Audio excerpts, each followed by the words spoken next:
For the fourth and final time of this 2022 season for the Elite Series, we will crown ourselves a regular season champion. So today, let's get started with that process. Welcome in, everybody, to the final Elite Series playoffs for the 2022 season for Challengers Elite. I, of course, am Spaceman. I'll be joined by Dream Crazy, and we'll be taking you through the action in Europe. And this is going to be an exciting one because we have Boston coming up right next week. We got champs following, but it's all about here and now, and all of the hours and work put in this season, Ellen, are coming to a head in these final few games, and we got 4 teams that we're going to be talking about. Yep, that's right, Spaceman. And just like you said, this is it. The cups, they are done. All we have is this final stage here. We have Boston coming up, and then, of course, champs. So a lot on the line. No time for complacency, and I'm really excited to see who's going to be our Stage 4 champion. Yeah, no time to let anything go by the wayside. Let's get right into the action because here is the schedule for today. And these are the matches that we're going to be going through. We have 3 on docket, and then we will conclude tomorrow with crowning a champion. We got Awoba Bobs versus Team War to kick off the stream, followed by the lower semifinals, and then followed by winners finals later today. And then we throw it over to North America. Then we throw it back over to domestic turf, where we will have a different duo on stream. But as it stands of right now, for Europe, there's 3 matches on the docket, 3 we will get to. And to kick things off, of course, it will be Team War versus Awoba Bobs, a matchup that maybe going to the playoffs in the start of the season, many would have predicted, but the way these teams got here is anything but direct. And for Awoba Bobs, they have their work cut out for them going up against the #1 seed. Team War has been dominant all season long. Ellen, this is going to be an absolute bloodbath. Yeah, I mean, especially considering these teams, they've just been going head-to-head consistently over the last couple of weeks. Even just in the most recent cup, though, it was Awoba Bobs to take just over this past weekend. So just really excited to see, just because we know Awoba Bobs, just from where they came from, if you will, the 3 teams that were in Stage 3, Ultra U is not here. And now Awoba Bobs comes in place for that. So just the story for individually as these players, even just how they came together, it's been amazing just from what they formed together and how dominant they have been. Yeah, it's been a bit of a gauntlet for Awoba, but on the other side, Team War have proven that consistency yet again reigns supreme, and they've been able just to find the right recipe from the very start of the season. Relatively uncontested near the top. We could have discussions about Rocker and AYM having great runs, and we will when we get to that point. But Awoba, your #4 seed, having to take on the absolute juggernauts of Team War, Denza, Wardy, Maple, and Harry. And these are names that if you have just glanced at European Call of Duty in the past 5-6 years, if you've been aware of Challenger since its inception, you know these names. You know exactly what you're going to get out of a team like Team War. And yet again, we find not only the organization, but the players back in the driver's seat of potentially another championship on their resume. Ellen, what does it mean for the players on Team War, but let alone the organization, to be in this spot yet again? Yeah, of course, it's going to be a big win, especially since the core 3 players, Denza, Wardy, and Maple, essentially, they were Stage 2 kings, Spaceman, when we essentially finished up that season, but they really haven't gotten on a footing since then. Of course, with Wee Man getting a little bit complacent, but then picking up Harry, that's kind of been the struggle and consistency here, is just staying dominant in those respawns, of course. And, well, they do have the clutch factor because essentially there has been that S&D clutch factor in those game 5s where they've taken Awoba Bobs, where they've taken, a Rocker, I believe, too, as well. And yeah, I'm excited to see just what they can come up with and hopefully get into the map set here soon. Yeah, S&D wins championships, the long-standing term we have used time and time again for Call of Duty, but if it's anything like what we saw last week, Ellen, where we had non-stop game 5s, it very much will be true again today. I don't think we're going to get to that point, but again, these series can absolutely go the distance, and here is the series layout for you. Bocage, Tuscan, Berlin, followed by Gavutu and Bocage again, and we'll jump into it, so let's do that. We start off with a hard point on Bocage, and this interests me for basically the main reason, and one of the conversations we had earlier in this season when we were watching Maple play, was we did talk about the fact that his ability to flex and run an extra sub like he used to do back on Singularity a couple years ago. I think that Maple's versatility will be a big benefactor for Team War, and going on to Bocage early, you absolutely could see that extra sub get pulled out with how dicey these hills can get, especially like P1 through P3.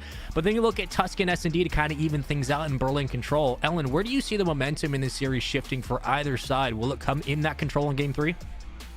Yeah, I mean, of course, control on the Berlin. I feel like that has especially been one of Team War's strongest suits. They only lost it essentially, I believe, once last week, so they went 4-1 in the controls. And also, too, I mean, I'm really going to be looking at Harry too, because for that Bocage, a big leading factor is Harry just getting those rotational kills, of course. And I believe the last time they played on Bocage on the hardpoint, Harry put up almost 5,500 damage against the squads. So, I mean, against the same very squad, against the Wobabobs when they played them. So, I'm definitely, too, of course, going to be looking at Harry, just how dominant he's been, even with that London Royal Raven squad. Like, it's going to be awesome to see him just lay out on that map. And if he can be taken down, because he's obviously a hard one to do so. Yeah, and again, it is worth reminding that this is a Team War roster that took down a Wobabobs earlier in the season 3-2. So they did go the distance, but in the end, Team War did have the advantage. However, for Awoba, it seems that they've gotten more confident in their gameplay as the season's progressed. One of their biggest strong suits has been their Game 1 hardpoints. They have looked very good and comfortable early on in series, but as series start to get pushed the distance, that's where this team starts to have some faults. However, when we look back to even last week in Week 2, they played against Rocker, went up 1-0 early on, series got tied, they bounced back into control, and then Awoba lost the following hardpoint in S&D to lose the series. So this is a squad that knows what it's like to get a lead early, especially on an opening hardpoint, but then they sometimes struggle when it comes to reestablishing or recalibrating their momentum in a series. Do you think that there's room for error here when they play Team War, or do they need to have a solid 1-2-0 lead if they want to win this series? Yeah, absolutely. I mean, they need to keep that momentum up. And although essentially they almost had the reverse sweep because that turning point, again, was the control. Yeah. Wobabobs took the control 3-0 against Team War, and then they won the following hardpoint. But the interesting about the hardpoint, it is Gavutu, which we didn't really see a lot this stage from all teams. I feel like it's just been like a Tuscan Bocage Berlin battle. But of course, one of the leading factors I feel like that really swings the momentum for that Wobabobs squad, though, is Abusa. Like, if you remember, he went on so many streaks. I believe it was like he went on like a 9 streak on that Tuscan S&D to try to swing the momentum in their favor, but you know, it was a little bit too late. So yeah, of course, against a team like Team War, you want to have that momentum, keep that lead going, because it's not, obviously, Team War, they're not an easy team to come back on. Sure. Yeah, I mean, we look at Team War's resilience through the majority of this season, how difficult they have been to take down, but I also look at Wobabobs as a team that can absolutely pull the upset card out of their back pocket, and I think a huge part of that does come down to Chaxer. We have been critical of him in the past, but he's also had a pretty solid Week 2 in Season 4. He was able to turn things around and really lead the slaying column for Wobabobs, and that helped propel them through the respawns. I think if he has a big series, this team can basically go as far as they need to, but it will come down to everyone contributing at all times, and I'm interested to know when potential flexes will be called upon. So far, though, we are looking at a relatively even start from both sides, right? We're looking at the setup for P2 early on for Team War. We shouldn't expect a massive lead off P1, but that's going to be the question mark, is who contests when and what do Team War a lot when it comes to those rotations. So far, Brezzy worked with the backline for Awoba, and it's only around a 7-point lead. Yeah, and that was huge there from Wardy, of course, to secure spawns for Team War in the back stable area here. But Abusa, of course, knowing where the spawns are, does tag up Wardy with that nade in hand. And, well, I mean, this is kind of an awkward setup if you are a Wobabobs, but as long as you win the gunfights, well, say that as Maple cleans up a huge kill onto Abusa now, and sucks up a little bit of time here. So if you're Team War, you got to watch out for those nades and stuns. And, well, it's kind of quiet here, but that's not a bad break there through Barn for a Wobabobs. You'll take the quiet parts if you are a Woba. It gives you time to get back into the hard point like they've done so far. Wardy starting to get rolling now as Team War looking to maintain and build upon the lead they had set, but it has been a flip from Awoba. Only a couple extra seconds to fight over until you start thinking about that rotation. When the one extra clear spawns in the back, and Denza reading it perfectly will open things up with one, but the minimap somewhat spread as of now. As Denza gets over aggressive, he'll get punished from Brezzy's POV, and we jump on over with Maple now hitting the extension, but up towards the top of Grandma's. It will be positioning here early on for Team War. If they can roll this out into a 20-30 point hold, you are looking at a very different swing going back to that next rotation. But inside early, it's Team War. They have the numbers, they got the positioning until Cobra walks his way in. Yeah, that was really it there, because Wardy was essentially top grandmas that could stop the push and stop the plays here for Awobabobs. But I say that, and Harry just breaks on through the front, gets a huge kill on the Jackster and make it 2. So now it's Team Moore that just flipped the script just as easily. And now it's Awobabobs essentially spotting in that back P5 silo area, but still kind of patient plays and collapsing coming in from Awobabobs, but the fight's to be won and there's scrap time to be had for Awobabobs, and now the rotations are coming through towards Barn. You see Wardy, huge kill on the Jackster to open things up. I've been so impressed with Awoba's entire game throughout the majority of the season and hardpoints. Their ability to break setups has been one of their strongest factors, and it's what's helped them win a lot of these early hardpoints. They can always skate alongside you, even when they do eventually lose the lead through the middle portion. When they start getting beat on rotations, they'll find a way to break through with a huge two-piece, maybe looking at a couple of kills on the trade there. So it's all of a team cross right now for Team War. They find their way in, and Wardy helps clean up the rest. Abuza on the outside trying to get something to eventually fall into the hill, but it just at the moment a little bit too contested as nades do fly out. You have 2 finally in the kill feed that will work, and Awoba looking for the break. They finally do get it thanks to Jax's 2-piece. Cobra finding a 3rd, and that's what we talk about, right? Where halfway through a hard point, Awobabs find a way to break, and though it is still contested, it's this constant pressure you're going to have to worry about if you're Team War. That's right. And well, Team War is still holding on to the lead 63-55 here. You know, that's really kind of one of the struggling things I feel like for Team War is like they do have a hard time holding hills, but once they do, they can, you know, if they can successfully chain at least 2, they can easily take the lead here. But still, you see Bressy winning the important gunfights on the rotation, and Maple not aware that he is back here. But that's another huge win for Bressy on a rotational kill. And while it's Team War attacking from the front, essentially it's Awobabobs from the back. And Bressy holding down, does get taken down here, but it's still Abuza left on the hill, and a huge gunfight to be won by Harry. Well, it's neutral time right now, and if you are Awoba, you will take these spawns all day, every day. But unfortunately, it seems like every moment they get towards the mid-map, Denza is there to shut it down. If not, somebody else in pursuit as Team War looking to get back into the lead, but for now, it's a hill control and a hold for Awoba. Finally, the break does come through. 6 and 17 for Jackster. Denza will fall. More numbers around for Awoba. There's the break and the hold yet again. Wardy cut, Abuza, big 2-piece in the back, and Maple will try to slide his way through. But as it stands now, it's another quality hold the last 20 seconds. Awoba do get the chunk of time in the end, so they'll hit that rotation, and now we go back to P1. So in this situation, it's been relatively back and forth, pretty neutralized from both sides, but it's a solid first couple of hills for Awoba, and that's what you want. As long as they're staying involved, you're happy if you're a fan. But for Team War, looking to get going later, Denza at 13 and 16, and Maple, when will we see things kick up for him? So far, it's just been relatively quiet from the slaying department. Yeah, it feels like both teams are just taking times to break these setups and taking longer ways around, which of course deemed beneficial. So now, I mean, you even see Harry getting set up barn, and I say that Cobra takes him down. So Cobra winning really key gunfights in the barn, and well, there's the trade that comes in through Bressy. So still fighting through that water side, you see it's Team War trying to just essentially work for the P2 rotation, and 17 seconds left on this hill. They do kind of get a little bit of scrap, but Cobra, of course, breaking on in yet again, works 1, make it 2 onto Harry. Can he get the 3rd? But Wardy, of course, slaying and doing everything he can around these points. Managed to at least stop the scrap in the hill time, but it's Awobabobs that have control over P2. We haven't seen Team War have the longest holds they've become accustomed to so far in Season 4. They have been broken multiple times, and Awoba will get to P2 early on, and more importantly, the setup they have now will be difficult to break. It's Ward trying to work through the top, and he will do so successfully, but now he needs to get the call to roam, which you see him doing currently. Almost 24 and 15. He will fall. Denza able to clean up the scraps as that falls, but with all these nades flying out and no one in the hill, it's extra time and more advantages to Awobabobs, who once more found a way to hold off on that first wave from Team War. And with that said, they've started to pull away in this game. What was around a 15-20 point margin continues on, now up to around 50. They have continued to build upon that lead, and more importantly, they have won the initial time in these first 2 hills. Can they chain the 3rd together? If they do so, that could drastically change how this game plays out, and how this opening hardpoint would go for Team War.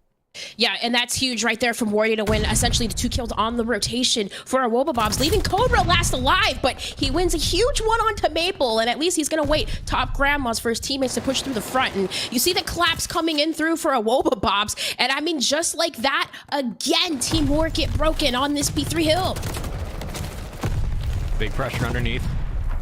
We're stacking as much as possible. You got 3 on the outside, and Wardy able to help as a Guardian Angel. We'll have an Automaton and MP4 in hand just to deal extra damage if necessary, but so far the hold is good. 1 in front, Denza taking the charge early on, and the Wobabobs now trying to scramble and split their resources for the break through the side, but it just isn't falling. You got Harry in as well, and this is the pressure you wanted if you're Team War. Finally, kills falling on the outside of the hard point, and they've been able to funnel a Wobabobs towards Riverside, so it's been easy cleanups with those subs. Denza still alive, still doing damage, and finding extra time, building this back ever so slightly. And again, what was a 50-point swing for a Wobabobs now cut down to just about 20. That is a great resurgence from Team War in that hill, and now they just have to worry about the next.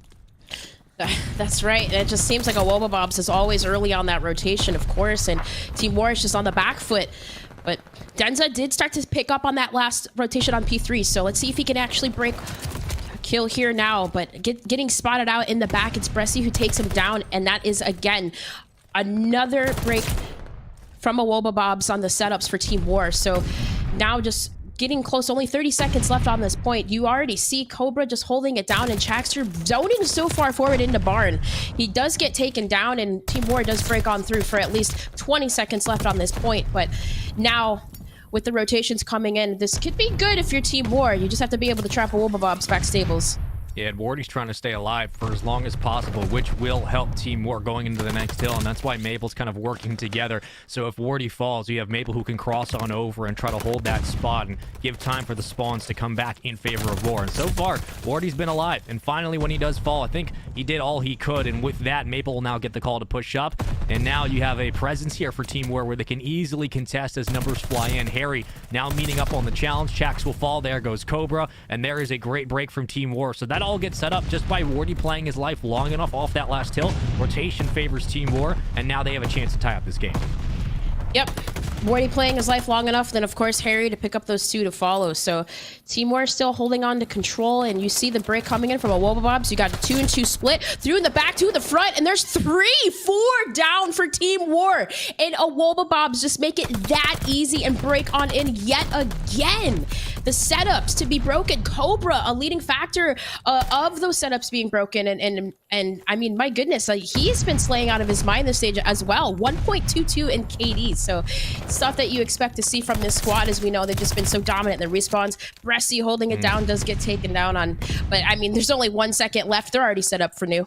Yeah, I mean, it's frustrating if you're War, because not only did you have spawns there, but you shut down Cobra, who was working on a glide bomb. That could have been detrimental. However, the lead continues, and the Wobabobs have not looked back from that opening break. You got Chaxter struggling at 18 and 33, but essentially been playing a 3-slayer game for the majority of this hard point, and Awoba finally find themselves in the driver's seat, which they could win this on one single hold, and if you are them, you probably want to do it on P1. You want to do it here, as Denza starting to get a little bit mixy. He can't clean up the final kill. Here comes trades back and forth in the kill feed, but everything else being neutral, it's up to Maple to make a play on the outskirts, and he will win one before Chax comes up for the cleanup. But where are Team War to help out? Finally, numbers do push through the barn, and not only that, but they maintain themselves in this game. They build themselves towards P2. You got player 7, that's Harry, pushed far out towards the tank.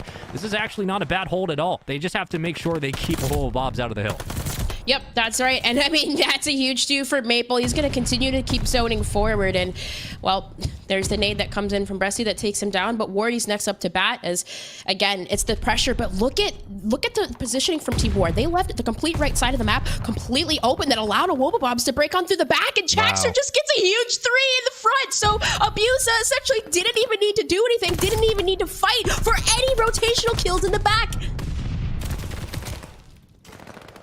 His 3 biggest kills come in the most crucial time, and Cobra just buys enough. Even if he falls, I mean, he eventually does. At the end, it's still going to take about 6-7 seconds to rotate into the hard point. They have to contest with everything they got, and unfortunately, they can't shut down Chaxter at the moment. He is just lighting him up. He will clean up Denza, and with that, his teammates will get the final 3 seconds. And the Wobabobs continue on the same strategy they've had before, win the opening hard point by skating along just in time, 250 to 181. And another interesting situation where Awoba had struggled through the middle portion of this hard point, but near the end, it was just an explosion from Cobra and Shaxter with 3 huge kills to eventually put this game away. Team War were playing off the back foot the entire time, Ellen. Yeah, and that's quite surprising, I feel like, because I feel every hard point with them has been really close. I think with the exception of Ultra Academy, it was 250 to 147 on that Tuscan during group play, but like you don't really expect to see that off the break, and especially when, the last time these teams played this map, it was Harry shutting things down. I mean, he had almost 5,500 damage, but their setups were just getting broken so easily by Awobabobs that, like you said, it was really just that ability to chain a couple hills and then Awobabobs walked away with it. The hold game from Awoba was as close to perfection as you'd want in this game, and multiple times where Team War had set themselves up properly for a break, Awoba found a way to get back in. They were dictating the spawns. They were keeping Team War pushed back on their own side of the map, and often with those early rotations where Team War looked primed to get a opening 30-40 seconds, maybe contest for more, Awobabobs just found a way to shut that down as quickly as it started. So here's a look at everything, as Brezzy was 38-27 and Abusa, again, having another solid game, but it was Cobra who really led the charge in the middle portion of those hills. Shaxter picking it up near the end on the slack, but again, you have to look at just kind of the difference, right? 26-38. There was a moment in that where he was like 11-27 and something like that. He has struggled in these respawns, but he finds a way. If the game goes long enough, he will get you necessary kills. On the other side, Slang was there from Wardy, everyone else across the board giving themselves those non-traded kills and really leading charge, but it just came together a little too late, and it seemed like they weren't able to orchestrate the right push as a 4-man unit. Yeah, and I really feel like, too, it came down to that P2 hill as well. Like, Awobabobs won it both rotations, and, I mean, you have to think about the setup from Team War, because Awobabobs were just allowed to essentially pinch on through the back. You had Abusa taking a long way around, but, again, these setups were just broken so easily from Team War in the hard points that, I don't know. Wardy was doing everything he could. I mean, in situations, we saw him essentially waiting for his teammates, staying alive in that, like, top Grandma's area, and even securing rotational kills, getting those like important kills on the rotations to have the spawns. But still, again, it's just Awobabobs is breaking defensive setups. It was so good from them. And yeah, I Cobra definitely led that for me. I feel like he was a key factor, and almost like just completely splitting the map in half. I feel like he's just always in your face. Yeah, it was consistency throughout, and the continuity between the gameplay for Awoba has continued the majority of this season. We look for personality in teams as the year goes on, and so far it has been a team that's able to fight through a lot of those weird contest spots where it seems like they're going to get pulled aside. They continue to hold. They continue to find awkward breaks into hard points that give them extra time, and in the end, they get it done in Game 1. Now let's go to the series layout and take a look at the S&D coming up, because this is a big Game 2 for Team War. Now, this is one of the better S&D teams in the region. However, if Awobabobs can find a way to, again, pull this one out, go up 2-0, not that the series would be over, but it'd be very difficult for Team War, your number 1 seed, to have to recalibrate themselves and reapproach the way they've been playing Awobabobs, because this is a very good respawn team on both sides. The last time these two teams played in the Elite Series, it did go to Game 5. But Tuscan S&D coming up, what are you feeling, Ellen, from either side? I'm not sure, because every time I'm looking at this and I'm thinking, all right, well, Cobra, obviously he's that a player that he roams, he essentially cuts off pinches. But when it comes to this Tuscan, looking at some of those aggressive setups that Awobabobs do have off the attacking rounds, like players like Harry cutting them down middle, getting in those advantageous positions, I'm kind of just really looking at those first bloods, maybe for Team War coming from Harry. Do I think they can win this? Of course, yeah. I mean, obviously both teams can. Last time they played Awobabobs, they won at 6-4. But I don't know. Just coming off the heat from that map 1, you just like to think maybe they warmed up a little bit, taking the time to get the kinks out and come back with the fire in this Tuscan. But I don't know what to expect.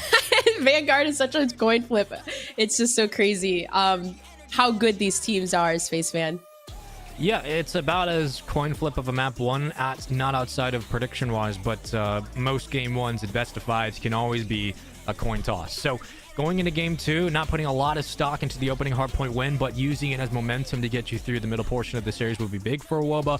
For Team War, you shake it off, you move on. Going into Tuscan S&D, I think this one will be much closer than the end of that hardpoint was. We could be looking at a 6-4 scoreline. I would not be surprised at all. I am interested to get into the action. The players are almost ready, so we will get you into this game 2 as quickly as possible. But Tuscan S&D followed by Berlin Control and Gavu 2 hardpoint will be necessary if this one splits the difference. However, if you are a Woba, what a way to put away Team War early on in the series than to go up 2-0, going into a Berlin where, again, a Woba is another very competent and very good European control team, but it takes nothing away from Team War. They are the #1 seed for a reason. They are the best team in Europe currently for a reason, and they've proven it throughout the majority of this stage. I am very interested to know how this game 2 goes, because if a Woba Bobs can steal it, and I very much do think this would be a steal. If they can go up 2-0, I honestly think that would be as seal it detrimental, as going up like 5-0 in S&D at that point, even though it is scary. Like it's an overwhelming pressure. Yeah, and this is a map that like Team War, I feel like they need to win, because it could go one of two ways. If Team War takes this right here, I could see them taking the next 3, because Gavutu, I feel like that would be a Woba Bobs is like one of their weaker maps, because Tuscan is like literally like that is their map. Tuscan, Berlin, Tuscan and Bocage, I feel like they favor more in terms of like respawn, in terms of hardpoint. So like if you're Team War, like you want to get to that Gavutu. But I think you're right. I believe you're right. If a Woba Bobs take this, it's not looking the best for the control, but I feel like it'd be really, really hard if you're Team War. But at the same time, at least the control map is not on Tuscan, where last time around it was a Woba Bobs that took Team War 3-0. So yeah, interesting to see with the map mode combination, of course, this time around. But let's see opening attacking round into a Woba Bobs, getting it started here. And well, look at that bomb. It's started to seem like it was going over towards A, but it's swinging over towards B. Denza may be the one to stop the push. He also might be the one to drop first if he's uncareful. But as a 3-stack hits towards the outside, you're waiting for Brezzy to potentially open up with first blood, then the swing to B would happen. It's the mid-map pressure that would force Team War to overcommit, but as of now, Denza doing a very nice job of denying what could be an opening push. And instead, we'll go down towards the well steps. Now, does Denza hear any of this? He might. On the outside, you have Wardy, who will watch the cross. And this is great defensive positioning from Team War. I mean, they have all angles covered. All exit strategies for a Woba Bobs will be sniffed out. Here comes the fly up. Wardy realizes it, and now he pushes in, but Cobra catches one. There's a couple of trays, and back down to well steps we go. It's Chaxer, who might have spotted something, but a 3-on-2, make it a 3-on-1. And Cobra on the outside having a perfect position to clean up Team War as they funnel on through. Maple has to find the clutch with 18 seconds. Yeah, and that bomb is going down. So if Maple can maybe isolate Chaxer off the pick there, but nope, now he gets spotted essentially. And there's a pre-fire coming in from Cobra, so at least information is known that he's there. But this is so hard to do. You got 30 seconds. Cobra's gonna back on down and basically make that clock just spin out of control. Maple, it might be best to just jump off the map here. That's exactly what he does. And that was a really convincing round from a Woba Bobs. Essentially off the start, they threw the stuns, they threw the utilities over at A and kind of caused a little bit of a diversion and just waited patiently, essentially, slowly working their way towards A, maybe making utilities, making Denza kind of confused. But the call comes in from Morty to push through middle, and well, he essentially gets taken down, but it was really credits to Cobra sitting in essentially middle, sitting fire, and he got 3. Yeah, Wardy played it correctly. Team War played it correctly defensively. They watched that the stagnated push around and the delayed plant. It was supposed to be over towards B, eventually went through mid, but Woba Bobs just had better positioning, and Cobra was able to find 3, which opened up the round. Yet again, another first blood there for Woba, make it 2. Cobra now 4-0, working on a glide bomb of his own. And he might just stick it from here as Abusa tries to find something on the outside, but Wardy takes down 2. And now you will get the call to defuse. Wardy has to get in position in time to kill the player off bomb. I don't think it's going to happen. It will not. And Wardy can't find the 1v4. Almost possible, but Awoba, quick 2 rounds in a row. And I think that's the takeaway outside of the delayed push in round 1. It's a very, very fast advantage numbers-wise for Awoba. You go down, you go up 4-3, then you get a second kill. It's 4-2, and from there you just work the round. Yeah, and I feel like too, I'm not sure exactly what, like, their setup, I feel like, got broken so easily because they had free roam, and of course Bob's playing for the retake, but it was really just that radio just being open, and again Cobra finding these first picks, these entries, and there you have it. The pre-fire, the stun check comes out. There's information that Maple is over by grass side, but when you see Cobra quickly backing on down and adjusting and repositioning, already lying here patiently middle, but I mean, it's a nice defensive setup if you're Team War. You have Harry watching middle, 2 over by grass side, and again, it's Denza over by B, but look where his position is. He's tucked away this time. He's not close. And Bressy does get information onto Harry, but for Wobblebobs, I mean, at least if you have a little bit of information where one player is, maybe just make the play to rush over to B, and Denza does spot him, gets tagged, but backs on down. Yeah, this is similar Opens up to the push. Yeah, it's similar to round 1 here, where if you are Team War, you got to get numbers in quickly to be able to match this pressure at B, and that's why you have Wardy, hitting towards the back. And if you're a Wobo, you would expect a push from behind. You would expect pressure to mount on both sides for a pinch, but with 24 seconds to go, finally first blood for Team War. They will drop Abuser, and that's big for that front sub, and Maple cleans up Brezzy. This is a great defensive response, and now with Bomb on its lonesome on site. Great job by Team War to hold their position at mid-map. Once they got warning shots over towards top radio, you back up, you get the reinforcements in position to challenge and trade, and they do so. And that's just a great response, a defensive hold they've been looking for 2 rounds. Yeah, for sure. And but essentially Denza, he really played smart, backing away and not essentially taking the challenge when Wobblebobs were initially pushing in, but of course Wardy going all the way around, taking the longer way around, and then of course Team War just playing alive in the back and waiting for that pinch to set up. Beautiful place from Wardy to just go all the way around through P5. Very smart place from them, but off the break you see stun check coming out from Naple, and the bomb for Team War.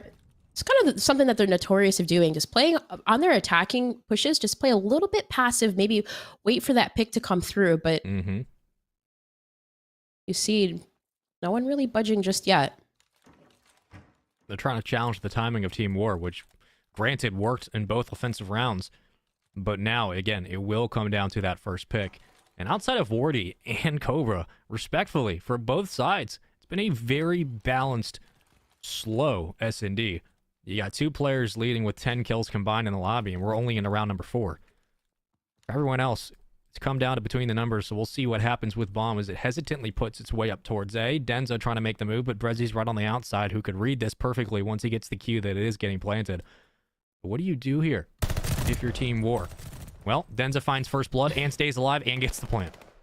Well, that's exactly what you do. Get that opening pick. But to make the stop here, huge nade from Jax here to stop the plant to happen. So now leaving it in 2 versus 2. It's only 10 seconds left to plant. Maple, he grabs the bomb and he hops it immediately. But Cobra, to play spoiler, gets the snipe off, but not before the plant gets off. And there's a 1 versus 2 now for Harry. And he does spot 1. Cobra in the fire, and he gets the second! Harry with the save. What could be a huge play from a Wobblebobs. Saves it. Saves the play yet again, and that's what you expect from Mr. Harry himself.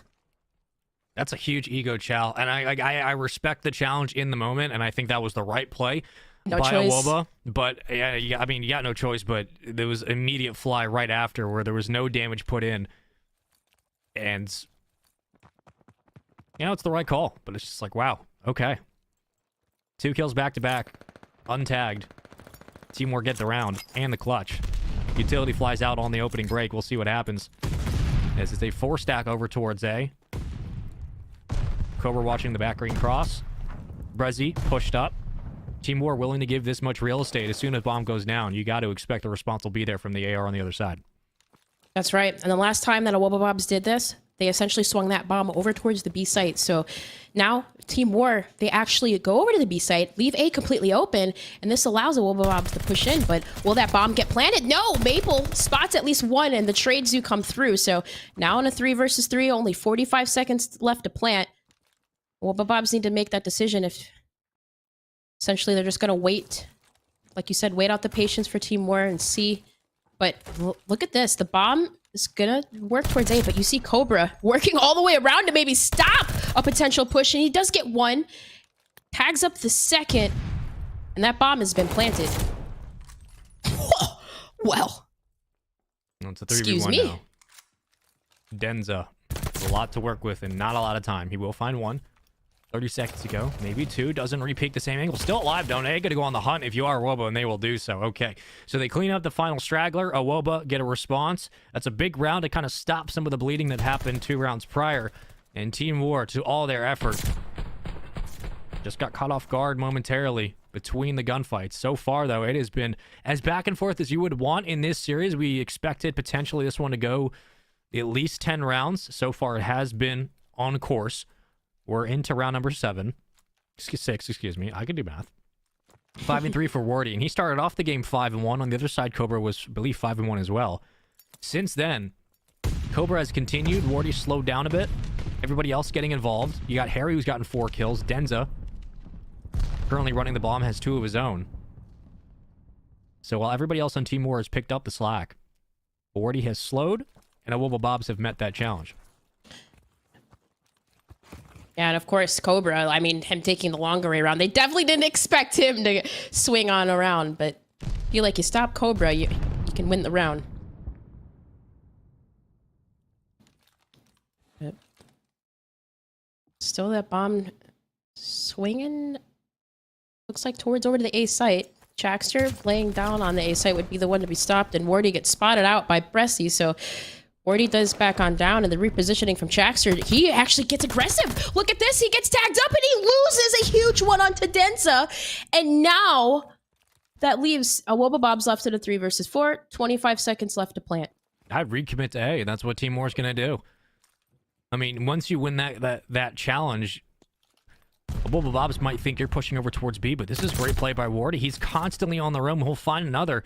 He'll jump out a church window and keep this round alive with 9 seconds. Bomb getting planted now. It's a 3v2. Awoba Bobs have to rush through mid-map, and Wardy spots at least one. And that's huge because this gives him some info he can call to the rest of his team. They do so. Denza in a position to clean it up. Abusa in a 1v3. Not a lot of time on the clock. Has to hit the defuse as well. Surely it's one peak. Now 1v1. Abusa for a 1v3 and a defuse. Can he find Harry, the lone survivor? I don't think it's going to happen. It's great positioning, but here comes Harry on the challenge, and he guesses correctly. Nicely done by Team War to stop what could have been a very detrimental round, and they tie the game back up. Yeah, I was like jaw dropped because that's something that we've seen Abusa do before. I mean, on this same very map, like we've seen him literally go on like a 9 spree in the course of like 3 rounds. I wouldn't have put it past him if he actually clutched it right there. But just to start off, though, of course, Team War, the repositioning was very smart. And Chaxter lost a huge one onto Denza. So that was huge for Denza to essentially get that opening pick. And the repositioning, of course, Team War capitalized on it. So round for round we go. But this time around, we don't see the utilities and the nades and the stuns being thrown out at A. See them being saved and reserved out. So Abusa use a check to maybe see if there's one over by grass side. Maple doesn't get tagged, so that bomb is kind of just stuck in the middle right now. It's round 1 again. Look where Denza is. It's the same thing we had in round 1, just this time no one else is peeking. And if I'm Denza, I mean, he's playing it correctly, and you're wondering, when will he make the peak? Well, here comes everybody. Here's 1, here's 2. Denza, perfect patience. Can't find Cobra, but the damage is done. He gets at least 2 in the round, and now advantage back in favor of Team War. And look at the positioning they have as well. I mean, if you have to pick up bomb and make a cut towards B, you have somewhat of a chance, but you're going to be met by the ARs in the back. But here comes Brezzy. For 1, evens out the numbers. Yep. Now 2 versus 2, and there's 30 seconds to plant, so Cobra quickly wrapping around. He does spot 1 onto Maple, but Maple gets away with his life. So Cobra essentially having to immediately plant. He has to worry about Wardy behind him, but the plant does get off at least, and he gets away with his life. 2 versus 2. I don't think Wardy saw him. I don't know if he knows he's up. I mean, you can get an inkling for sure, but he's going to work his way around. Perfect positioning and a better route from Wardy. Now a 2v1. 30 seconds to go, and Cobra's going to challenge this. He's just going to fly on through. I don't hate the challenge, but he got to guess correctly, and unfortunately, he will not. Wardy, big 2 kills in this round. 8 and 4 will get the defuse. Buys his team a little bit of time to get that dead silence back. And with that said, Team War steal another round away. Yeah. And of course, I mean, like you said, Denza, I mean, crazy save again from him the last 2 rounds. Just again getting first bloods and setting up in a position to where he's catching Awoba Bob members off guard. But Bressy almost with the save, just really or to Wardy getting around Cobra and just working the map where he's catching members off guard. But Chaxter, a Wobblebobs needs you right now. That is essentially the deciding factor. I feel like if he can just get a couple of kills, win important gunfights. But fast play, aggressive plays for War to that A site, and Chaxter again within a first engagement. This time he wins it. Yeah, and he needs to stay alive because now that bomb's down, I mean, he's in a bit of a power position. Luckily, his teammates help with everything else. And with Harry's position now known, this is where Abusa's going to challenge. And that's it. I mean, Bob's as clinical as you'd want in that round. Response, back and forth we go into round number 9. Chaxter just taking down bomb and staying alive is big enough because then it forces the engagement onto the site. It forces Team War to either back up or take those, and from there, Wobblebobs have been sitting at range and winning those battles, and Abuse on the other side of the field getting things done. 5 and 6 for Harry. Denza having a very good game. Everyone on Team War, even with Maple's 2 and 6 performance, like it hasn't been a negative for the team. It's really come down to the positioning for Team War that's pulled them through a lot of these late rounds. But for Wobblebobs, you see what happens when Chaxter just picks up the opening first blood, how quickly that round evolves into absolute chaos. And Abusa again will find Harry so that AR is out of the play. And that just means you have so much more room to work with as Cobra works bottom church. Yep, and there it is again on to Wardy. So now 2 players remaining for Team War. Is essentially this bomb's not going down. The picks are just coming through. But Denza able to take down Bressie helps evening up the odds here. And I mean, if you're Team War, essentially you have each member playing a bomb site, but not necessarily in trading positions. So Wobblebobs, you see members just flying through P5. And that bomb, they're going to work towards B and get set up. So you have a member watching the radio P5 push and a member in the back pillar. Denza's, he's going to wait for Maple to get closer, but he at least spots one member of Wobblebobs, so get spotted himself. And, well, that's isolation at its finest. Denza's the last alive. It's impossible. I think there was a moment in this round where you could see Cobra thinking about pushing towards that back AR hold. He was thinking about getting a little aggressive and going for a challenge, and I like that we saw him pull back because that's an instance where Cobra will usually roam, but there's no need to give anything away. You have to force Team War to come to you for the retake, and in that spot, just hold to your numbers. Play the advantage. The 3v2, they have to come onto site. If you don't have to take a challenge, don't. Just force them to take that up close where Cobra's been winning it all game. He's 10 and 4. He's been leading the lobby and leading the opening couple of rounds. He was trading with Wardy in that department. And I like the resistance, I guess, for Mawoba to trust their numbers and not force the round to end rather than letting it end naturally. So far, though, for Team War, what has been a back-and-forth battle in this game, too, comes down to this final round if they can send it to a round 11. But as of now, they are looking for a first pick, something they have not been they're not had much of in this game.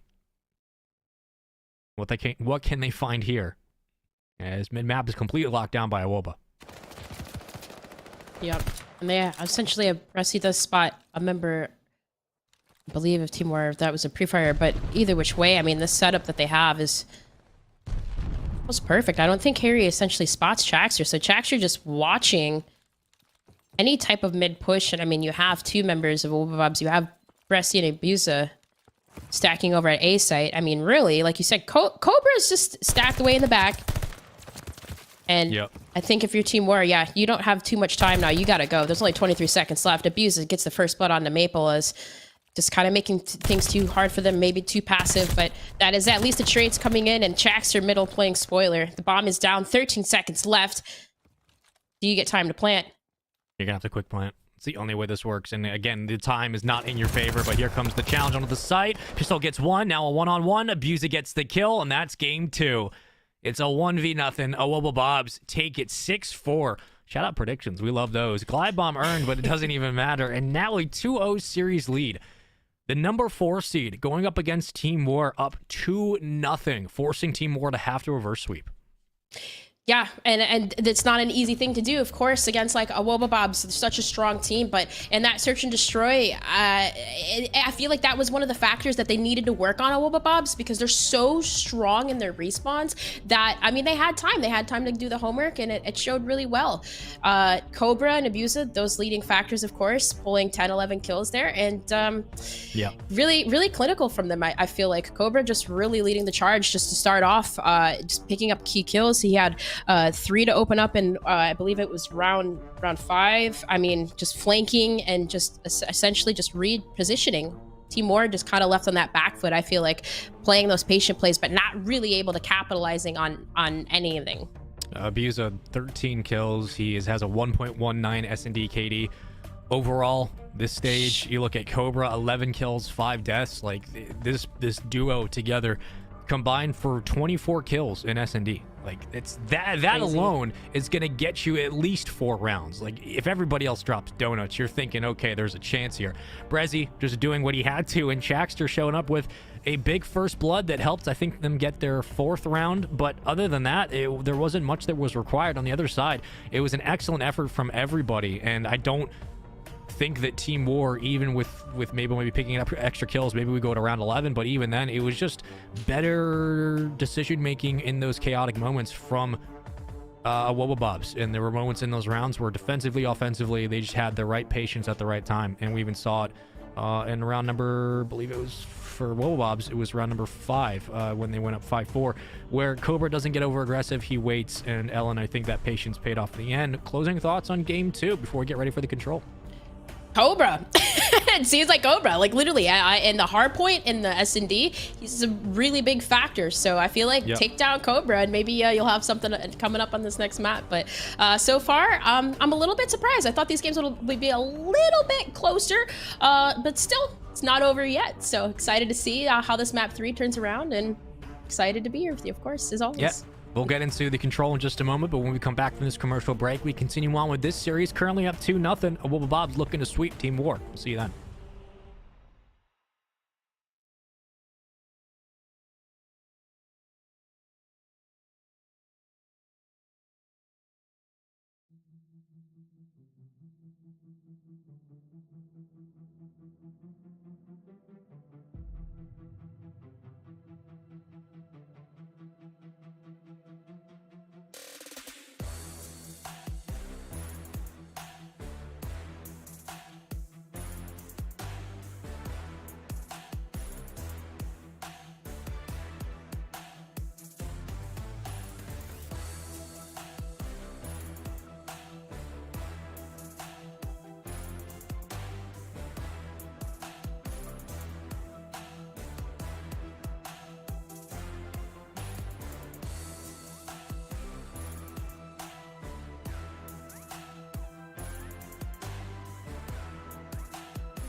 Welcome back to the Elite Series playoffs. All of a sudden, it's become upset city, depending on who you're rooting for, because Bobs are up 2-0 over Team War. Now, if you've watched Bobs for the majority of this season, you know this team has this kind of performance in them. But I think it is surprising that they're doing it against a team like Team War, given this stage of the tournament, this stage of the season, this stage of the year. Currently up 2-0, 250 to 181, and a 6-4 win in S&D. Now we go to Berlin Control, and the biggest question mark in the pregame that I asked you, Ellen, was when will this series have its momentum change or solidified? And I think the answer is right now. If Bobs win this, they sweep Team War, they go to the lower bracket, Team War of course. But if they lose this, Team War have a chance to get back into that next Kavuto hard point and send this one to game 5. Yeah, for sure. And I feel like with Bobs, with how well they make their offensive plays, like Cobra's the leading factor in that. The Control has been one of those game modes where they do just that. Like, they're so good on their offenses, they usually end up taking them. So right off the bat, I mean, you see Bobs just capitalize on B, and no members of Team War are pushing this. This is a little concerning, Spaceman. I don't necessarily know if it is off the start. I mean, it might eventually prove to be, but you are kind of just hedging your resources and betting which site you're expecting Woba to commit to, and you don't want to give up too many kills off start. So if you're willing to give up B, that's fine, but you don't want to go down like 27 to 20. That would be a problem, and I would be extremely concerned. However, as we see it now, the way that Team War has set up, they have those numbers towards the back train tracks. More importantly, they can continue to work more pressure through pillars, which would be huge for those early breaks and giving them the life lead, potentially building towards streaks. So while it is a little bit concerning that Awoba are in currently now working on that first bit of aggression, so far it's relatively routine off the start, but how does Team War respond? That's the big question. And well, you got 3 members trying to pinch around pillars. They do so successfully, and there's the break they had been working for. Yep, and I mean, with lives being even, I mean, there is 1 minute and 43 seconds left, and really, if you're a Bobs, you need to send members all the way around through fire, and you see Maple on the other side of the map does take down Chax. You're trying to do just that. So for Bobs, you can't send too many members around, maybe just one and commit through the front. So Denza to be the one to stop this cuts through Secret, but you see Abusa, the opening kills for Bobs are to be won, and there it is, full wipe for Team War, and now already a tick comes through for Bobs. And they're going to try to continue the challenge. But in this spot, if you're Abuser, you just hold your line of sight like you've been doing so far. And with numbers now inside, avoiding the nades as much as possible, and you stack, you get the round. That's very quick. So that's where it gets a little bit worrisome, where off the start, they get B. Okay, we got 1 minute to work with. Team War had the defensive hold they wanted through pillars. Then they get wiped off the board. Then they try to put pressure through the mid-map. They lose some of those sub-engagements. And from there, the ARs just sit inside of the point, and Bobs are more than happy to pick up the time. So it was a very quick round, and though that is a positive, I also believe that, hey, it's a bit of a wash. Now you go into the next round. You go into the next round in this control, and you play off neutral ground. You just say, okay, round 1 went to them. Let's do our thing now. You can't overthink it. That's right. I feel like that's exactly what it is. You can't overthink it. Just play your game. And I feel like to the start off of that, I just feel like it was a little bit too passive. It's kind of the same thing that happened in the hard point in the S&D is just that passive play. Got to get a little bit more aggressive. And you see the aggressive plays coming towards B. Well, Denza takes down Chaxter. At least there's a stop play and a quick cap at B. So Denza's going to play spoiler, flanking all the way around. And, well, Maples has a huge one to be had here in the bases. You see Bobs kind of just zoning forward, essentially getting set up. And you see Team War trap spawning in that back warehouse. This is the setup if you're Bobs. This is what you want. Isolate members. But that's a huge one from Harry. So at least open it up on street side and riverside and at least push through mail here. And you see Team Ward rotating over, though.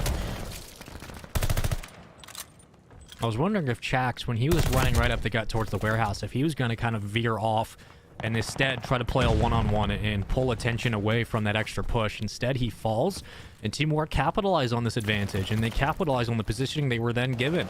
Now, similarly, what we saw in round 1, you're going to have to flood your way through. And unfortunately, as that nade connects, the numbers in front for Team War do fall. Here comes Harry right off spawn, and this is where Team War can, again, put more pressure on the outside. You need someone in secret to meet the challenge of Cobra. Shaxter working behind, though, trying to play spoiler. Gets one. Shaky shots for two. It will connect. And pressure from the front for the pinch. That is a great job on both ends by Awoba Bobs to cut down what Team War had set up, which was a third tick that should have been capped, but unfortunately will not be. But off spawn for Denza, he just needs to stay alive and run his route. If he gets in position to buy time for the call, from there, you make a push happen if you're Team War, get a couple of kills, boom, you're right back into the point. He falls, and that is a huge kill from Abusa.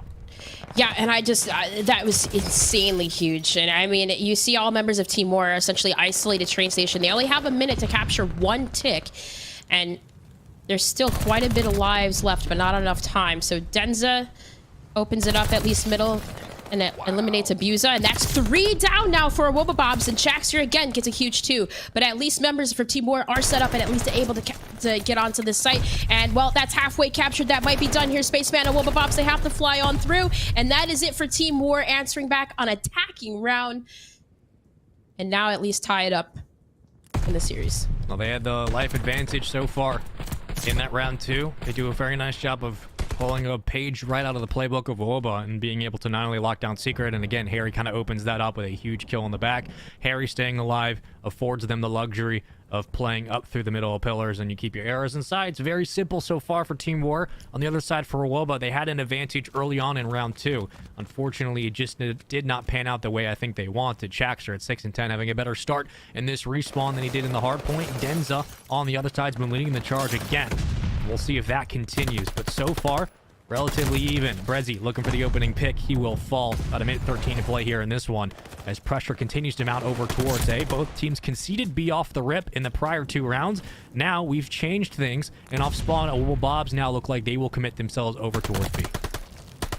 Yep, and of course, Shaxter's set up here and fire to stop the push a little bit from Team War. It does get taken down, so this time around, though, you see Team War, members of Team War essentially heading over towards that B site, not necessarily giving it up this time around. And, well, Maple does take down Abusa, but still, he can actually maybe fly on through to the front, but Bressy does take him down. So, at least there's 2 ticks captured here for Awoba Bobs. And for Team War, they're flushing through that riverside. And there's the opening picks, that Denza flooding in first and Wardy to follow. So now it's Awoba Bobs kind of getting scrambly on this B point, but Wardy, I was gonna say, he was starting off lighting up on a spree there, does get taken down. And in this instance, I like the call for Denza to push up because it is just a one-on-one game now. It's these constant little battles individually for the subs that have paid off and helped them stay in this game, denying the extra cap on B. Only 1 bit of progression you need, and Wardy continues to roll on the outside with the automaton. They have not given up on B at all. 22 to 17, the life disparity there for Team War. They use it to their advantage. They're putting more pressure inside. Brezzy does get the cleanup and the kill, so we will get an extra minute on the clock. That's beneficial for it now. But the biggest thing I take away from this, Ellen, was you lose so many lives. You got 14 to go to get yourself onto A. You're looking at about 2.5 wipes to even get a single tick. This is going to be pretty difficult, if not almost impossible, given how Team War have played this round. Yeah, no, absolutely. And I feel like every given time that there are members that are trying to flood through fire, and you see Bressy doing just that, they get taken down by Maple, and Denza does it again. So stopping essentially the setups for Awoba Bobs to even get off the, cut off those pinches for Team War. Like, they're constantly applying pressure and pushing forward. So this is the type of play that we needed to see. But you see Wardy has Wardy's getting tagged up here in train station, and well, for Awoba Bobs, you have Bressy and you have Shaxter still kind of roaming around, and I don't think essentially I actually don't think, I was gonna say, I don't think that they knew that at least Shaxter got through, but still, regardless, huge 2 for Wardy to break up the setup again from the flank pushes. Team War, hold on. 16v6, Brezzy's all on his lonesome. All it takes is 1 kill for Team War. You can break open A, and they finally do find it, but through the back, it's Wardy. If he takes down anyone, this is a round for Team War yet again. Pressure in the front. It's Shaxter and Cobra trying to work together, but they run into Maple right inside. Here comes the duality of Maple. You see it so many years. You see it once more here. 7 seconds to go. 15v2, and they're on the hunt. They just got to put a number inside A, and they have what they need. 15v1. And they get it done. Team War, yet again, just control the life lead. And that was the danger of what round 1 almost turned into. But we see it here in round 3. They walk away from 1 point with a minute on the clock, but they lost so much just to get B. And in the end, it was just too much to overcome.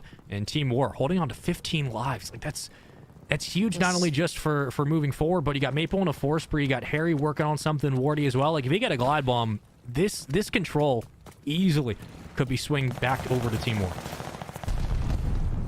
Well, let's see the Team War attacking side working over towards A, and Denza opens it up. So that's 2 down for Wobabobs, and at least Denza able to get onto this site. And Maple, if he can win this one onto Bressy, and that was huge from Wardy on the pinch as well. So huge stop though from a Wobabobs as Cobra gets 2 and Chaxter to follow with another 2s. But at least Team War, they were able to get at 1 tick at A, and then now it's really gonna put that pressure to attack towards the B site. You see Bressy there though, awaiting. Yeah, this is where the patience for Woba has to play off. They need to be able to trust each other, especially in these backsides, as Bressy will fall. But from here, maybe Cobra does get the call to push up. He will do so for 1. Numbers now inside for Team War, working on that bit of progression at B. First tick underway. Far on the outside, it is Chaxter watching the overextension through the back, what could be a flank to A, but instead it's more pressure and more time for Team War. They are putting everything they have on B, and they have locked down Dockside. They should be able to lock up B as well. I think in this instance, you don't want to give too many lives away if you're a Woba. Yeah, for sure. Chaxter, huge, just staying. He just needs to stay there, essentially. And, well, he's going to move forward to get a little bit over aggressive, but Maple does shut him down, and he's been, of course, that key benefactor to doing that, shutting down on those pinches. But Collapse comes in, and it's at least a little bit scrabbly here, but if you're a Wobabobs, you have a pinch from the front and the back on the defensive side, so still plenty of time to work with, though, for Team War. Wardy opens it up, at least huge kill onto Abusa. And, well, that's another 3 down for Wobabobs. So that is huge. At least allows Harry to get on through, and Harry can get set up in this window and play some damage, but a huge fight to be won from both Cobra and Bressy. I mean, that retake was massive from Team War. They always had someone in a position to trade, and it was a 2-2 hit from both sides. So you're splitting out individually members from Wobabobs where they have to take a 1-on-2 that they're not prepared for. And Team War kept all their numbers up. So they get the clear, they get the break, and now they just have to work on getting onto the point. Now, granted, Wobabs did a nice job of pushing them back off A, but even in this situation, you got Denza and Wardy working together, and they're sneaking up back on Abusa. Like, it's been constant 2-on-1 hits from Team War. They do such a great job of watching each other's crosses and funneling around. Denza winning 2 big kills, 1 through Secret, and as long as he stays alive, you just get more time for everybody else to rotate up into the play. Cobra shutting it down as much as he can. 9-10, make it 9-9. Lives even. Team War pressing the issue now, but it's a great clear from Awoba defensively. Yeah, and there's only 40 seconds left, but you're right. Team War just doing such a great job at just hitting together.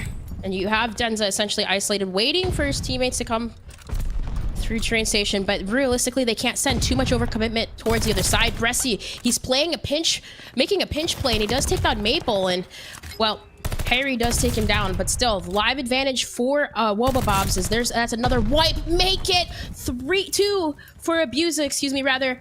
And now there's only really 1 push that you have left if you're Team War and only 13 seconds left. I don't even know if they can make it there. I mean, they can. They just need everybody up at the same time. It's going to have to take all 4, but there goes 1, possibly 2. Here comes Wardy for a challenge. If he can find Shackle, Denza actually slides in and he stays alive. Nope, never mind. He will fall. Wardy, however, will get into the point, and with that, we will be going to a round number 5. Wobabobs do a nice job defensively. They clean the waves time and time again, and they maintained their numbers late into the round, which was absolutely crucial. They had a 6-4 advantage. Then they hold the line. Now we go to our final round, round 5. This one decides this best of 5. If Team War can win it, we go to another hard point. If Wobabobs can clutch up and close this one out, they will win 3-0 and send Team War to the lower bracket. I feel like, too, like, Cobra really heated up in that last, like, 30 seconds. Like, I think he wiped 3 members of Team War off, so that was kind of one of the leading factors. You shut him down, you win the round. But on the attacking side, though, Wobblebobs, instead of this time committing towards B, they decided again to go towards A. Didn't deem successful last time around, but this time it's looking pretty good. 3 down now for Team War. The funneling is coming on through. Abusa gets a huge 2, make it 3 for Abusa, and that might be a quick wipe at A. A Wobblebobs starting off aggressive, and they get the capture. Now they only have to worry about B. Basically the easy site here, Spaceman. And they also hold on to, they also hold on to a pretty significant advantage. And Denza was in a position to maybe find Shaxter on the rotation through the back, but you can't blame him for turning away early. He has to get his teammates over towards B, and that's a risky call off the start for Wobo to go to A and prioritize that site early on. Shaxter doing a very nice job of just playing his life and staying alive, and with that time that was bought, you give Abusa time to rotate through the back. He wins a big gunfight on Harry, and it's 24-17. So even with a minute 49, you have lives to give if you're a Wobblebobs, and that was so beautifully played off the start. Cobra's going to be an absolute nuisance to deal with in the corners, and so far, he is just challenging everything, and if you are a Wobblebobs, you better start stacking the point and putting this game away. Absolutely, and again, one of those leading factors. Cobra's still staying alive. Harry finally manages to take him down, but it's the subs. The Chaxter gets the trade in, and now Maple really the only one to stop this here. And Wardy and Sue's that as actually, well, excuse me, Maple and Wardy there. But again, this has just put so much pressure if you're Team War, and you're just losing lives now. Only 10 lives remaining, and you have a minute 13 left. It's just gonna get scrappy, but you really need to apply the pressure, and Denza tries to hold on, but it's Bressy winning it up with a huge 2 and is securing 1 tick at least. Only 2 remain. Team War throwing everything they have in the kitchen sink at this point, but Wobblebobs mathematically should just win it on kills alone. They haven't done a great job of orchestrating a push into the point, but they're more than happy to give up lives because Abusa wins another big one. It's 13-4. This is going to be the series here, unless we see a miracle of a defensive hold from Team War, and I don't think it's going to happen, but here comes numbers from the back. Abusa trying to stay alive. It's pressure to the front. Wardy's now in, looking for the contest and the decap on the final tick, but with that, it's done. A Wobblebobs 3-0 sweep Team War, and they send them to the lower bracket. The #1 seed didn't even get a map in the start of the playoffs.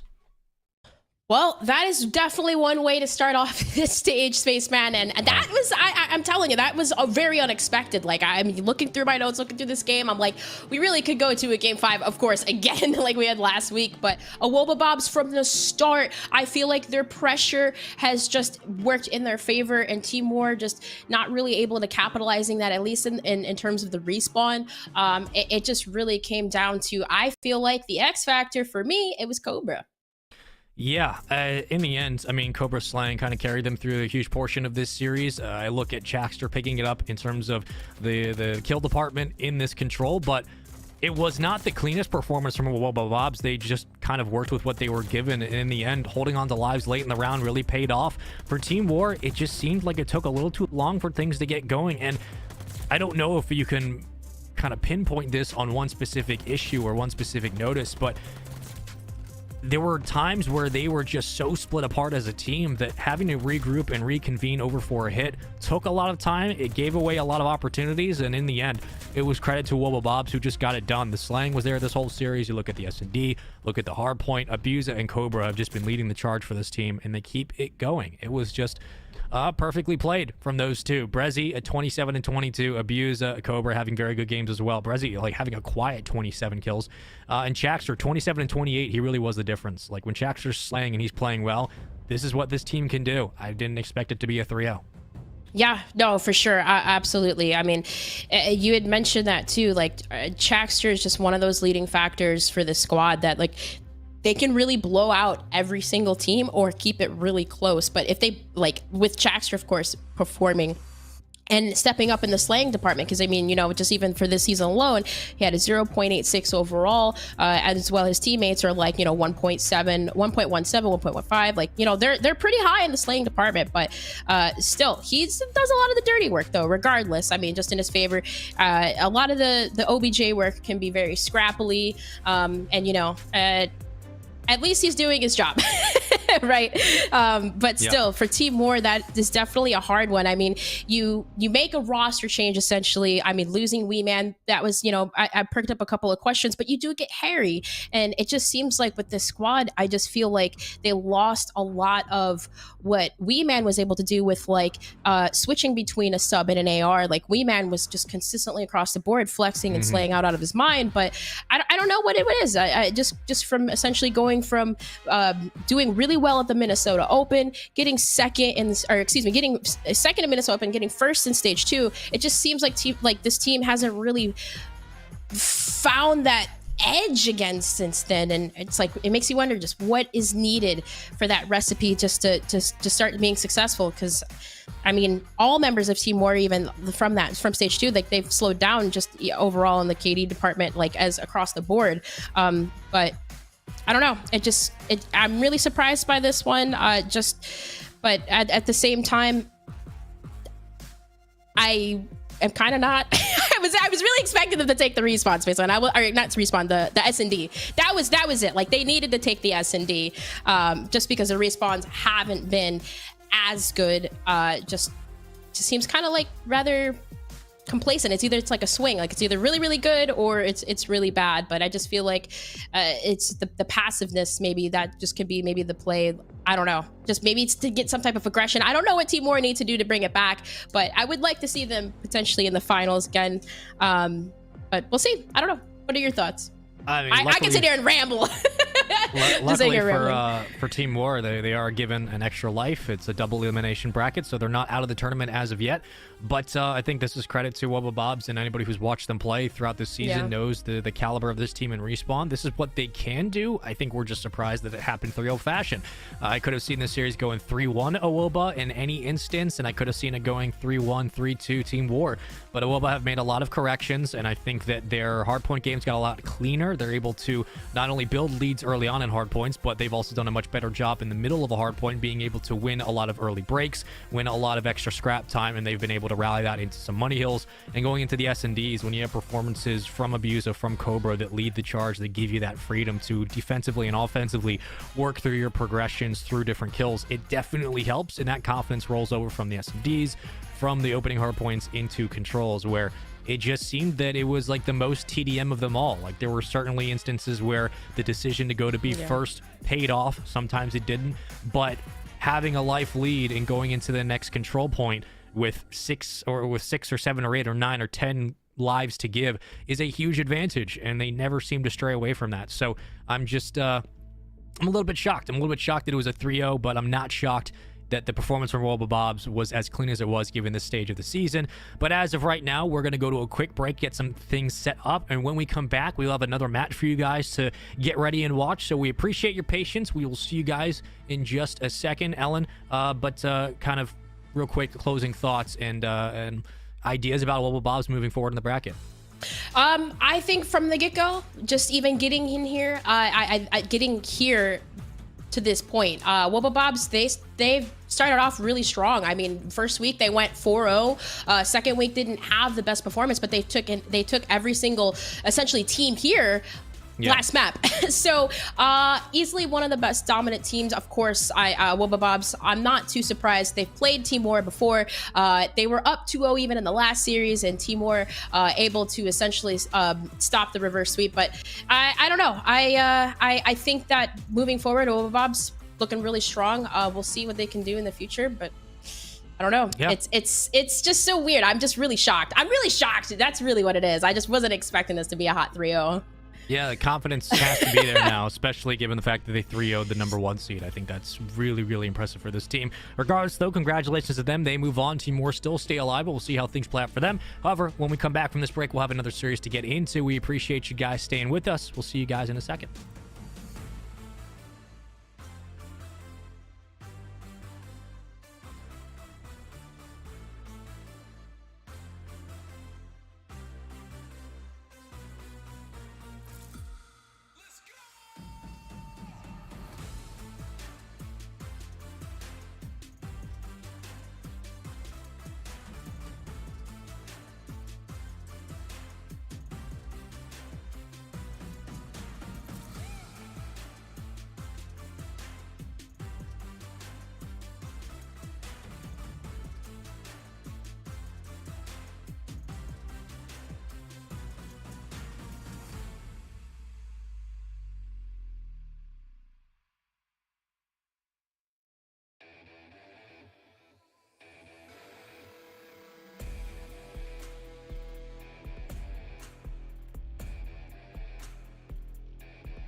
too exhausted, I needed the energy, needed to pick me up. I'm in your movie, but this is my cinema. I got the power, I'm built to devour anyone coming against me at tower. I don't cave under pressure. Some of y'all leaving here in a stretcher. Took my time to go and get better. I was reading in the red letters. Ay, hit me with your best shot. I got time today. Feeling like a matador with that Red Bull. Oh no, no, you can't stop me. I'm running my own play. For the game win, I came to pin anything that gets in my way. Been here, done that. You all know what we came for. Been here, done that. You all know what we came for. Energy, energy, energy. I need that energy, energy. Energy, energy, energy. I need that. Been here, done that. You all know what we came for. Been here, done that. You all know what we came for. Energy, energy, energy. I need that energy, energy. Energy, energy, energy. I need that energy, energy. We've been here, we done that, we done that. You all know what we came for. You all know what we came for. We've been here, we done that, we done that. Energy, energy, energy. I need that energy, energy. I'm in the game like EA. Been in my prime since pre-K. Shooting my shot from long range, going over heads a good toupee. Treat every day like payday. Y'all been living so mundane. My work week is Sunday to oh wait, that's every day. Putting in overtime, punching the clock, I'ma get what's mine. While everyone's sleeping, I'm living my dreams. I got a coin that's so divine. Lord, take the wheel like 10 and 2. I'm losing energy, I'm overdue. I've been on the top ropes, hitting my pros. Watch me hit the power moves. Been here, done that. You all know what we came for. Been here, done that. You all know what we came for. Energy, energy, energy. I need that energy, energy. Energy, energy, energy. I need that. Been here, done that. You all know what we came for.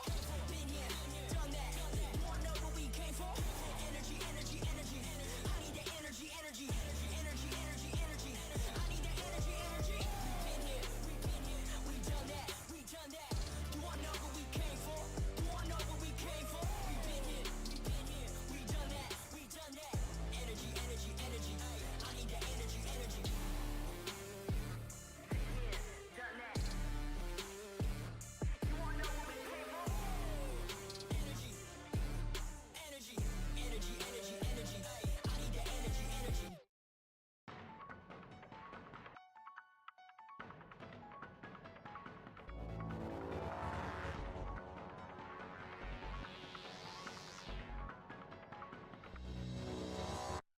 Tune back into the music.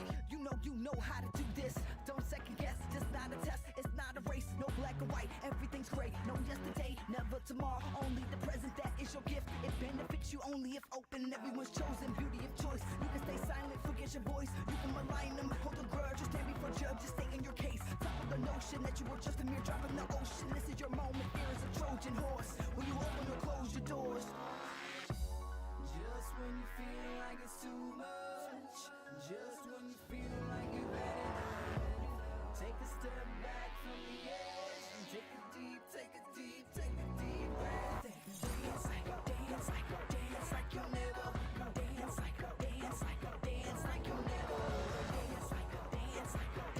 you'll never. Dance like you'll never ever gonna live again. Sometimes you don't like where you live. Sometimes you don't really like your kids. Sometimes you grow out of your friends. Sometimes it's your fault, just admit it. So welcome back. Here's the situation. We were going to jump into Rocker versus AIM and get a look at that matchup currently going on again on the winner's side. But as we were sitting, Rocker decided they wanted to 3-0 today as well. So Rocker takes down AIM. Now, granted, it was a lot closer than I think the series we got. I believe it was like 250-249 and a 6-5 S&D, and they close it out in the control. But Rocker 3-0's AIM. They move forward, and that means that coming up we would have Team War versus AIM.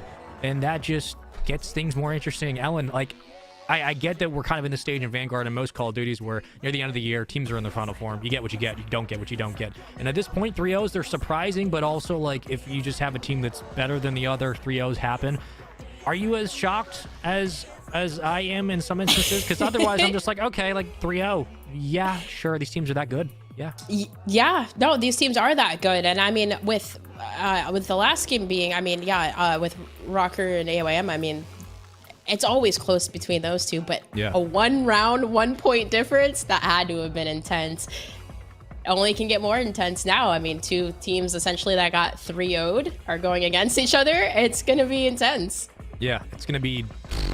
It's going to be Call of Duty. That's what it always is every single playoff season.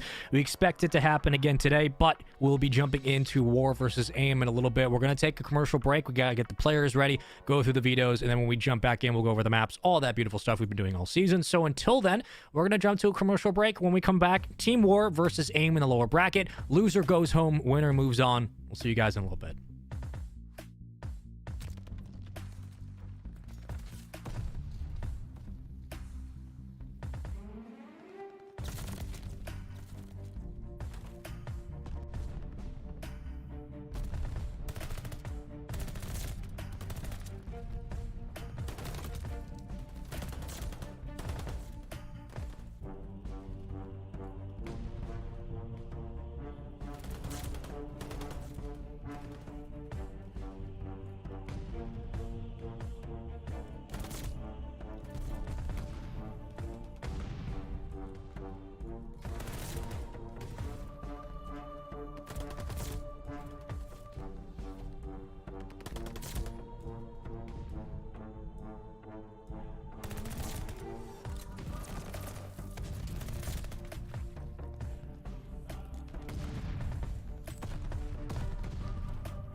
Welcome back to the Challenge League playoffs. I'm Spaceman, that is Dream Crazy, and now we are ready to get into our second series of today. It's Team War versus AIM, and this one is a little bit unpredictable because Team War dropped down after getting 3-0'd by Awobabobs. Rocker beats AIM 3-0. Both these teams yet to win a map so far today, and they now find themselves going head-to-head, Ellen. Yeah, and that's just very interesting. Just, of course, both teams ending both of their series in a 3-0 fashion. But we know, at least what we do know is the last time these two teams played, it was Team War to take the victory 3-2. Again, another very intense lineup, with really the only blowout being the control in the Berlin. From Team War, they 3-0'd AYM. But yeah, a little bit of an interesting one, just due to the fact that, again, both teams got 3-0 today, so just the mentality going into this, that is going to create a lot of pressure, but still, going to be an interesting one to see for sure. Yeah, and I'm surprised that AIM got 3-0'd by Rocker. Not that Rocker weren't capable of winning the series at all, but it's been a tough day for some of our top seeds, because that's your number 3 and 4 seed, 3-0ing their respective matchups, and now we got our 1 matchup versus our 2, which you thought we'd be saying for the grand final. But instead, we're saying it for lower semis, which is just nuts, because whoever wins this, again, will get to move on, and the loser goes home. Like, Team War, AIM, one of these two teams is going home. Yeah, that's crazy to think about already. But I mean, of course, there is only 4 teams in this, regardless. One of these teams are going to go home today, and well, if I don't know. No. You're crazy. You're crazy if you think I'm predicting this one. But I was just thinking of maybe like a momentum factor, at least for Team War. It seemed to be Maple's kind of swinging it around. Maple and Wardy just doing their duo-ship on that last map on Berlin. Maybe they'll just start to see things heated up coming into this next series for War, at least. Yeah, I think this one will be as close as we expected most of these series to go today, because, quick refresher, AIM lost a close 3-0. It was, I believe, a 1-point hard point, a 1-round S&D, and on the control, I think it was still as close as you would expect. We'll get those scores in a moment. But for Team War, going into this one, I think a lot of this is just about resetting the vibe of the team, getting everybody's mentals back in check. That's where having somebody like Harry would be huge, having the legendary and legacy experience of players like Denza in the Challenger Series, in Maple, in Wardy. These are players that can get back on the same page very quickly. On the other side, for AIM, I'm surprised that they find themselves in this spot because, well, Super's been playing out of his mind as of late. He's been one of the best respawn players in Europe, I would say, in the world for challengers. And he's just the 1-2 punch of Eric Boom and Yako, and in having Journey, in his entire process as a player, the way he's been able to kind of maneuver through different teams and having success on the likes of originally Atlanta FaZe Academy, and then having success last year and this year as well. Like, this is another very good squad. I'm just a little surprised that we have our number 1 and 2 seed fighting it out in the lower side of the bracket. But between these two teams going into this matchup, like we talked about last time, it was Team War taking it in game 5. But we also said that last series for Team War when they play Awobabobs, and Awobabobs 3-0'd. So you never know what you're going to get. I would like to see the maps now that we have the vetoes ready to go. I don't have a prediction for this one, and I don't really know how this one's going to land. Ellen, I think that of all the matches today, I would be shocked if this one doesn't go to at least another hard point. I think this could go for it. Yeah, and what's crazy about this lineup right here, Spaceman, is this, I believe, this is basically the same exact layout setup that we saw. The only difference being the hard point. The first hard point was Tuscan instead of Bocage, and then map 4 was Bocage. So, like, literally same maps, same game modes. This could be good if you're Team War, because essentially they did take the S&D on Desert Siege, and then they did take the S&D on the Bocage last map, 6-3, 6-4. So, interesting to start here. But yeah, I feel like now that they had a go at it on the Bocage first time around with Awobabobs, Team War, they should at least get their footing in for this one and know off the bat what they want to do. But for AYM, yeah, like you said, it was a 1-point difference against Rocker in the hard point. So going to be an interesting layout. Yeah, that might be the benefit for Team War in this best of 5, because you do have Bocage in Berlin that you can try your hand at yet again. Now, granted, you get a Tuscan hardpoint instead of a control, or instead of an S&D, excuse me. But in this instance, you know, giving them the early series advantage, probably not a bad call because they do have both map sets back to back. Now, you do split it up with Desert Siege in the middle, but we've also seen Team War play on this. We've seen AIM play on this before against each other in that series, of course. And if we need to, a Bocage S&D to round out this series. But in this instance, I think it's essentially a coin flip now. Like, you got Rocker moving forward, you got a Wubba Bob moving forward. This is the beauty of the playoffs where everything gets thrown out the window. And if you're Team War, you have to start it off strong with a hardpoint win. Just getting a map on the board for AIM, same situation. The sub pressure will carry you through a majority of this series. And that's where I look at players like Journey, players like Eric Boom to have kind of those crucial performances. And if Super just plays his game, this is another formidable opponent the Team War cannot underestimate. Yeah, for sure. For sure. And, even to contest with that too, I feel like Denza for Team War, like he's going to be the one to shut them down. Essentially, like he does a lot of sneaky plays, a lot of those mid-map breaks that essentially can cut the map in half. And I think that moving forward, yeah, he's going to be the one that you want to take down if you are AYM. I almost said Awoba Bobs, and I think at this point it's just we just like saying. I think every caster that said that they just like saying that name.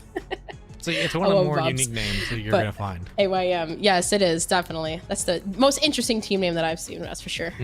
Yeah, well, going into this best of 5, I mean, it's one map at a time for both teams, and if you do fall short here, your run in the playoffs does land to a close. So you do unfortunately have to go home because we're in the lower side of the bracket. However, on round 2 for winners, it will be Wubba Bobs versus Rocker. Winner of that will move to the grand final. And I believe that we will see winners finals today. I believe that's how we're structuring things. But in this situation, if you are Team War, most of the pressure, I think, really comes in that game 1. I think that their S&D is about as good as you might get, even looking back to their prior series today.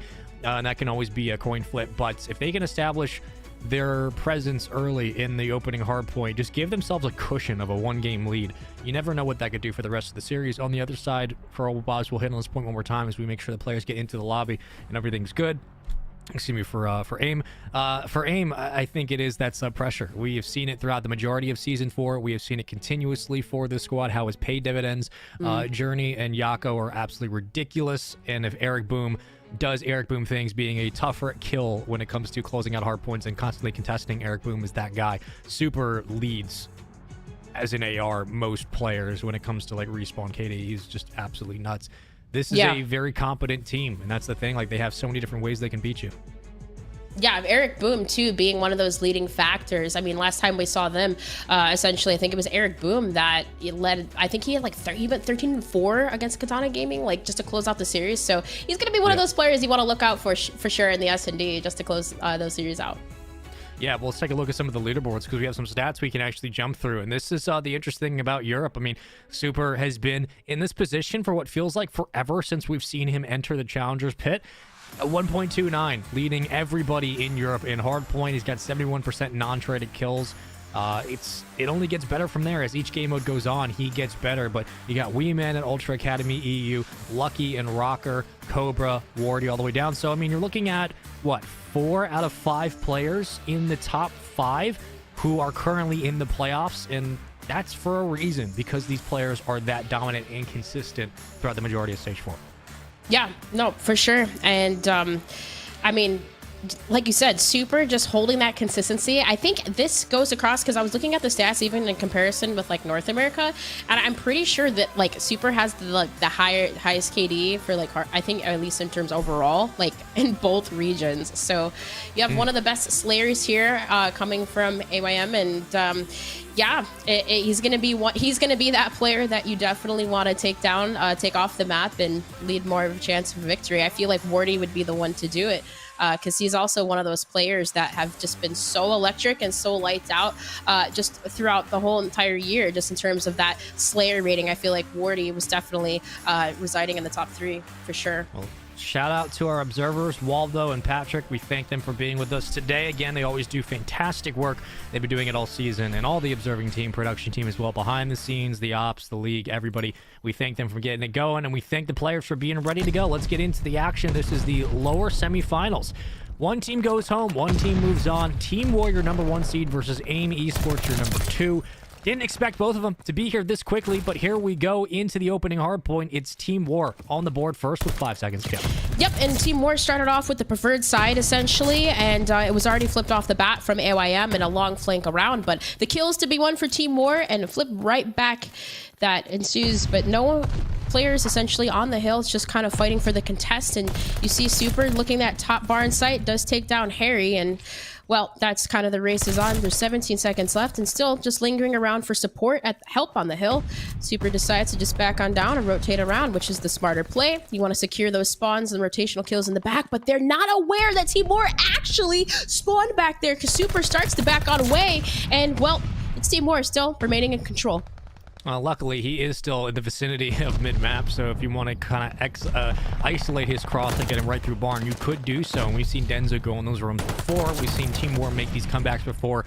Luckily, the spawns do somewhat help, but there's a split towards the outside, and now it comes down to these outskirt gunfights, and Harry will fall. With that, Denza picks up a kill right off the cross, but in these instances, we are wondering what is the length for AIM when it comes to getting Super to continue to roam like he's or to roll like he's been doing. Starting off at 3 and 5, he's having a very good game in the AR spot, but other than that, it's been somewhat of a team effort for AIM going through this season. They have been able to pick up a lot of slack thanks to the sub pressure they've been able to apply to most teams in Europe. For Team War, they're going to have to watch that break game. If they can get a clean couple of holds and a couple of hills and chain those together, they can build themselves a solid lead like they're doing now and reverse what didn't work in their prior series against Awoba. And so far, you got Denza earning a glide bomb. He's just finding ways to contribute and get involved. This is a pretty good start for Team War, but now they have to worry about the next hill. Yep, that was huge for Team War as Denza did earn streaks on that rotation and fighting for the eliminations in the back, essentially. But AYM do win the eliminations, and you have Eric Boom who's starting to heat on up, does start to zone forward and takes down 2. So now with only 1 player live on that Riverside, that's Maple getting taken out by the pistol. That's 4 down for Team War, and the spawns do flip towards the back. But if you are AYM, this is not so bad because, well, I say that, and never mind. I'll get wiped from the point. It's Team War now in control. Glide bomb for Yako. He will eventually fall, and with that 3 dead in the kill feed, it's Team War doing a very nice job of pushing back from the pressure of AIM. They tried their best at 3 at a time, but constantly were met one after another. Harry just keeping numbers out of the hill, and Denza doing essentially what he's done all series and season long. He has constantly been an excellent presence in hardpoints for this team. On the 4 spree of his own, 14 kills to his name, looking for number 15. That's a solid 15 seconds of scrap time. They're able to get back in their pocket, and they build that lead and continuing on into P4. In this instance, if you're Team War, you get a money hill here too. You're looking at like a 120, maybe 130 hill game, and yeah, that's going to be pretty tough to come back from. AIM have to find a way to start getting things going. Yeah, and the subs for Team War are positioned so well. Denza even just essentially, and Wardy just getting into positions where they can cut off AYM and just winning their gunfights on the hill. I mean, you see Denza, he has a minute in time, but he is 16 and 7 right now. So just as that, Maple just follows up with another 2. So Team War just winning their gunfights in and out around the hill, making it very, very hard for AYM to break on through. And it really is just kind of fluttering AYM. They just start to single push and get a little bit miscombobulated. So now the advantages for AYM is they do have rotation and they have P5 set up, but it's just the gunfights for Team War too strong. And now the streaks coming in from Denza. Yeah, once AIM lost the flip, they were more than happy to give up on rotation and get back out and try to hold these spawns for new. So if they're not going to get the last 20 seconds, they will get the opening maybe 20 on this P5. So we go to the Riverside with Eric Boom currently. They are looking to lock down Team War and keep them out of the point, and so far so good. As Denza flies his way in for the contest and the break, he will be successful on that challenge. But now split spawns for both teams. It's a foot race through mid-map, both trying to find and lock up the kills. 115 to 51. Team War find a way back into the hard point, and with 30 seconds to go, this is a lot of investment on the other side. Yako using a glide bomb. We just saw one prior. It will not find anything. And I don't know if I agree necessarily with using the glide bomb to stop the bleeding. You still have a couple of chances to break this hold, but that's a lot of investment, and they don't get much out of it. Yeah, most definitely. And I understand the use of it. Like, you essentially just want to stop Team War from gaining such a high lead, but really nothing connected. It was just essentially a waste, and now you're left with nothing, really. But on the side of Team War, I mean, again, you have Wardy getting into those positions early that AYM, they're just never really the first to set up. And if they are, they get broken so easily because the gunfights are being won for War. And yet again, there was another wipe at Old, and here you just see Wardy just laying patiently, and he gets another important kill, make it 2 on to both Yako and Journey, and still just hold control over Barn.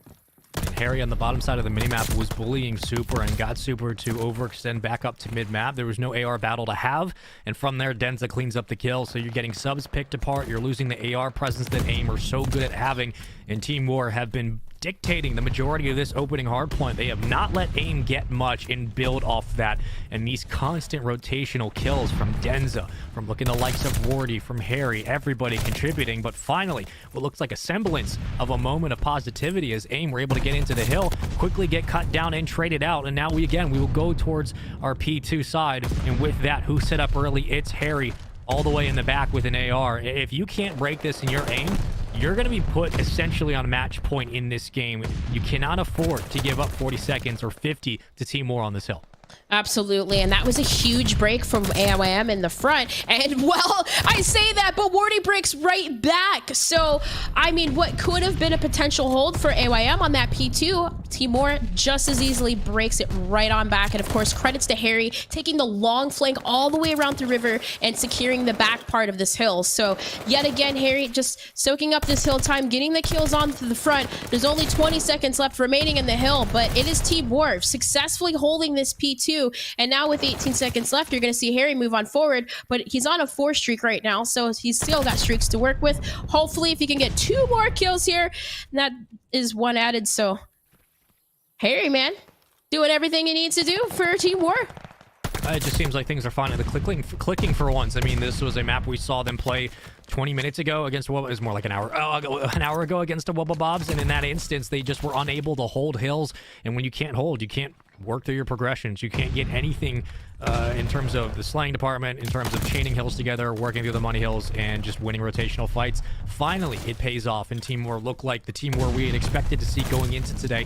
For AIM, they can work their way back into this hard point, let alone this game, but it's going to have to take a full effort. They're just getting kind of slayed out. Maybe Journey can help open things up with his 2-piece to get his team into the point, but they know where the spawns are for War. They know what they need to do in this instance, and you can just see what the streaks have been like. Is so far, it's been relatively quiet outside of Journey. He's now on 3, making it 4, potentially 5. He will eventually fall, and with that, the hill and the time goes back to Team War, and now they're getting pushed out thanks to Harry's 3-piece, thanks to Eric Boom coming off spawn and waiting for kills to fall. It's 210 to 83, excuse me, and this could be a 100-point game in that club for AIM. If they cannot get themselves into the point and hold this from 1 or 2 pushes from Team War, this hardpoint's done. This one's going to be over, and it's going to be a 1-0 series lead.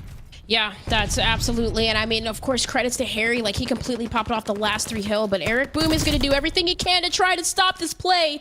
And that is Denza with a huge 2 for the wipe on Barn Hill, and Team War yet again in control. Harry's still doing Harry things, going off. I mean, look how far forward he is zoning around in AYM's spawn. Like, this is just complete domination from Team War, 234 to 96, and, well, a little bit of time to be had, but Team War really don't need to invest too much time into this hill. Denza's still going to go for the play, wipes on 1, and AYM's kind of pushed with their back against the wall. Do you rotate? Do you push for this old hot time? You kind of have to, I believe, because you gotta this is it. You have to contest. Like, there is no choice. You have to get into the hard point. You have to contest. 2 seconds needed. No one's around, and that is the 100-point club. 250 to 99. Team War played a scrim. That was just one-sided all the way through. AIM had a moment there where Journey looked like he might help to open up through the back spawn and try to control Grandma Hill, but the barn was like that. There were moments there where you get inside first if you're AIM, and then they did nothing with it, and War just stomped them. That was a blowout. Yeah. Okay. Yeah, completely. I mean, and just as collectively as a whole, like, you saw Wardy getting into advantageous positions to where not necessarily jumping into the hill right away, but more so playing around it, getting a couple of kills, and then repositioning themselves to where they can just fully get control of AYM get him trapped in the spawn. And then you saw Harry, who just like completely picked it up on that P3 Grandma's Hill. Even the rotation from P2, taking the longer routes around the map, doing essentially the thing that nobody likes to do, but just doing his job. At the end of the day, it was just very much so like organized, coordinated from Team War. Well, that's the type of turnaround I think Team War fans wanted to see. After their first series, they got swept. They come in here and they look like they're about to do a sweep with that ridiculously strong Game 1 win. Again, choosing Bocage again is a risky choice, but it's one that absolutely paid off. And challenging your weaknesses early on in the playoffs might help, as Team War commanded their opening victory. Now they go to Desert Siege, which is another map mode combo that we know they are just as competent at. And then they followed up with the Berlin Control. So if you're AIM Esports right now, tough map 1 loss, you shake it off, you go to Game 2, a chance to bounce back. But that was one-sided through and through from the opening hill to the final close. And this Game 2 is just as important as last series was, right? Like, you're looking at a team that certainly has some grudges from what they just let happen to them in that 3-0 sweep. Now they come in here with something to prove, and they have a chance to go up 2-0.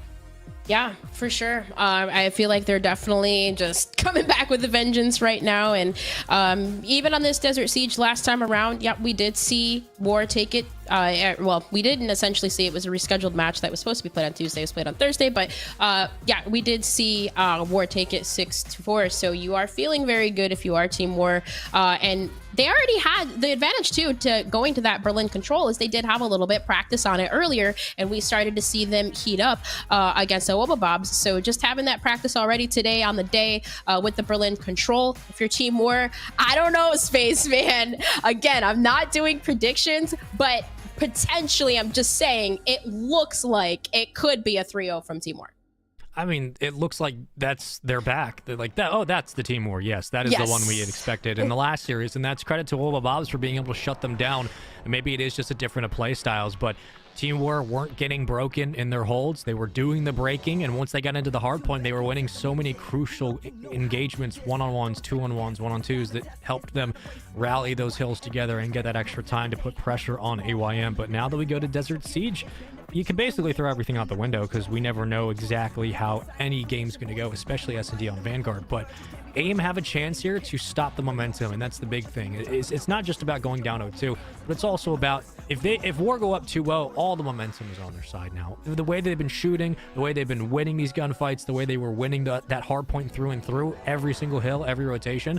If you're AIM, this is much more than just a 2-0 lead for War, potentially. This is also about completely reshifting the momentum in the series. So if they're able to take this S&D, brand new best of 5. But until we see kind of how they approach this Desert Siege, this is a scary situation to be in. They just got swept. They come down here. They lose the first map heavily. 4 maps in a row. That's tough. Yeah, and I mean, if you are AYM, I mean, it's even more tough. Okay. Vocabulary, but like, just because of the fact that, yes, you just got swept by Rocker, and now you're coming into this series already down a map, and it's a search and destroy. You need to be able to take it right here, because I mean, obviously going down 0-2 in the series, not saying that they haven't reverse swept before, because it's of course very possible, but I mean, it's playoff day. You got to be able to turn up. This is where you want to do it. And this is a team that is very capable. I mean, easily just with Rocker, the next to the best Spanish team. And I mean, they just placed second in the cup this last weekend. So they got it. They got the sauce. They just got to make the recipe happen. And well, we already know about what we said last week about buffalo sauce and wings, Spaceman, okay? They got to get the sauce. I'm not bringing that up They again. got to bring the sauce. You got to do it now. And the biggest conversation we had in Stage 4, which was started about 2 weeks ago. It feels like it was like a year ago. It started about 2 weeks ago. No. We had conversations about the fact that we're going to get what we're going to get from players at this point. Given the fact that Vanguard is now nearing the end of its cycle, we have seen the majority of the different strategies these teams are employing, both in the respawns and in the S&Ds, but also the personality of teams shines through now. So whatever you got is whatever you got, and this is where you're going to be playing maybe your most cohesive Call of Duty. Granted, Boston's still coming, and then Challengers Champs is down the road. But at this moment in time, this is the very end of Challengers Elite for this year. So for a lot of these teams, it really just comes down to what do you have when you're called upon to act. And we've seen Team War able to bounce back. For AIM, we know how good this team is, but as of right now, we need to see that AIM that we saw for the entire Season 4, that we've seen for the majority of the year from these players. And it just seems that as of the moment, from even looking back in their last series against Rocker, that they just don't have it today. But that could change with one map. We're just trying to figure out what the storyline might be. And for Team War, their number 1 seed, they're showing that they have that number 1 seed potential to bounce back and make a change. Yeah, for sure. They're definitely showing the potential. And like, it makes you wonder, Spaceman, like, did Rocker just become that good? Because Rocker, seriously, like, I mean, they had essentially a roster change with their squad. Like, they picked up Journey essentially in place of Sukri, and then, or excuse me, other way around. Sukri's on that squad now. And like, they had that time, that alleviation to start to build up that chemistry. So like, that's just that squad that just keeps getting better and better. And I mean, maybe just from the matches last week, and a couple of them even against Team War, they did get reverse swept. I know we don't like to talk about that match, but right, like, maybe they just really learned from those mistakes, and they're just that squad that is just become that good, that, you know, they took last weekend, they took the cup, and then now they beat AYM just twice in the past couple, few days here. Yeah. So Yeah. makes you wonder. A lot of different variables going into play for sure, but I believe we have a small tech issue, so until we get that resolved, we're going to go to another break. We appreciate your patience. When we come back, hopefully Desert Siege S&D between Team War and AIM Esports. We will see you guys in a second.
Welcome back, everybody. We appreciate your patience on this matter. We had some tech issues with Yako. He eventually was able to figure it out, and he will, of course, be playing under a different name in this matchup. So we're getting right back into game 2. Everything's good. Players are all good. Thumbs up all around. And let's get right into it. We're on board with Yako. We'll see what he's able to do. Yako, aka Psychotic. Sicko. Oh. See that bomb?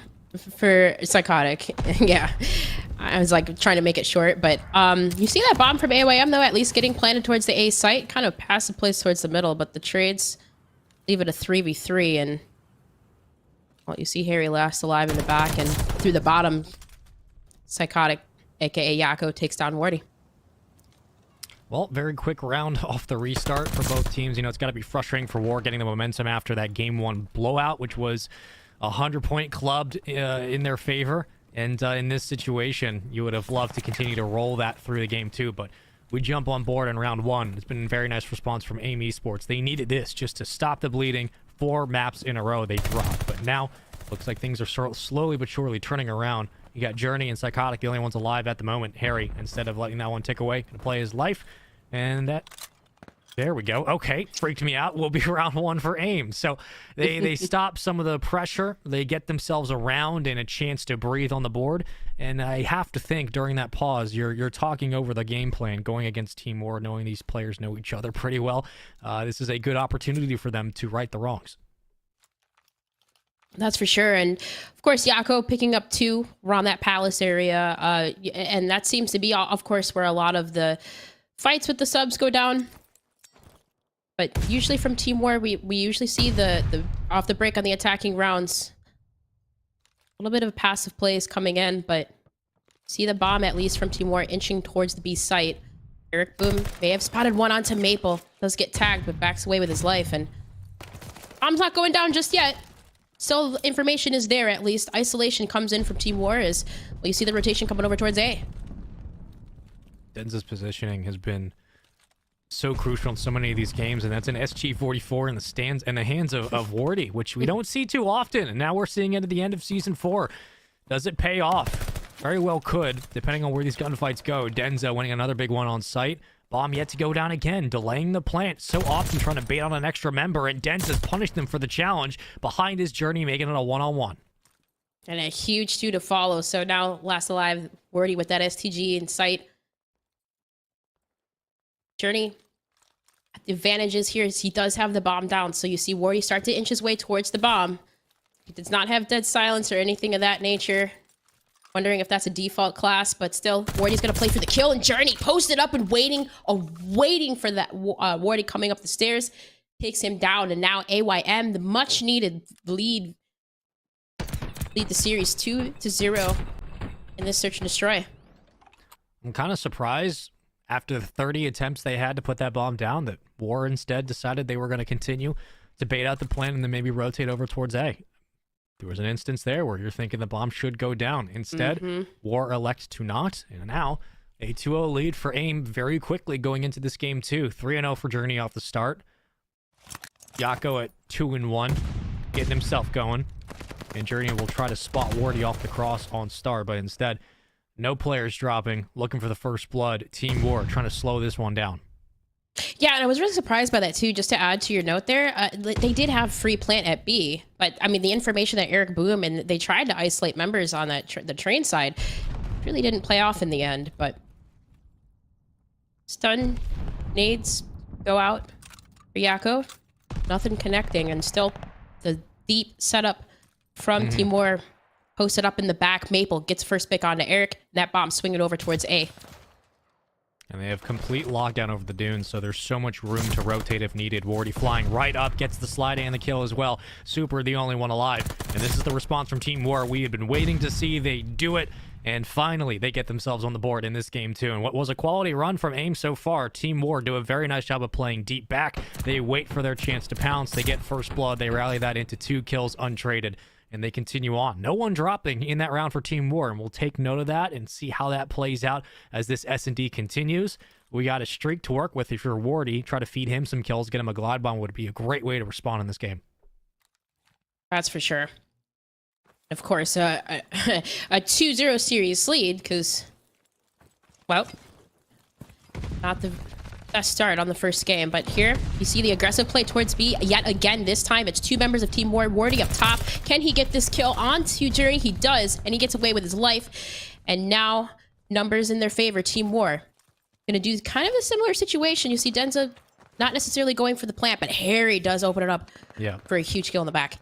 And Denza saw Eric Boom on site, and he was waiting for his teammate to help out. But here comes Psychotic. He drops. Denza picks him up on the bomb, and he'll get the plant back down. And that's another four-man wipe. Team War dropped nobody, and Denza just styled on AIM Esports. Okay, well, quickly, Team War remembered what they did in Game 1, and they do it again here in the start.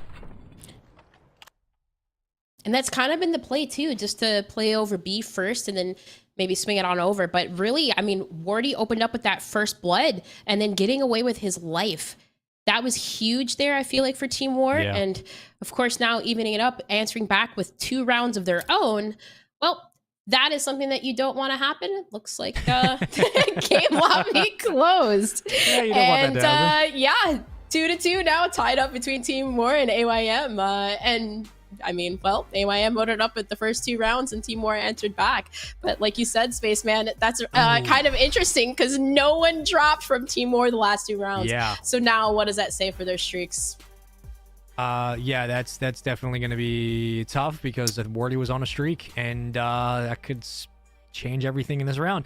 Okay, so now in this situation, quickly, Alan, let's quickly, you know what? I'm not even gonna ask you a question in this moment. We're gonna think about it long and hard. We're just gonna go to a break. Okay, you know, we're just gonna go to a break. When we come back, we'll have an answer. Hopefully, I'll see you guys in a second. Goodbye.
Welcome back to Challengers Elite. Given the current technical issues that have continued to persist, we are allowing both teams time to figure out a situation where they can play the match off stream, and we will keep you guys updated with the information we have available at the time when we can provide it. So as for now, we will be jumping into the winners finals matchup, and as we get those teams ready, we unfortunately do have to go to another quick pause. So when we come back from this break, we will have another series ready for you. It will be Rocker moving on to the winners finals. Again, we will get into that series when we have to. But as for now, Team War and Amy Sports will be playing off stream. We appreciate you guys' patience, and we will see you guys in a little bit.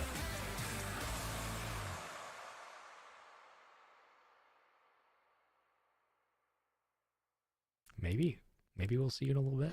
Who knows?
built to devour. Anyone coming against me at tower. I don't care in the pressure. Some of y'all leaving here in a stretcher. Took my time to go and get better. I was reading in the red letters.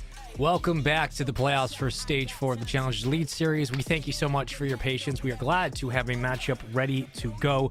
Rocker, Bobs, we saw this one just about a week ago, and now they find themselves in the winners finals. Spaceman, that is Dream Crazy, and Ellen. It is time to get into a very, very highly anticipated matchup. Both these teams fighting for a chance in the grand final. How are you feeling going in? Did you expect both these teams to be here? Well, I mean, a little bit. I mean, at least with the Bobs, they've been obviously playing consistently all throughout the stage. And I mean, just with their head-to-head last week, it was such intense games. Just getting to that game 5 and going into this, I mean, yeah, I mean, to be honest, this is a little bit to be expected just with how dominant Rocker Academy have been, just even the cups as of late. Yeah, they've really turned it around, and the biggest question mark, I think, as of late for Rocker was, can we see them in the Elite Series alone beat a top 4 team? And we had that question answered last week, and now they get a rematch against a Bobs, where even here, looking back to their prior matchup, Rocker won that one 3-2. It did go to game 5, though Awoba took the opening hard point and the following control. But for Rocker, they've been on a roll. Awoba as well have yet to drop a map today. Both teams coming into this 3-0 in their series. So there's a lot on the line, a lot like we saw with AYM and Team War, and Team War came out and just dominated in that opening hardpoint.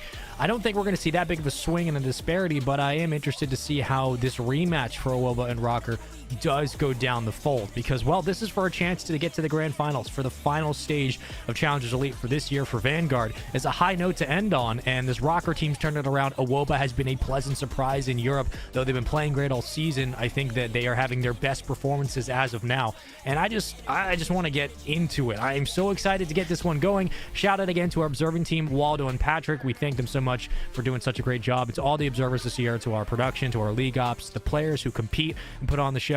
And Ellen, we're starting off with Tuscan Hardpoint, and I gotta tell you, I think this one's going to be as close as we want. I expect another very close series.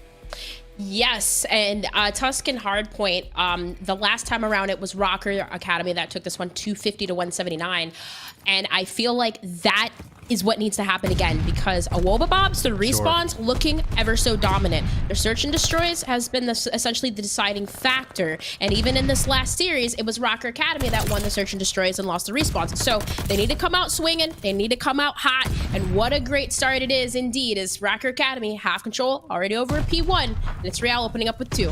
I mean, Bobs come in off the piggyback styles of what Cobra's been able to do today so far. With either weapon you put him in his hands, the Automaton, the MP40, he's been getting it done, and the slaying has certainly carried them through the majority of the respawns, but Rocker will not fall quietly. You're going to have to bring that same pressure and that same emphasis on every single hardpoint that you find yourself in, but so far, it's a quality lead for Rocker. Let's see if they can build upon it. This Chaxter looking for the contest early on in our P1. When we go to the rotation set up on the bottom side of the minimap, it will be Metals and company ready and waiting, and Metals, who apparently has been having an absolutely insane start today. I was seeing the tweets during some of the breaks about his performance early on. He needs to have one of those as well going into this winners finals. We know that the duo of him and Lucky can absolutely be a threat, but Chaxter 3-1, very good start for him.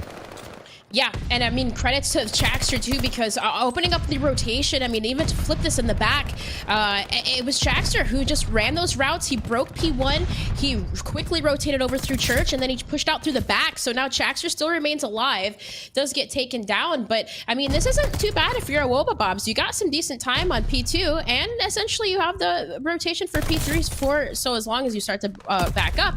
But only 20 seconds left remain, and it's Rocker Academy who win the gunfight on old, so the scrap time does go to them. 15 seconds remain, and well, you're gonna see Real rotate and push through middle, and Lucky holding on to old. He's on a 5 spree.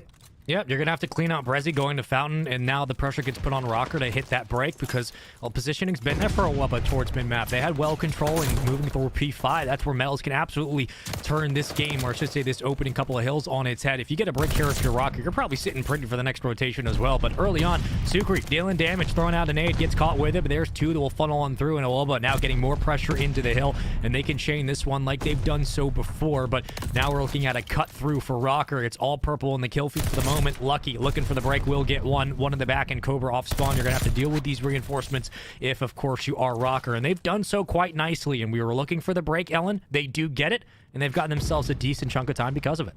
Yes, and this is something that Rocker Academy does so well is their P3 breaks. Usually you just send Lucky over on that grass side, which he's obviously doing a phenomenal job. He's on a 4 streak right now, 10-3, but Cobra stops at least the streak for the meantime and, well, tries to break on through, but still, Jackster, he's doing quite well too, as he's been making those routes, and Abusa already early on those rotation takes down 2.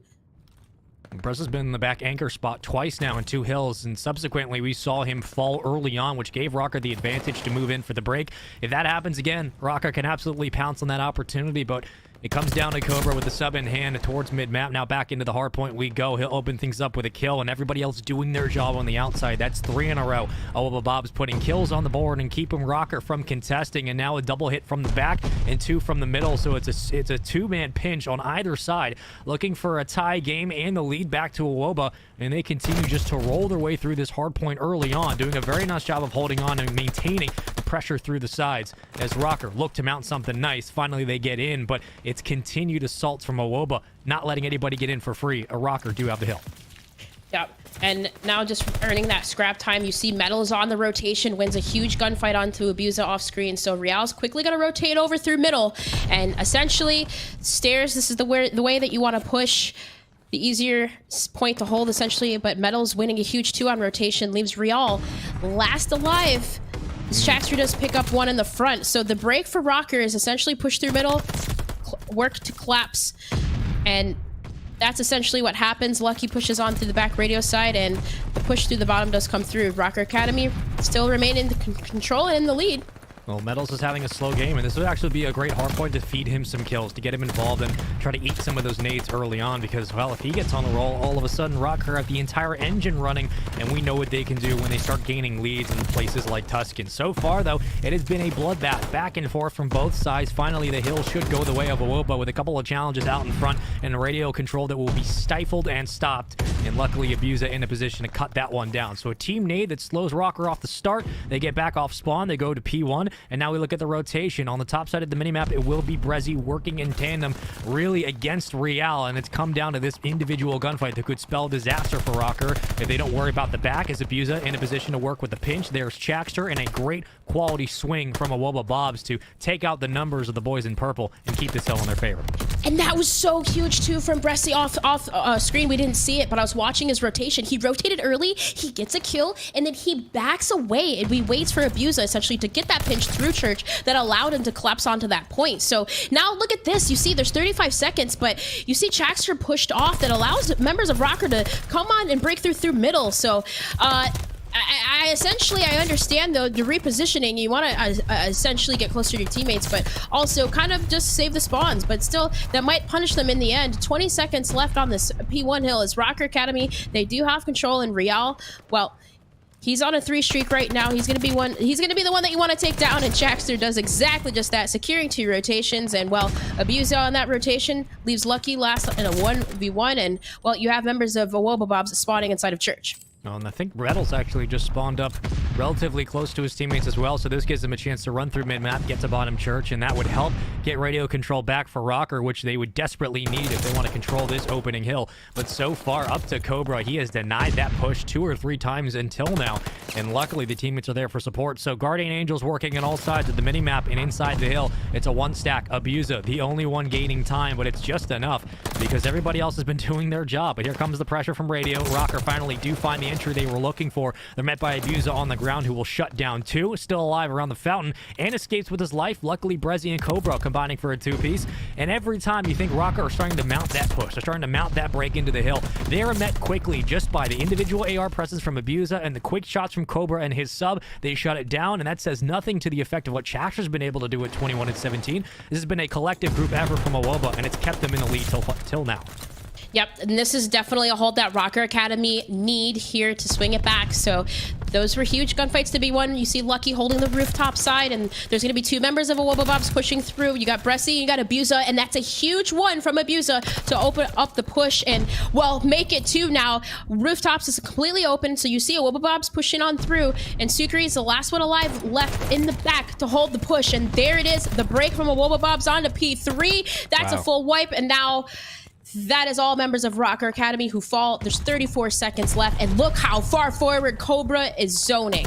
This is such a huge hold, and it's not just the fact that he's zoning, which is important, but the fact that Jackster is leading the charge for everybody, and we had talked extensively about if he starts leading the column, or at least he leads the slaying department, that is going to pay dividends for Awoba. It's not just the fact that he's putting kills on the board, but they feed off of his performances, and what we didn't see in the start with Team War, though, was a 3-man effort. Now Jackster's getting it going later in the start today. We're in the Winners Finals, and his effort has helped Awobabobs propel themselves to a 224 to 133 game. 1 hill is all that's needed. And at this moment in time, you got Brezzy, who's earned a glide bomb. He's still rolling on streaks. You got to think, in this situation, though you have to break through Church, and it will be dicey in the hill, looking at just the rotation game, this is a game 1 that Awobabobs should absolutely walk away with. Yep, 100%. And if you're Rocker Academy, you have 38 seconds left. You have to hold for every second, but you can just essentially position yourself. As I say that, 2 members fall. Awobabobs, the slaying power is just so strong, but it is to be won again. Broken Rocker Academy. It is Awobabobs that have control over Church now, and the spawn coming into the back for Rocker Academy. It's another wipe, 234 to 156. Only 15 seconds left on this hill, but the rotation, it needs to be had. But still, with P5 being such a scrappy hill here, Spaceman, you have to think that Awobabobs are going to walk away with this one. Well, you're going to have to hit it with nades out of everything you got. You've got to pepper that util immediately, and you also got to contest. You got no choice, but you can win it on scrap time alone if you're Awoba, and for Rocker, it's going to have to take, like we say a billion times, perfect hard point, but Metals right up the gut, trying to work through the backside of Radio, down to Patio. He will fall. 2 more in the kill feed again. Rocker getting a couple of kills, but do they have the numbers in front to deal with that bull rush? It's like a bull through a china shop. If you are Awobabobs, you could just continue to fly on in and trade numbers. But you also have to worry about the util. You get pushed back, you lose a gunfight to Lucky, and Sukri doing his best just to watch the cross. This has actually been a quality hold from Rocker. They haven't given up a lot of time, no contest either, but they've been getting the kills individually, inside one another, not allowing a full 4 hit from Awoba. This has been very clean and very effective. Yeah, but like you said, they have to not only do it for this hill, but they have to do it for also for P1 to even contest it. And you already see members of Awobabob on that rotation. So Rocker Academy do secure this scrap time, but they still have 3 members of Awobabob to take down, and Lucky has 2 coming from essentially from Church. And well, Lucky gets away with his life, stays alive for the moment, but Abusa, huge 2 on the rotation, and of course, Bressy to follow, and of course, the streaks, 30 and 17. It's not gonna be enough. Awobabobs take the first dub, and oh my goodness, Spaceman. Rocker Academy, they started to come back right there, but it really, for me, I feel like the turnaround was definitely Bressy from that P5 rotation over to P1 the first time around. Sure. He secured literally those rotational kills, and they had that full P1 to control, and I feel like from there, they just kept chaining, and Awobabobs just really ran away with it. Yeah, it's almost like we jumped back a week again. We saw this last time we watched these 2 teams go head-to-head. Awoba took the opening hardpoint. They do it here again, and it was pretty dominant throughout. And I think that, to your credit and to your point, that it really was Brezzy stepping up and winning a huge amount of kills. Not only the fact that he was winning the rotational fight, but consistently in the first half of this hard point, he was the first one back out in power position with the AR, just making sure that not only they had spawns, but they weren't going to get pushed from behind, they weren't going to get flanked, and that kept them clean on their holds. And Brezzy was doing that consistently through the first couple of rotations. And looking at the replays of this game 1, Ellen, I am very impressed with Jackster's turnaround. It was a hard-fought series against Team War. I think his step up has helped this team, and now that they're all on the same page, you can see how their break game was not only just as efficient, but their ability to hold hills through the opening 20 seconds is what kept them through the lead, through going through Fountain, you're going through P4. When you're looking at P5, where usually you see a hell of a lot of nades, making it as contested as possible, it wasn't the case in this hard point. And I think that a lot of that has to do with just everybody being on the same page, and Awobabobs really showing that they know how to read Rocker. Oh yeah, of course. And I feel like in the beginning it was Chaxter who kind of set the pace for that too as well. Like he was the one that was taking those mid routes. He was cutting down members of Rocker Academy, and then like you said, just that ability to chain. I felt like it really just kind of left Rocker to always have to break hills, which they did so successfully even right here. Like it was beautiful breaks coming from Rocker, and it just still on the early rotations, Awoba Bobs, like you said, Rusty getting set up and getting those rotational kills in those power positions. Instead of just always fighting for the scrap, they just said, you know what, let's just give it up. We'll set up early. And that kind of left Rocker to fight for that scrap time. And well, Awoba Bob's doing so well in the respawn holds. That's just what they do. And across the board, slaying power from everybody was really good. I mean, Cobra, not the best game, but I mean, if Cobra, this is pretty good. If Cobra's not having the best game and you're still walking away with a dub, I mean, of course, Pressy, 30-17, and Abusa, 27-19.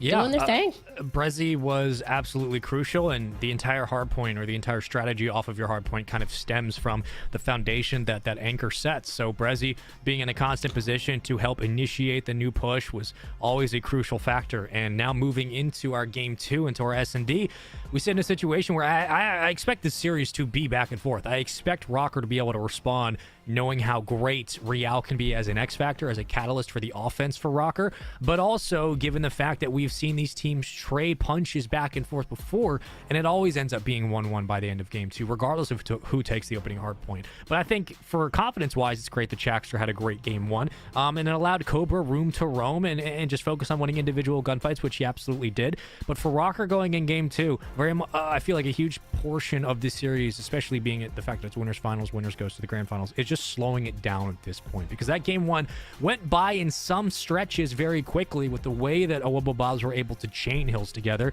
Going into this S&D, I think Rocker need to be able to reestablish the pace and just pull this game back down to earth and set a baseline they can work off of again. Yeah, and you're absolutely correct. Like, especially with these two squads, it usually ends up going that way. They trade maps. They usually get to, you know, that map 5. And by way of S&D, it has been Rocker Academy to walk away with those wins. So if you're a Woba Bobs, you had some time to essentially practice against this team.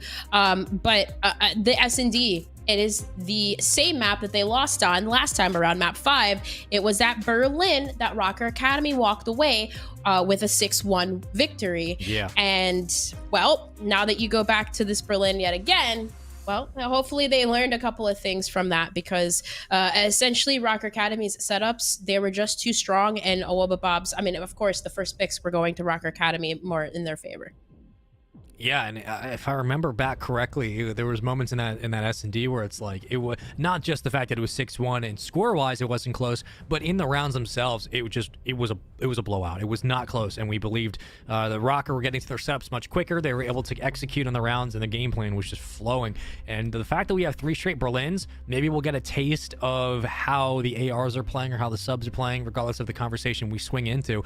We'll get an idea of how the next couple of maps will go, given how this S&D plays out. But in this instance for Rocker, this is one of the maps they perform better on in terms of combos, and I think that they will do just fine taking the challenge of Awoba. But I do wonder, do Awoba pull out different, I mean, I guess the way to put it is, yeah, like, do they approach this the same way they did, I doubt, in the start of the season, where at least today it seems in S&D they've been much more committed to a lot of team-oriented late rotations, especially looking back to their series against Timor. Awoba looked very comfortable, so I wonder if they will change up the way in terms of pacing and timing they approach Rocker as well.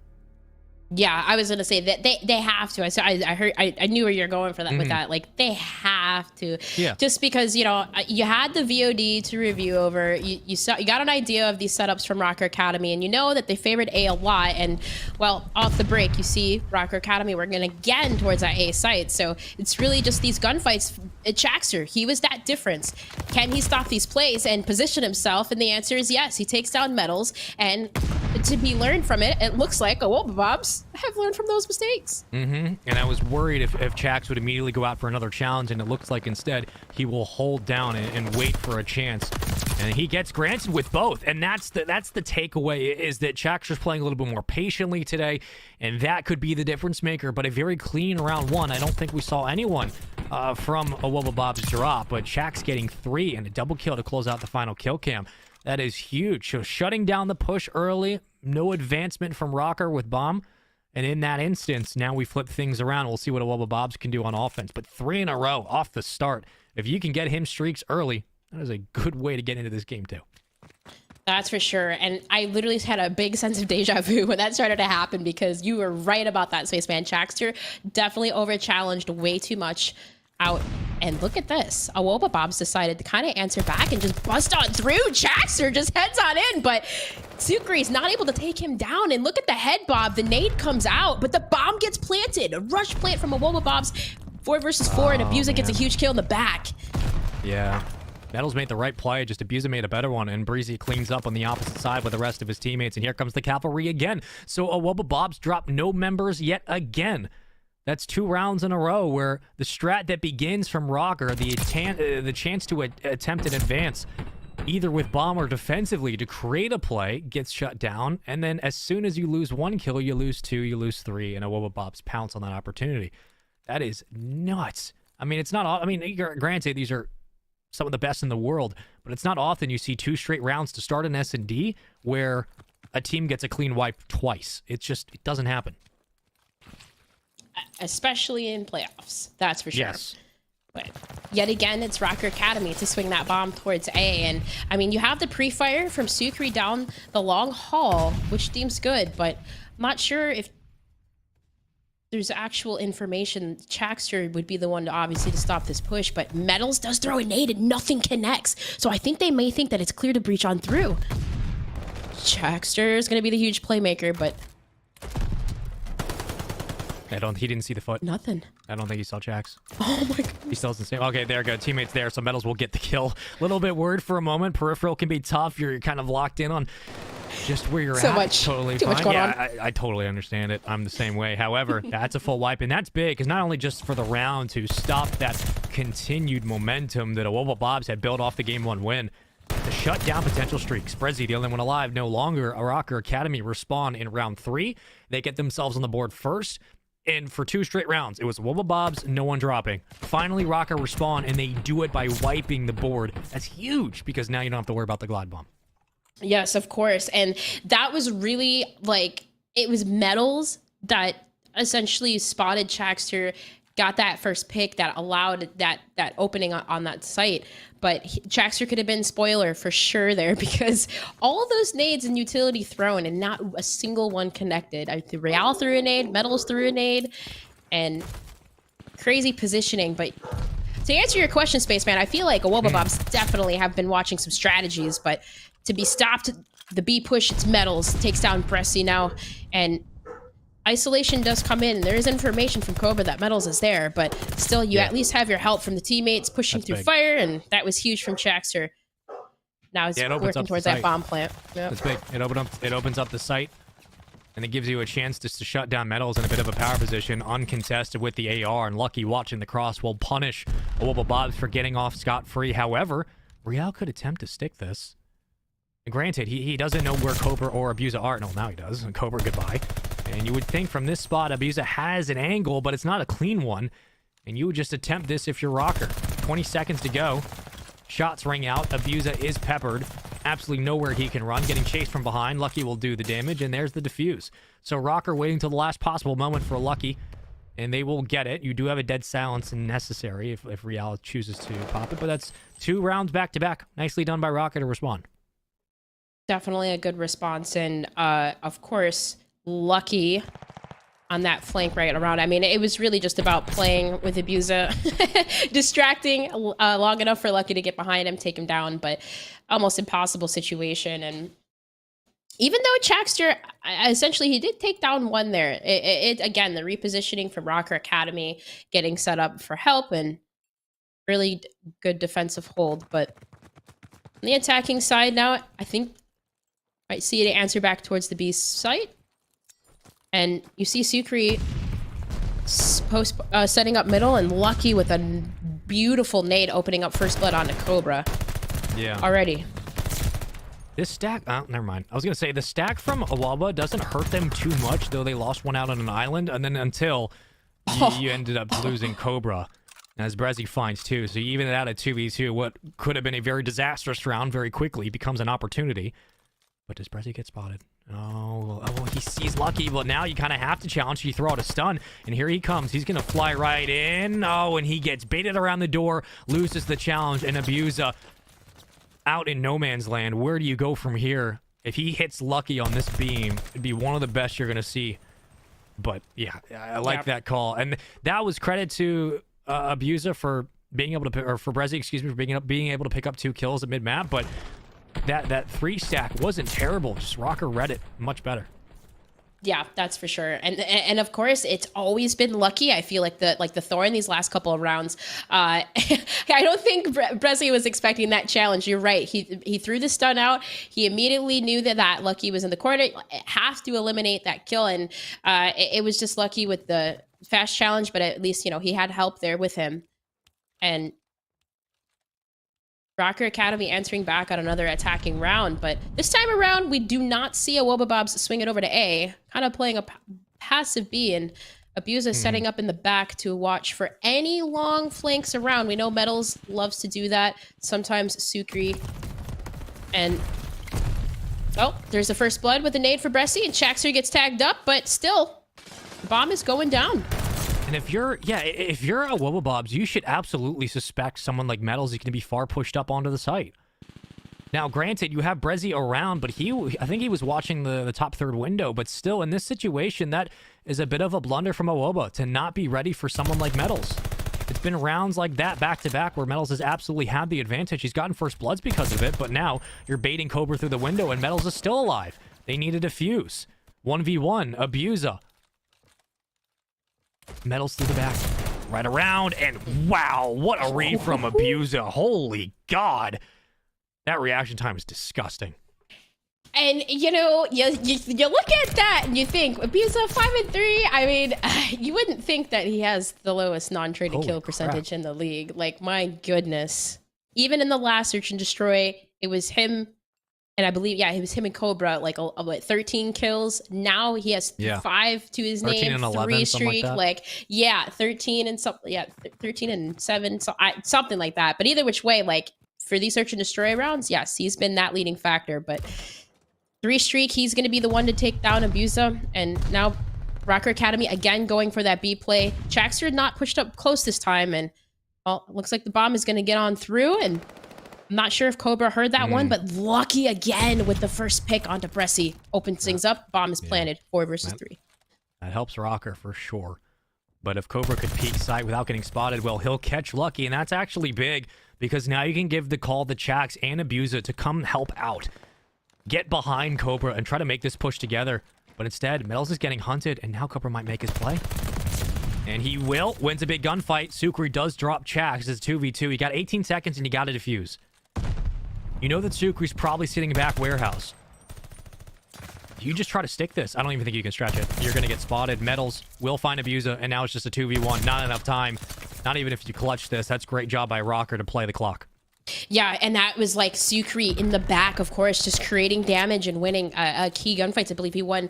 He won 2. No, 1. No, he won 1 back there, but Metals obviously was there with him to follow. It was just about wasting time, and Rocker Academy did just that. Fast, aggressive play towards B. Open sight. Real had that bomb down, and then it was just from there playing the clock. I mean, that's just been the textbook strategy all year round with that B site. And I mean, for a Wobabobs, I feel like what happened in the Search and Destroys before, whatever is working, stick to it. And when they start to switch things up, it starts to not work. So kind of similar to round number 1, you see yet again, fast play towards A, round number 2. And this time though, you don't see Chaxer breaking on through the door. Utilities are coming out, but patient plays here for Wobabobs, and the problem is you have Rocker Academy now getting time to get set up and posted up. Outside of in the site, it's basically Metals versus Abusa. When the backline falls, if Metals is successful, the pinch will start to orchestrate for Rocker. But until that happens, they don't want to overcommit. As soon as they do that, they would get punished. As Real is way too tagged up for an extra challenge, just watching the door in case. Metals will win it against Abuso. So now Rocker have space, and Metals wins too. And this is how the round starts to break down. Brezzy has to do something around as he'll move out to pillars. And he's taking a challenge on Sukri. He just doesn't have eyes on clean enough. And nicely done by Rocker. Everybody stays alive. They get the defuse. And it came down to Metals versus Abusa. And in the end, Metals found 2 in the round. Yeah, that was huge too. Huge too, and more of a passive defensive setup. But I mean, just like you said, Metals cutting it down through the middle there, and I mean, Rocker just really running away with these rounds. Now 5-3, and really just from the first couple of rounds, Wobabobs really just haven't really been able to find those adjustments that are working for them. Lucky, of course, picking things up and getting those first blood picks have made things a lot easier. I mean, he's nothing new there, and of course, Metal's doing the same. So the aggressive plays from Rocker have been working towards B, but now they get stopped. Lucky gets tagged up by a nade. And now look how far back Cobra is there on the water side. Wobabob's playing much deeper this time. No one really pushed forward. As pedestrian as it might be, you need a first blood if you're a Woba. It's been a couple of rounds in a row where Rocker have walked away with the advantage. And in this situation, given how far back you are pushed, that Cobra is not extending, although he did get spotted, and Abusa is up, or that's Brezzy who's up next to him, you would love a first blood, and Cobra drops again. So Bomb's going to go down relatively for free. You got Brezzy now who's going to challenge through the window. And Real is still alive. He hasn't been challenged yet. He'll get 1, 2, almost 3. Can't get the third, but that's 2 dead. And if you're Abusa, you got to start making a play here into sight. The pistol will get it done.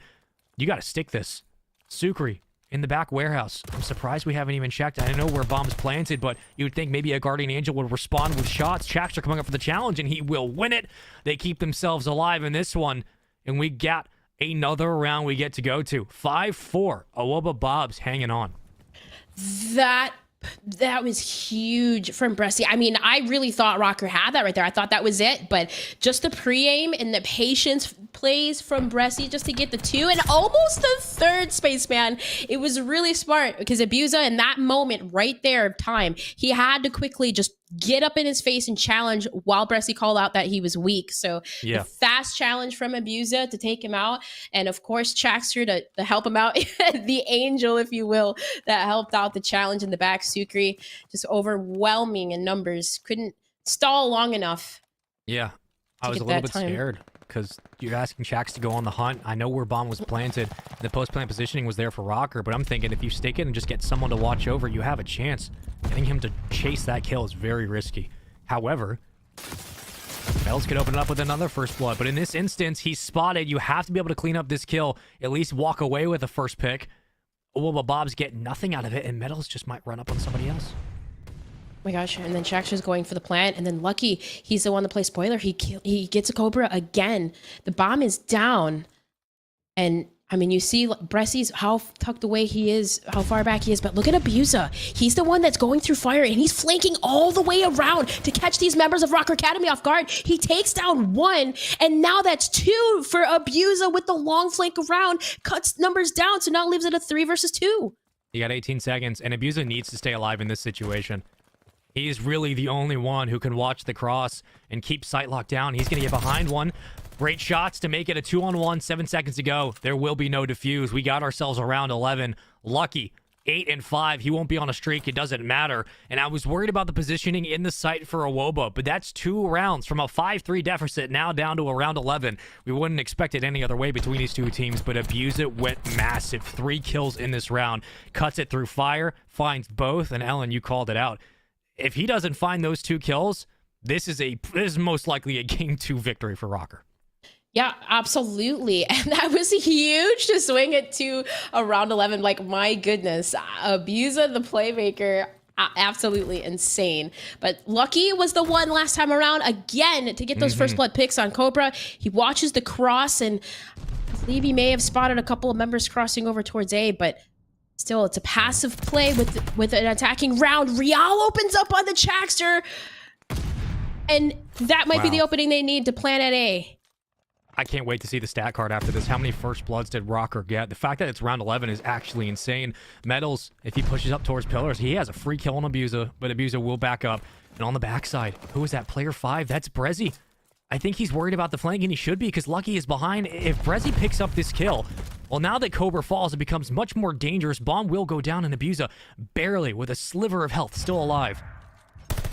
44 seconds to work with. He gets the shot and gets gunned by Real. That should be the round, and game 2, it will be.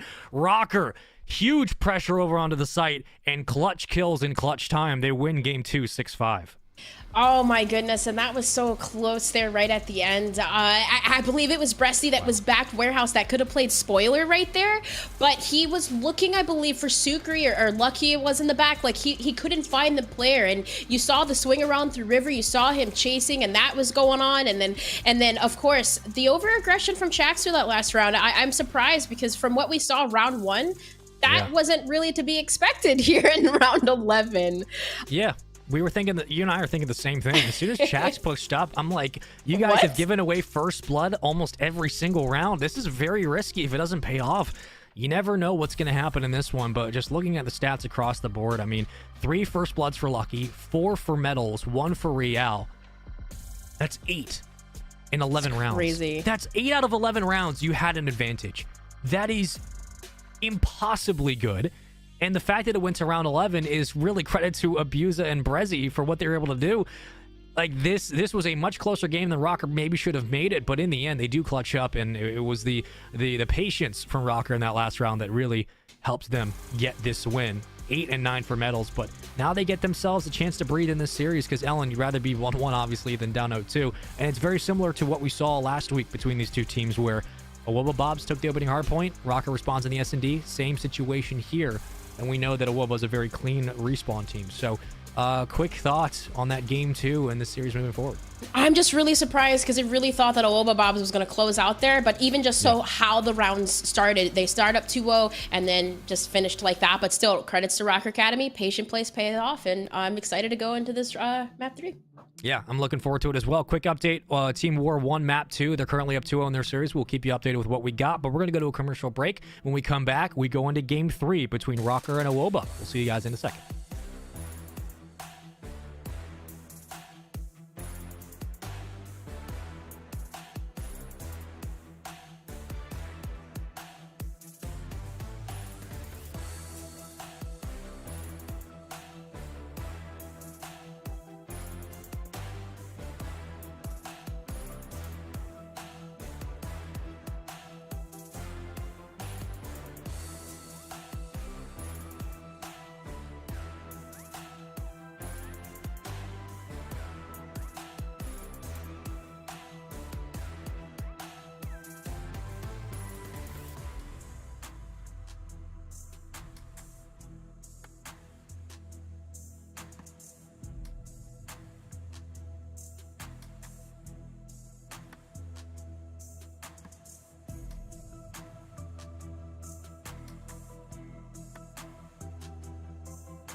It is the continuation now into map 3, our control on Berlin between Rocker Academy and Awoba Bobs in the winners finals of the Challengers Elite Series Stage 4 playoffs. I'm Spaceman, joined with me is Dream Crazy, and we just saw Rocker tie up this series in a 6-5 win in S&D just about 30 seconds ago, and now we get ourselves into a control, which all the momentum now lies on this game 3. And for Awoba Bobs, we saw them play control earlier, obviously, and they were absolutely brutal against Team War.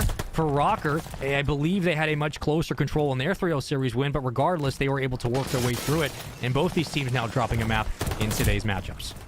Yep, and Awoba Bobs is wasting no time as they just go right on in and attack B first, and well, that looks like 3 ticks to be captured here, and they do succeed in that. So already Cobra starting with the aggressive start into fire, getting ready to cut off Rocker Academy's spawns, and Sukri essentially wins one on the opposite side of the map, so leaves Cobra last alive in a pinch. And well, Rocker Academy essentially just need to get set up in these post plants, and yeah, Awoba Bob's kind of similar to what we saw in the last series versus Team War. Need to figure out a way to capitalize on their attacking momentum here, but at least Presley's inside of fire to do some damage. Lucky takes him out. Well, what Awoba did quite well against Team War in their control was they pushed the pace, especially on towards the front of the point, and they forced the subs to meet that challenge. And Cobra was fantastic. Chaxter's been looking much better in the respawns in this series as he flies out and will find his 3rd of the game so far. And they have a lot of time to work with as well. But not only that, they controlled the life lead for the majority of the game. And so far it is a 21, make it 20-16 lead as Awoba Bobs are working on the 2nd tick, now the 3rd. They are 3 stacking inside. Chax the only one on the outside, and Brezzy with the AR in his hands will help secure that A point. And with that, round 1 is done yet again. Awoba Bobs get themselves on the board first, and they are showing that they are fearless in these attacking rounds. Yeah, that's for sure. And I feel like off the break, as soon as they captured B, Bressy and of course, like you said, Chaxter, they just essentially kept getting aggressive in Rocker's spawn. Like, they kept committing numbers, at least 2 members this time around, not 1, to that overextension through fire, and essentially setting up those plays for members to push through the front. But of course, Abusa and Cobra both went on a little spree there. They got a couple of kills in the end to capitalize, but capturing B in the early rounds, it was Awoba Bobs to win it last time around, and Rocker kind of going for the similar setup. Seems like they did find their way in, but Awoba Bobs, they're gonna commit in numbers. And, well, that's a huge one for Real, as Rocker's just kind of comfortably taking B right now. And again, if you're Awoba, you're more than happy to essentially give them some space to continue to work, as long as you're not leaving kills on the board, leaving numbers on the table. About dead even as of now. We've seen this before between both these teams, giving a certain amount of respect on the field, but then things, again, kick up into a different gear when we start hitting that late stage of controls. But a shaky shot from Real will eventually clean up the kill onto Chaxter, trying to look towards the train side, but nothing really crossing through the tracks. And, well, power position here for Real and company as Metals working his way towards his 3rd kill in this game. 2 more in the kill feed will fall. Awoba able to even up the numbers yet again, and now Chax on the roam. 6-6 will stay alive, and his positioning at mid-map could cause problems for Rocker, finishing the kill on the Metals. And with 2 minutes to go, it's a lot of time for Rocker to play with, but every time they build a lead, Awoba Bobs are there to pull it right back. Yeah, and I mean, Cobra is just posted up. You see all members of Awoba Bob just posted up on all sides of the map. I mean, in this mid-map, Chaxter's just roaming, getting the base, essentially doing what a roaming sub does, and he has the ability to do that because you have Bressy tucked away over by Ticket, who Metals does take down, so that creates an opening at least for Rocker to start to work towards A, but Chaxter, that's exactly what he needs to do. He's just roaming and rotating over from lane to lane, and Cobra gets taken down middle. So now at least through middle and through the front of A, opens up a push for Rocker to get set up, and Lucky in fire creates even a better opening, but that is 2 for Awoba Bobs to take down Rocker Academy and again clear off the point. Yeah, it's going to be tough to solo hit this individually if you don't have at least some presence towards fire, towards mid-map. Now, granted, you have Chax, who is just overextending to the fullest, but it's been working out. He's been winning his individual gunfights, so it affords him that luxury. Other than that, for Rocker, they are very quick to stack in secret, and if you can't find those kills at pillars and get your ARs inside like Real, who can shut down a Cobra Soap, who can shut down an Abusa push, it's going to be difficult to hit this individually. Now, granted, they have chances and time here, and the kills haven't been too much out of their favor, but they're just not winning the gunfights. Chakra continues to shut down more. Sukri wins one, will get his way in, but elects to evade himself out and dip out of dodge. Now, with that said, where's been the advancement? Rocker have done a lot with about a minute to go, and they've killed a lot of time. There really hasn't been much that's been put on the board in terms of 3 stacking or maybe even getting more numbers in the point. Finally a chance, they will stop the clock, and these kills start to fall, so it looks like it just took a while for this hold to come through. Yeah, that's for sure. And Metals is already posted up, cutting off the spawn. He gets 2. So now the advantage of here, make it 3 for Metals. Now on a 5 streak, but the live advantage, 12-2. The clock is stopped. If you're a Wobabobs, this round is done and dusted. And Rocker Academy, of course, essentially lives being in their favor almost the whole time, really ran away with that round, and it really was just crediting to capturing B right off the break, Lucky getting inside that fire and setting up in those positions to essentially allow that to happen. Getting that extra time off the beginning is definitely beneficial, because, I mean, as we saw, even a Wobabobs trying to push towards A right off the bat, it doesn't necessarily work. Well, Metals went from 2-6 to a 9-4 run, now ends at 11-10 on a 6 spree. He's 1 away from a glide bomb.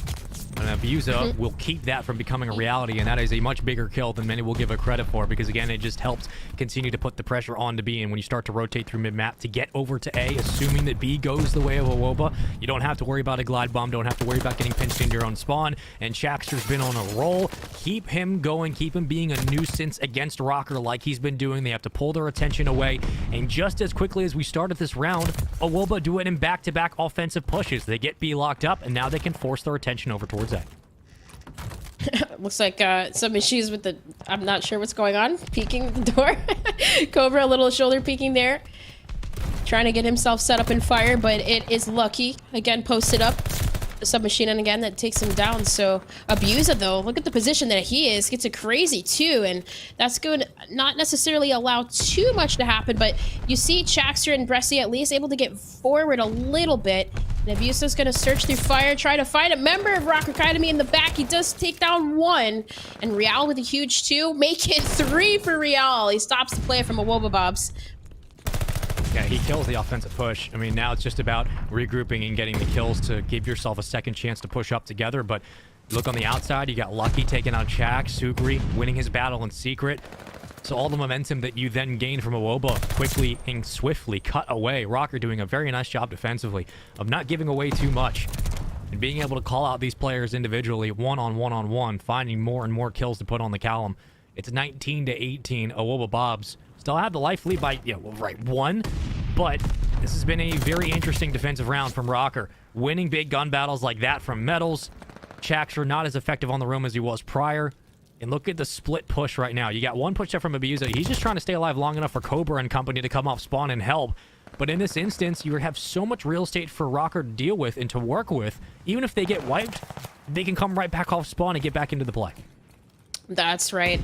Really takes, like, I mean, from here, Wobabobs have 1 really good, or maybe 2 solid pushes, and that opens things up. But it has been Real with the stops and Metals, of course, to stop these plays from happening. So now kind of forcing a Wobabobs to funnel on through the train alley. You see, Metals takes down again, too. And this is there's only 20 seconds left. I mean, a Wobabobs...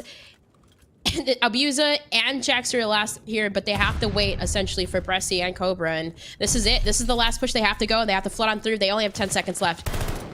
Yeah, you got to win your battles in secret. Sukri's still alive, and he will beat Chaxter to the punch. And now a chance to flood. Now a chance to get bodies inside. You have to touch the point 1 second ago. You will not. And even with all of that happening, Rocker denying it just on kills alone. That is another round in the book for Rocker. Very nicely done. And there were moments there and stretches where you're thinking, here comes the cavalry. Here comes that big offensive swing where Wobabobs had all of the resources available. But the kills didn't fall. And then the second wave and the third wave and the decision-making that usually stems from that was inactive and unavailable. And Rocker did a very nice job on defense, controlling the line of scrimmage. 16-9 for Real. Metals turned it around. He's at 17-16. And Sukri and Lucky have been winning battles on the outside, away from the points themselves. And that has been so huge for Rocker.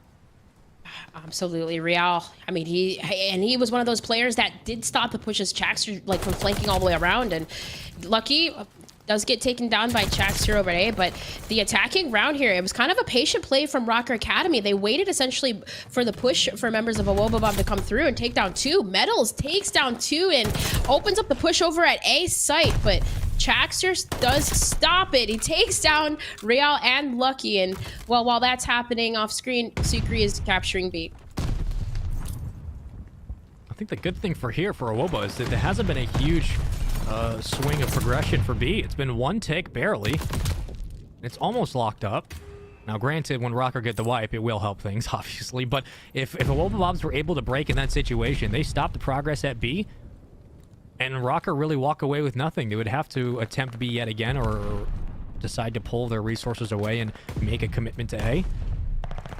But look at how this game has slowed down. Not only just on the outside from player 5, that's Sukri, but Awobabobs don't want to give up too many lives just contesting B alone, and they know that they've been broken on their holds before at A. So this is more about what do Rocker attempt rather than what do Awoba put up defensively, and we will find out in the next couple of moments. Well, looks like the play. I mean, Rocker Academy have plenty of time to work with too, and Lucky again with these fire plays have been so critical. But Chaxter does take him down, and at least this allowed time for Awobabobs to get set up here a little bit. Chaxter and the aggressive push on that water side, and Cobra winning the gunfights over at Ticket here. And again, you see all members of Rocker Academy flooding on through water, but Cobra recognizing this push does stop 1. And if you're Rocker here, Real is going to be the key, but taking down Cobra is definitely necessary. His Metals does spot him, but Abusa on the flank doesn't really necessarily get anything going as Lucky and both Sukri take down 2. I mean, Abusa just spawns right off of Real's death, like right on the same spot, so you get numbers immediately over towards A. I guess that works too. So not only did you have a big gunfight in the back, but you get kind of an interesting spawn, and all of a sudden what was essentially a 1-on-2, 2-on-1 situation for Rocker, where if they get a break through the back of the trains and they can get up to A, maybe they get onto the point, but now it's just extra numbers from Awoba, so they can throw lives on the board. You got a 6-life lead. It's that last spree where it was 5 untraded kills for Awoba. It was like a 21-20 game, then a 20-16 game. Now it's 14-9 with 26 seconds to go. So Rocker have to make a decision. Do we continue to hit solo, or do we have enough time to go for one more push?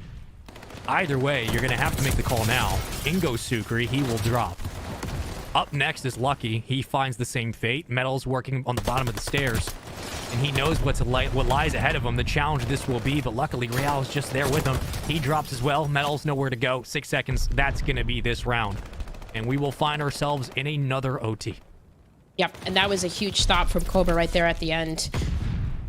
And Real really, with that automaton, he's really been a factor. I feel like completely shutting down Abusa. He's been one of those ARs that we see ever so dominant, but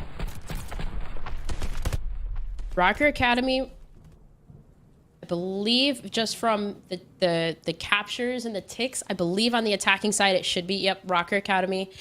And it'd be interesting to see which one they go for, but here we go.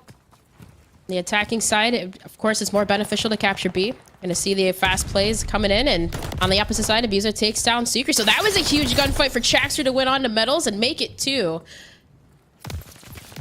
This is gonna be not good for Rocker Academy. Every time you see a white arrow in the top of the minimap on the other side, it's just Chaxter. And I like the confidence. I appreciate it that he's turning up and they're giving him that freedom, because it really forces Rocker to have to constantly worry about his presence. But here comes the resurgence from Rocker. They find themselves into B. It's a 3-stat currently, or I guess say 2-stat currently, with Lucky on the outside. And Metal's far off the play, trying to pull attention away, but that nade and that shot from Chax will shut things down. Now, if you are Awoba, do you continue to put more numbers and attention? No, I think in this situation, given that it's all dead, even at 25-25, yeah, you just let this one go, play off the time. You've proven that you can work with a life lead before. Maybe they can do it again. Yeah, and that's really what they need to do. Just get set up, get pushed out forward by Train, and set up on that lower half of the map. But you need to watch, of course, for the long flanks around as, well, Lucky was doing a great job of that last time around. But Real wins a huge one middle to open things up, and Real's going to be the playmaker here, but can Abusa spot him is the question. He does, and he takes him down. So now Awobabob's at least on the defensive side. It's Lucky again, as we said. You need to look out for Lucky getting around here because, again, at Muddles opens up 2 in the front and then allows Lucky to walk on in through the back. Facing Lucky, he did. Lucky just needs to stay alive. Thankfully, Metals is around. Rezi slides his way in, and Shaxter, they combine for both. They will clear the point.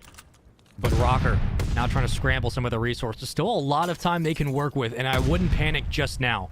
You have plenty of opportunities to try to work through the fire cut. And you can see player 8, that's Metals, hitting the long rotation behind Real. If he gets caught, he will. This will shut down this first push. You still have time for another one. But now it's just isolated. This is where you use those nades and utils just to make it even more difficult. And pepper up Rocker. 15 to 17. They have the life lead. You got 55 seconds to work with.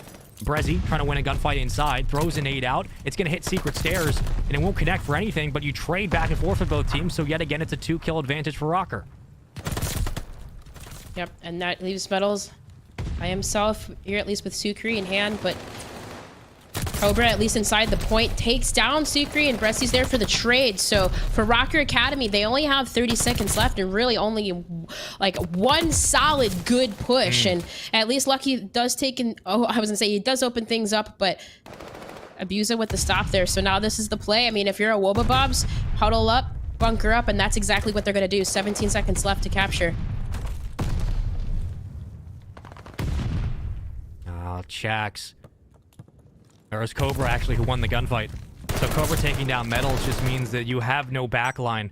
It's going to have to be up to the subs, and the subs can't get close. Real's gone. Lucky's gone. That's going to be the game. Game number 3. The same way we had it in the last time these two teams went to head-to-head. It is game 3 yet again. The respawn. Going back for Awobabobs in an OT. We had around 11. We had around 5. And now we find ourselves going into another game 4 between these two teams, with Awobabobs being one map away from going to the grand finals. Yeah, and that's crazy. I mean, the last time on that control, it was a Wobabobs that took it on the Tuscan 3-1. I mean, obviously the decision to play on Berlin. And it seemed like Rocker Academy really kind of started to have some footing there, especially with Real just heating up in some of those rounds, and Lucky, of course, taking those longer routes around and winning those key gunfights. But Awobabob's able to hold on strong, and of course, capitalizing off the break, off their beginning attacking round. It was Jackster to heat things up, of course. And I mean, that's kind of beneficial winning when it really comes down to those controls, Spaceman, just going from and winning that defensive side round 5.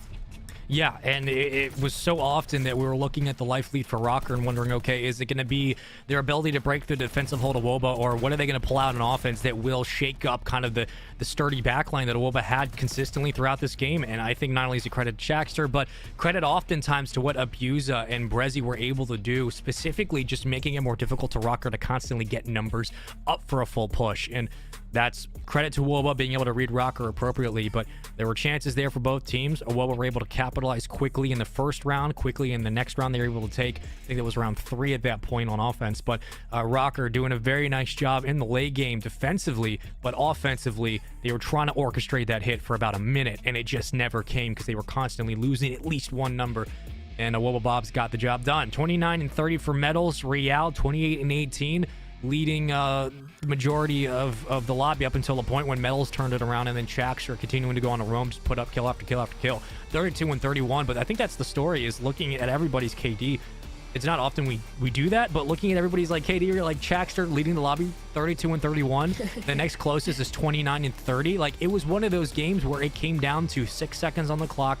It's been a bloodbath. It's been neutral in the life count every single time. You're not going to see one player dominating, taking over. It was everybody trying their hardest to orchestrate a hit offensively and orchestrate a hold defensively. Yeah, even the damage per rounds, even like he was leading in that. But from Rocker Academy, like they were kind of leading in that as well, like the slaying power, it feels like. But no, absolutely. Awobabob's kind of just adjusting to their defensive plays. You kind of saw Cobra too playing a little bit more passively, just in the back like that, those double stairs. He was really helping Abusa out in the back like fire area, and they were working really well together to stop Rocker Academy's essentially their flanks around fire, which we saw Real Metals doing it, Lucky doing it. They really kind of committed to working that back line while essentially Bresci was pushing forward. Kind of saw that in Chaxter doing Chaxter things, of course, roaming from lane to lane. So definitely a really defensive setup, a good defensive setup from Awobabobs. But just to take it here in the Berlin, that leaves them obviously up in the series. And I'm kind of curious their mentality going into this. They've got to be feeling good about that win, because I mean, just going into that second hard point, it just winning the control. I feel like that just sets the pace. Like that is just that momentum from this game. I feel like Awobabobs are just going to end strong. I mean, again, we had that conversation last week, and then Rocker won back-to-back games. But I will say, that's why I said it. Yeah, like at this stage of the playoffs, I do absolutely feel that. Obviously, this isn't the regular season, and if you're on a roll, you're on a roll. And we've seen Awobabobs be on a roll, and I think at this moment, given how well they played in the hardpoint, given how well, the fact that it was basically a 3v4 the whole time, where they were constantly down a man early into rounds in S&D, the fact that they were constantly playing a 3v4 for 8 rounds, and it still went to round 11 is impressive. And they take it in OT and they clutch up with the ice to get themselves a control victory. So for Berlin coming up, knowing that this is a map mode that, at least from today's sample size, we've seen Awobabobs win, twice now? Yeah, and they took Rocker Academy on this 250 to 215. Yeah. And the map won, so... This is one of those map modes, and I just look at the way that Awobabobs has been playing today. I think that they're going to be able to get it done. But if Rocker want to win this, they're going to have to... I think they're going to have to build a lead early. Like, Awoba are going to be able to break your hills. You're going to have to build a lead early if you're Rocker. Like, by the time we hit our second rotation, you're probably looking at... Or I should say second set of hills.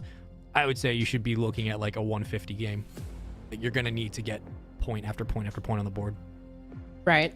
No, for sure. And that's really it. I feel like the last time around too on this, like it really was about building that early lead, and P1 and P2, those hills obviously are really important off the break, but that sets the pace of the game essentially. And that's something that Awobabobs, they do so well. I feel like they really are really good at in their respawns, setting the pace really early and then essentially leaving teams to fight for scrap time. And that's kind of similar, I mean, what we've seen just with that with Team War, with the Team War game. Like we saw a Team War and AYM, like we saw Rocker kind of just forcing teams to fight for scrap time because they get set up early. And that's just one of the things that Awobabobs does so well, is they get set up early, they'll back on down, they'll back away, excuse me, Awobabobs and Team War. I don't know why I said that. But anyway, but yeah, Awobabobs, they do such a good job at just essentially setting the pace really early in the game. And that's, well, Rocker, you got to do it here, man, because if they don't, obviously they're going to be sent down to the losers bracket. And then Awobabobs, they secure their spot in the grand final. I mean, like, look, if any of these teams lose, which mathematically will happen, you're going to drop down to lower finals. So there is still a chance. You still have an opportunity, a second life. But you don't want that to happen. You want to be able to go to the grand final through the winner's side, because then you don't have to win 2 best-of-5s, and that would be great if you don't have to do that. We know how much of a struggle it can be, right? But for Awoba, this is their best opportunity. The way they've been playing today, they take down the #1 seed Team War, and they have a chance to take down one of their, like, we'll say it for storylines, one of their rivals, their biggest rivals in Europe, as of late specifically, which has been Rocker. And the fact that these teams tend to go back and forth, the way they've gone head-to-head has usually gone the distance. Awobabobs are in the driver's seat of this series. If they can go into the Berlin and do what they've done in the hard points and the respawns and the controls, where they just consistently put pressure on and they allow their slayers, which apparently has been Chaxter today, to roam and feel confident taking gunfights in those different difficult transitions, this is a team that can absolutely go to the grand final, and they can go the distance. And anybody who's been watching this season knows how good this team is. It was just about putting it all together. And right now, it just feels like it's all coming together at the right time. That's for sure. That's for sure. I really feel like for this squad too, it's just especially from the losses last week. Like week 1, they were 4-0, and they had a couple of hard losses last week. But again, they went to game 5, and I mean, even the teams played, they were the better teams. They're the team that are the playoffs now. So, of course, Woobabobs, they want to end it now. They got to do it here. But if you're Rocker Academy, we know how well they've been playing recently. They just took the cup this past weekend, and essentially, like, they have been getting better and better with Sukri since making that change since earlier, since last stage. And I mean, I feel like they can capitalize on this. They've had time to review, they've had time to review Woobabob's strategies essentially and learn from their mistakes losing that first time around. I feel like they would have that edge to send it to a game 5. Yeah, I don't know if they would have necessarily predicted that, Wooba would have 3-0'd war, but even then, knowing that they're going into this playoff bracket, you expect the unexpected from certain teams, and Rocker have had that recent matchup against this squad, so I'm sure they were prepared going in, and now it's time to prove that that prep and that VOD and that film paid off. So we'll see what happens going into this one. It was a very quick jump up to 20 points for Rocker, but Awoba stopped the bleeding quickly. Now they find themselves in the opening hardpoint. But we're going to get ourselves set up for P2. Out at mid-map, it will be Rocker. Sukri still trying to hunt down kills in the pillars, and, well, he will be unsuccessful for his efforts. But with all said and done, around a tie game going into P2. If you're a Rocker, you'll take that. Yeah, absolutely. Early rotation from Metals. And I mean, Cobra and Bresty, they essentially did wait for each other, but already set up there. It's Metals on the rotation. And of course, running out forward, waiting for the rotations to come through. Takes down Chaxter. And of course, if you're Rocker Academy, not bad. But the problem is Water is not necessarily being watched. Sukri is tucked away in the back, and Bresty does take him down. So that allows members for Wobobob to essentially push on through the front. And, well, now kind of a switch around here. It is Rocker Academy that does not have control, and the Wobobobs sucking up some pretty good time. And Abuser broke in. He did get tagged, but left off for Chaxter to try to potentially clean up that kill, and while that did happen, it's been a nice pressure and a consistent pressure from Rocker to continue to deny this time. Looking for the contest with Brezzy on your screen underneath. He will fly out for one. Can't find the second. All purple in the kill feed, and Rocker not going quietly off our P2. So let's hit our third rotation. Let's take an eye at Abuser. He has a power position back here towards the dock side, and if he picks up a kill or two, not only does this just secure spawns and an ability to throw more numbers into the point, but you're looking at an opening 20 seconds that could absolutely help you down the stretch. And as of now, we just wait to see how this one unfolds. Rocker find the 2 kills they need. Now they advance. And that was huge from Chaxter because Metals was tucked away, essentially playing spoiler. But look at this. The spawn has flipped for Rocker Academy. Now they're getting the back spawns, but Abuser wins a huge 2. And that leaves the last alive with Bresty and Sukri. And Bresty does win the fight. So Wobobobs flip it right back. And that is 30 seconds left on this point. Still in the lead. It's a Wobobobs. It is 60-48. And, well, one last push from Rocker. Lucky's going to push on through fire with Real. And, well, still, the kills do come in their favor. It's Rocker Academy that do slay them out, but not really able to capitalize on anything. It is a Wobobobs who win the scrap time as well, and now it's the rotation, the race for the rotation. Well, I think if you're Rocker, you're happy this is still a relatively close 30-point game. Like, given the fact that the spawns were there for Awobo consistently on that hill, given the fact that they were able to constantly throw bodies into the point and they won that final bit of scrap time and the contest, you're more than happy to win this battle in transition. Metals looking to pick up Chaxter. He will do so, and this gives more room to breathe for Rocker. But more importantly, look at the spread right now for Awobo. They have to hit through the back, and Rocker have picked that up. They realize it, and they can work through these angles, but only if Real can get back out towards mid with eyes, because Cobra is ready and waiting. Sukri will pick up the kill, a guardian angel as he might be, but Abuso still alive, working in tandem with Brezzy. They try to lock down these 2 in the back, but Rocker denying it, finding the kills left and right, and keeping this hill as neutral as possible. They keep this game within 15-20 points, and that is a big win for Rocker, even if they get no time here. Absolutely, I agree with you there, because it was Bresty that essentially got the early rotation kills, and he was on a streak, 6 streak, almost had streaks right there. So Rocker able to shut him down was huge, keep the hill contesty, and, well, I mean, it is still 100-point now favor, but still it is a Wobobobs again that lose the rotational kills. But now Rocker Academy heating things up here. It's Real holding down that train station, and on the outer parts, Abusa does not spot him, so he may be able to take down 2 or get perfect timing here. Abusa now on a 5 spree. Takes him down. And now it's still a Wobblebob's sucking up hill time. Metals waiting for his teammates essentially to come on through and play a pinch.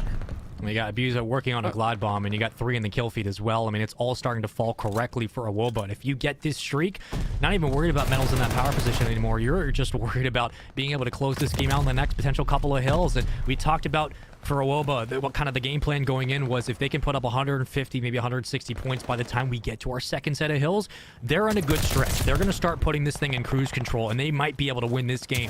Rocker's kept it close, but Rocker haven't been able to chain a couple of hills together. They have not yet proven that they can get a solid 30, 40 seconds and rally that into the next hard point. It's really been the Wobblebob's defensive hold, even when these hills are neutralized, and that is another big win down in secret with 4 more dead. Rocker now have to think, okay, how do we regroup back off spawn and get ourselves back into the play while we're giving up the opening 20?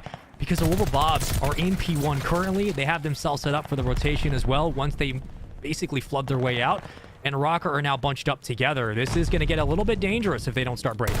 Yep, they have to break in now, and there's Bressy with the stop. He gets a huge 2, and what looked like a Rocker, a complete perfect setup. I mean, you had Lucky who broke 2 kills. He had an 8 kill on the Cobra in the back, and I'm able to just make a perfect play. It was again with the stop, and it's just the ARs from a Wobblebobs just getting set up early. It's Cobra already set up for P2, and Bressy just cutting down like every lane through the middle. So a Wobblebobs, the ARs are just set up so well that just keep cutting down members of Rocker Academy, and now running away with this lead. They're getting close to that 200 point mark, and they have set up for new.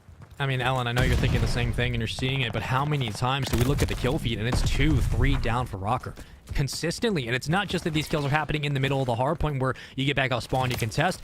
They're happening as we're leaving and exiting a hill. So you're losing numbers in transition. You can't hit a counterattack. You can't get numbers inside the new point to try to contest.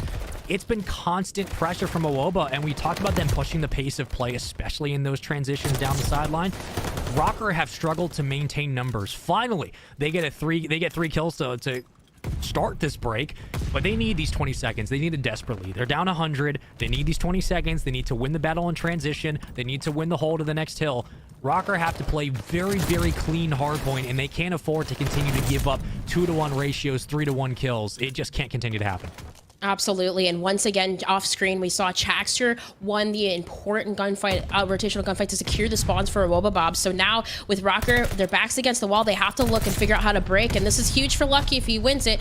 And again, that opens it up a little bit on the water side as Real and Co and Sukri follow to clear out the water side. So now Rocker Academy have a perfect break on through the back. And Awoba, though, they're winning the gunfights through the front. This is still creating utterly confusion for Rocker Academy. And Abusa throws a nade and essentially eliminates. It's Jackster who just keeps getting the eliminations through the front. The subs, it's getting so mixy, Spaceman. I don't even know what's happening. Rocker Academy don't get really much control despite having spawns in the back. I mean, this is a big hill because you're going to have to worry about the pressure and been map that Awoba has, so you absolutely are concerned about those spawns. But if I'm Awoba, I don't overcommit here. Like, get a couple of kills if you can test, that's great, but you have to be worried about that rotation because all it takes is one swing of events and Rocker can win this thing and get back out and make this a game. But as of now, that's why you have Bressy sitting so far back. He just has to stay alive, and because he does, you have mid-map control here. If you're Awoba, the 50-yard line's completely locked down. Bressy is alive, and he will be the last line of defense for Awoba on this hold. They can win the game here. They just got to get one more wipe. Yeah, and look at Chaxter. I mean, he's in mailroom, like, creating a disturbance. Just keeps getting around Rocker Academy. But Cobra holding the line here in the front. He does fall, but Abusa and Bressy on the early rotations just keep being so strong for this squad right now. I mean, 24 and 15, 22 and 16 from Bressy, and Chaxter is just doing his thing. So, still, it is a Wobblebobs that are clearing off the point, and Abusa again just wiping down members, stopping the push. I mean, there's not much time. It's really about a Wobblebobs playing for scrap time here as they can win it off this point. I mean, that's 5 seconds left. This is looking it. Let's face it, man. That's it. That's it. Wobblebobs in such a dominant fashion throughout the whole way through. Take it 250 to 134. I did not expect this. What on earth? And you know what's crazy, Spaceman? Cobra is the leading Slayer with Lucky, 1.22 in overall KD, and he wasn't even the highest Slayer in the lobby like that point. So it's like, if you're winning these games today without even your highest like Slayer slaying out like usual, oh my gosh, that's scary. That is scary. I knew this team was this good. We all knew that Awoba Bobs, off of their hot start in Season 4, were this dominant in Respawn, but they had faltered. They had struggled to put it all together at times, and we had been looking at Shaxter, we had been looking at Cobra at times. Finally, everyone shows up on the most important day, and in a map that, sure, we could have favored Awoba to take. I didn't think it would be that much of a discrepancy in the score by the time we hit our second P4. By the time we were back towards our rotations and we're looking at the fact that, I mean, Awoba basically just won this game. All they have to do is sit in the hill for 15 seconds and they won it. Like, it was a 100-point deficit. It was a 100-point deficit for Rocker, and they never came back off of that. And Awoba put up 150-plus points on our first set of hills. Once they got out ahead, they kept the pace going, and that was just... That's Awoba that we saw in day 1 of Season 4, and day 2, and day 3, and day 4. That's what they've been doing, and they put it all together in the end. And Awoba, your number 4 seed, which is surprising given how the season ended. Awoba's the number 4 seed. They take out Team War. They take out Rocker, 3-1 fashion. They've dropped one map today, which was the Game 2 S&D, which was around 11. If this team's playing like this tomorrow, this is going to be a tough team to beat in the grand final.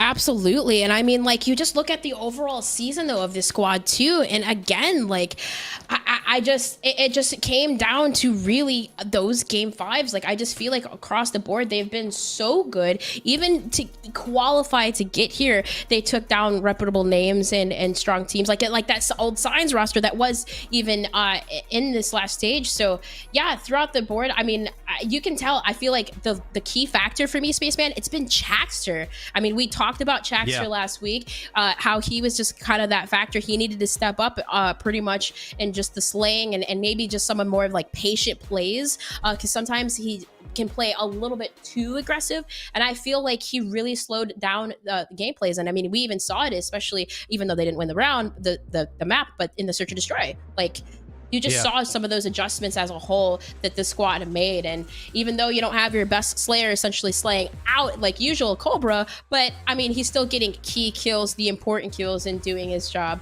and, you know, getting heal time when needed. So overall, they look like a dominant squad. I feel like going into tomorrow, yeah, if Cobra starts slaying like he did all season, it's going to even look scarier. Squad.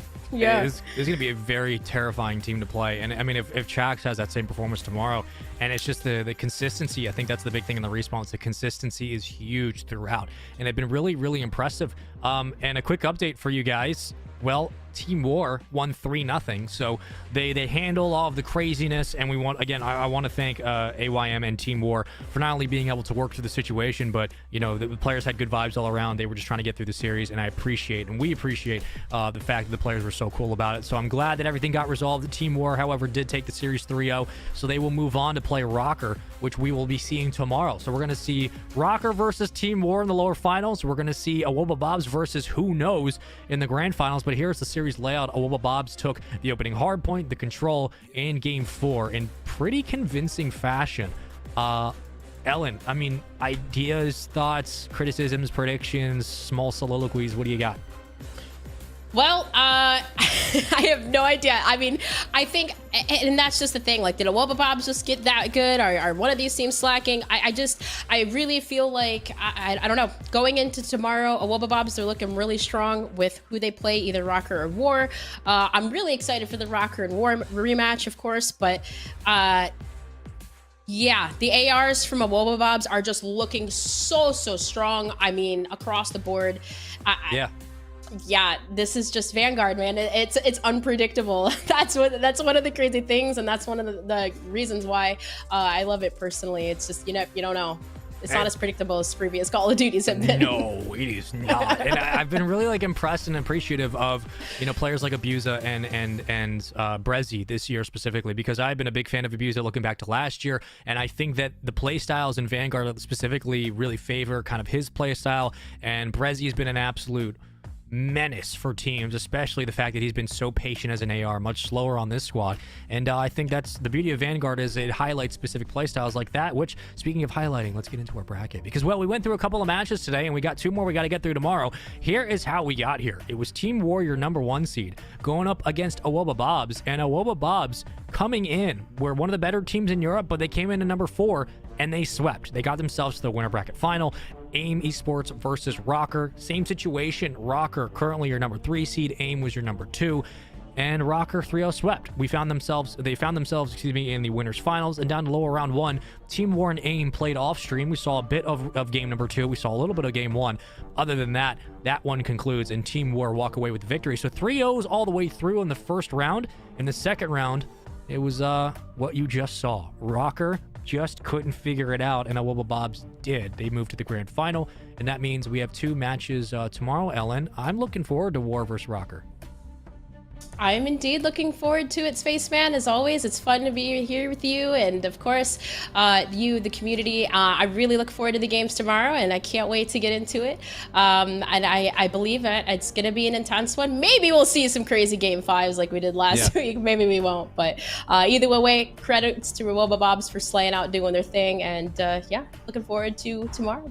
Could you imagine a round 11 1v1 for the championship? Oh, I would. Oh my I would gosh! Scream! Please give me My a sniper heart. round 11 1v1. I'm just that's all I want. But that concludes it here for us for Europe. So that is a full day of European playoff bracket concluded. Tomorrow we have our lower finals and our grand finals, and we'll find out who joins Wubba Bobs in the grand finals. But when we come back from this break, we're continuing on with the action. We have North America up next. We got to do the same damn thing we just did. We go through the upper semifinals, the lower semifinals, and we keep figuring out who's going to make them, who's going to push themselves into the grand finals and finally get crowned your North American champion. But we thank you guys so much for watching this first half. We're going to go to a commercial break. When we come back, we will have the conclusion of the stream with North America up to bat. Different faces on this side, but the same players as always. We'll see you guys in a second.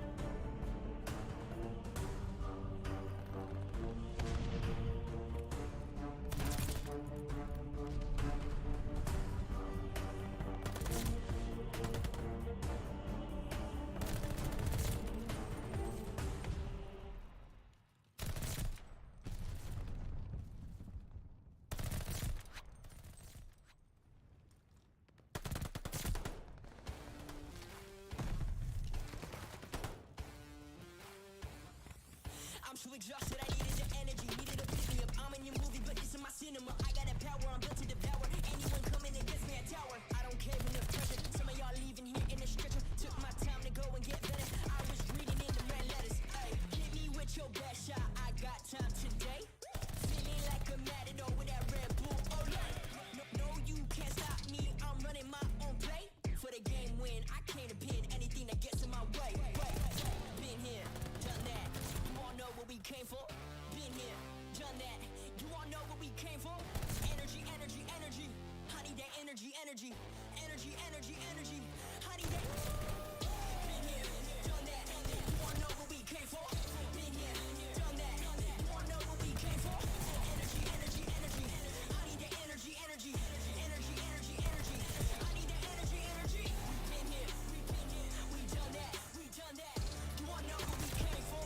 You all know what we came for. We been here, we done that. We done that. Energy, energy, energy. I need that energy, energy. I'm in the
Good evening, everybody. Welcome back to Call of Duty Challengers. It's Season 4, the final event of the year before we get to the postseason, and we're jumping into North America as we get ready with our first round of the playoffs. 4 teams remain, and a lot of very crucial points are on the line here as these teams look for automatic qualification bids towards playoffs and maybe a little bit of a help when it comes to seeding for the LCQ. On my whole shift, we've got all of that to talk about and more, and of course, you don't want to just hear me talk about it. I've got Austin Visions Neal with me today. My dude, you're looking snazzy, looking good, looking a little pink and purple. I love it. Feeling very springy in the middle of summer. I appreciate this. Yeah, absolutely. You're looking good as well, Alan. You know, I never get a chance to say it because you intro, but yeah, we're coming out here. I'm very excited, man. Like you said, this is stage 4. We're coming down to the wire when it comes down to these pro points, right? So every single win matters, and you want to have a good day one when we talk about playoffs here in stage 4.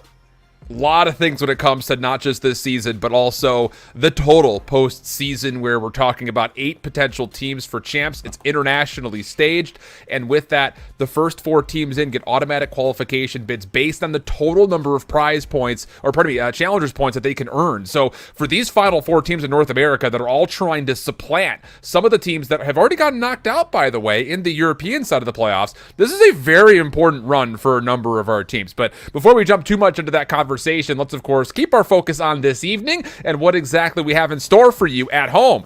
Whatever it takes, starting off against Trash Bros, formerly known as Destroy the Odds. I think a lot of excitement here follows with this whatever it takes roster. It was a bit surprising in the nature that they were able to kind of very quickly put their team together, and boy, they didn't wait at all when it comes to finding success this season, Austin. They absolutely have not. I'm honestly really surprised with this whatever it takes roster because it feels like they've went through a change like every single other day when it comes down to this stage in particular. Obviously, we know, Major Maniac, Too Real, they go over to that Mutineers roster, and then we have some, Capsule coming in. We have all kinds of different changes. So this team has been very surprising with how good they've been as of recent. And I mean, it will be a really tough challenge for Trash Bros, but they've also been able to kind of rise up, within their search and destroy. So I'm excited to see what they're going to be able to bring to the table and potentially take down, what would be the number 1 seed here, which is whatever it takes. Yeah, it really is just kind of an incredible run for both of these 2 teams just to get to this point in the first place, because we had a very competitive final couple of moments with this North American group stage, save really the D1 Latin American team who, props on qualifying, but definitely some work to be done when it comes to kind of staging themselves against some of North America's best. But for the other 7 teams, we had tiebreaker situations galore. Trash Bros kind of a main subject of that. And look, here's the thing, they started off their season really, really hot, but then finished it tremendously slow. They just barely snuck into this playoff. So when you go up against the number 1 seed here, whatever it takes, who have looked flawless from pretty much start to finish, you have to be good this week, and you have to be incredible, you would have to say, to even have a chance to take these guys down here in this first winners round matchup. Absolutely, and you have to rely on more than just your search and destroy, which is going to be really tough against whatever it takes, because if there's something that they're really good at, it's good at everything, right? There isn't exactly like a weakness you can pinpoint. I mean, overall, the respawns I think is really where they have stand out, the most when it comes down to all of the modes. But you take a look at what we have here, and a lot of what we see is obviously going to be Berlin in these first 3 maps, followed by a Tuscan for the map number 4, and then if need be, we'll go to a Desert Siege, where I'm sure Trash Bros would be very happy if it goes the distance. But that's the big problem, Alan, right? Within this map set, it's trying to get the distance. It's trying to win these respawns. And you're going to have to come out here and make sure that you're able to at least stay even with whatever it takes very early on, because they can run away with games. I think the biggest thing, and we'll talk more about this as we kind of dig deeper into these 2 teams, is if you're Trash Bros, you need to win 2 of these first 3 Berlins, I think, if you were to have a chance in the series, because these first 3 maps are great for whatever it takes, but the final 2 are not bad either by any stretch of the imagination. So we'll see how things unfold. Really good start for whatever it takes. Clean through the second set of kills. It'll be essentially a 4-for-1 exchange, and nothing but time accrued here for whatever it takes off the opening. This is kind of what you expect when you talk about this roster. Strong openings, really good at maintaining control. But now Trash Bros on the retake. Everyone gonna flood through the back here, and Clayster and Fellow, well, they're just making it look easy. Venom's like, I'm gonna lay down in time, guys. Hopefully you can get here, but nobody can get here. And it is a flawless opening here for whatever it takes. Yeah, there's really not much you could do to fight back in that situation. It's just trying to delay the inevitable, it felt like. And, well, at least you did kind of neutralize a little bit of time. But more importantly, you did allow an opportunity for your teammates who got slaughtered off spawn to get over to P2 and put together a pretty solid setup. So For Trash Bros, a good perimeter being established. Brack a double to kind of open the door just a touch, so to speak.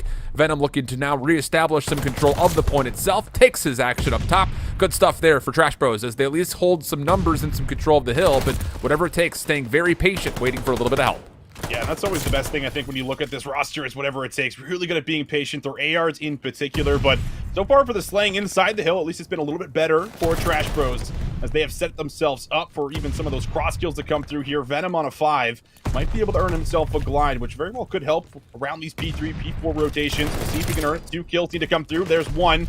Just needs to find and finish off that final kill, but won't be able to find it here. So we'll see if he can work towards it a little more. However, good recovery. Trash Bros able to get some decent time here off P2. Nicely done for Venom. When you've got multiple weapons at hand, just kind of take yourself to the high ground, see if you can catch someone on the cross. It works out beautifully for a glide bomb. So as good as it was to start off whatever it takes, it's a near flawless second hard point here for Trash Bros. A lot of the early 30 seconds, sure, it was negated or went neutral, but for the most part, you got yourself back into the game, and you've got this streak to play with. Is there going to be enough pressure here with this glide bomb coming down to actually flip the spawns around? We have to keep our eye on number 1 in red. That's Jintroid, who's gotten around the back, but he gets picked up. Beautiful kill off screen for whatever it takes, surviving through the glide bomb and cementing these spawns as the next hit for Trash Bros comes in from the front. And Fellow, the last one really left alive inside the point, but he's still holding the line at the moment. The spawn's in the back now for Trash Bros, and it's still Venom who's on 9, who finally ends up dropping here to Capsidal. But a really good moment off the back end of Fellow, really locking in the time, looking for another 3 in a row for him. It's finally Mock's nade that will deal with Fellow as the rest of whatever it takes continues to put the hurt on, just pushing forward. Brack looking for the 3rd. Will get some help there, but he's able to pop back out. This is just takeover mode. Brack is playing with his food. Man, it's funny. There was a moment last week where I was kind of going back and with all the roster changes that were made in the CDL, I was looking at the most successful teams in Challengers North America, largely speaking over the last 3 years since we've gotten Challengers. And a lot of people had comments about, why is nobody picking up Brack? And Yes. in case you didn't feel that way, let me say it. Why is nobody picking up Brack? It's not even is he not being picked up in the CDL. No one's even guarding him in game at the moment. A super impressive moment that leads to pretty much full time at Fire, and more importantly, a full rotation now earned for whatever it takes here at Trade Yard. Trash Bros in the back foot looking to correct, and well, they have flipped the spawns around. And the next question is, can you get in for this back 25 seconds? Yeah, Hollow will be able to pull off a flank here. Unfortunate teammate from Brack, so a chance actually to maybe get on this 20 seconds if you're Trash Bros, but you got to be able to win the gunfights, and that just seems to be a big problem here. I mean, this is, what we've seen quite a bit around this point in particular. 3 ARs come out, and once the setup is in, sometimes it's really difficult to get around the back, but Scrap Time looks like it is secure. Whatever it takes, going to be more than happy with the outcome of this as they get the majority of the time, and they already have themselves set up for this P5 hill, and they have a widespread as Jintroid tries to break it in. Yeah, I will say, as far as Trash Bros is concerned, you don't want to be on the back foot naturally or be playing off of your heels, but their ability to kind of negate major snowball moments, whatever it takes, has been very impressive. The thing about it is, you can't just keep playing with your back up against the wall the entire way. And speaking of walls, Mock is able to shoot right through and to keep P5 neutral. The biggest thing is, when you look at this team for Trash Bros, who's going to get into the hill? You can't just let Jintroid do it. He's 6 and 13, and he's only got 30 seconds of hill time. So someone else with an AR needs to step forward when you've got numbers like this. Yeah, you absolutely need to start getting some time here, and you can see them put a lot of priority on this rotation. Hollow's going to be on the 4 spree. The Capsule's there to find the trade, and well, Jintroid again, the man trying to get it done on the time. Man. Fighting for 15 seconds here. He's battling it out, but Fellow's going to be able to take him down. No real support. Venom does get in, but it's only Scrap Time you feel like they're ever really collecting here, Alan. They're never really getting any crucial time, setting up with a full wipe. Venom with a good kill on rotation, but I mean, it's going to have to change if you're going to be able to try to swing this lead. And even with this good kill on rotation, they still don't get spawned. So you miss out on the setup, you miss out on the spawns, so technically you still lose the rotation. It's just recovery kills to negate the potential snowball. So, I don't know. I think this is kind of a problem for Trash Bros. We've seen that a couple of times throughout their group stage, especially in their last handful of matches. It's coming to fruition here once again. Fellow zoning a bit forward. Here's an opportunity. 3 kills straight for Trash Bros. Brack, the last one inside the hard point. He was good in this position before on P3. Looking to be so once again. Oh my goodness. Trade this man. Brack is unbelievable at finessing his life. Mock will only get 1, but that was a 4v1 situation, and Trash Bros never earned a second of time. I mean, You just said it, Alan. Like, that is the best look you could possibly get. 3 players go down. You have a chance to be able to get in with about 33 seconds left when that kills ended up coming through, and you never get on the time. Brack holds strong, and once again, it's Trash Bros that are able to get the remaining 10 seconds or so, but they do have some early setups, at least for P2, but someone's got to get on the time. Mock wants to get the cross, and look at all this time. It's just going to the clock. This is 10 seconds that could have easily gone over to Trash Bros, and they have still yet to even get in the hill. I'm losing my mind. And this is obviously a very predetermined setup where both ARs, Hollow and Mock, are sitting there saying, we are never going to go play hardpoint time. We're going to keep playing off the crosses, which, to be fair, I think if you're getting better participation out of your SMGs on entry, that could lead to huge snowball opportunities for yourself. The problem about it is, Gentroid's 12 and 18, and he's bringing it back, but it was such a slow start for him that this game is a little bit out of hand. And at some point in time, you have to make an audible and say, all right, if our SMGs are falling early, but we're still winning gunfights, we have to go with these crossing angles in order to get hill time, because you could have been up in this game, honestly speaking, with how the slaying is going. It's just the fact that they've been missing out on the objective. Yeah, they absolutely have been, and now down by about 70 points. Looking at the rotation here, you're going to have a clean break, and it's going to have to come by way of the back, flipping out the spawns, but the kill's just too convincing at the moment for whatever it takes. Placer's now going to push all the way up here to the BS&D site. Be able to find a freebie. There it is. Hollow not ready for that gunfight. And well, you take a look at the rest of the minimap, and no one in a position here for Trash Bros to really influence the spawns. They're going to try to break through fire, and Capsule finds one, and everything slows down. So this is just complete control. 20 seconds uncontested, and well, you're going to have to break real soon if you want any chance of being able to somehow be competitive. I mean, Austin, look at this. You had number 3 and number 4 in red. That's Mock and Hollow. They're the first ones forward towards the front doors, but they don't want to go an extra step forward because we have ARs. We're not supposed to be breaking these hills. Thing about it is the SMGs are so late to the party that, cleanup has already happened. There's no more, juice left. There's all the food's been eaten. The party's over. And at this point, the map's about to be over. And yeah, I don't know. It's one of those situations where I want to start kind of singing, it's your party. You can cry if you want to, because this is all at the own hands of Trash Bros. They're just not playing the map well.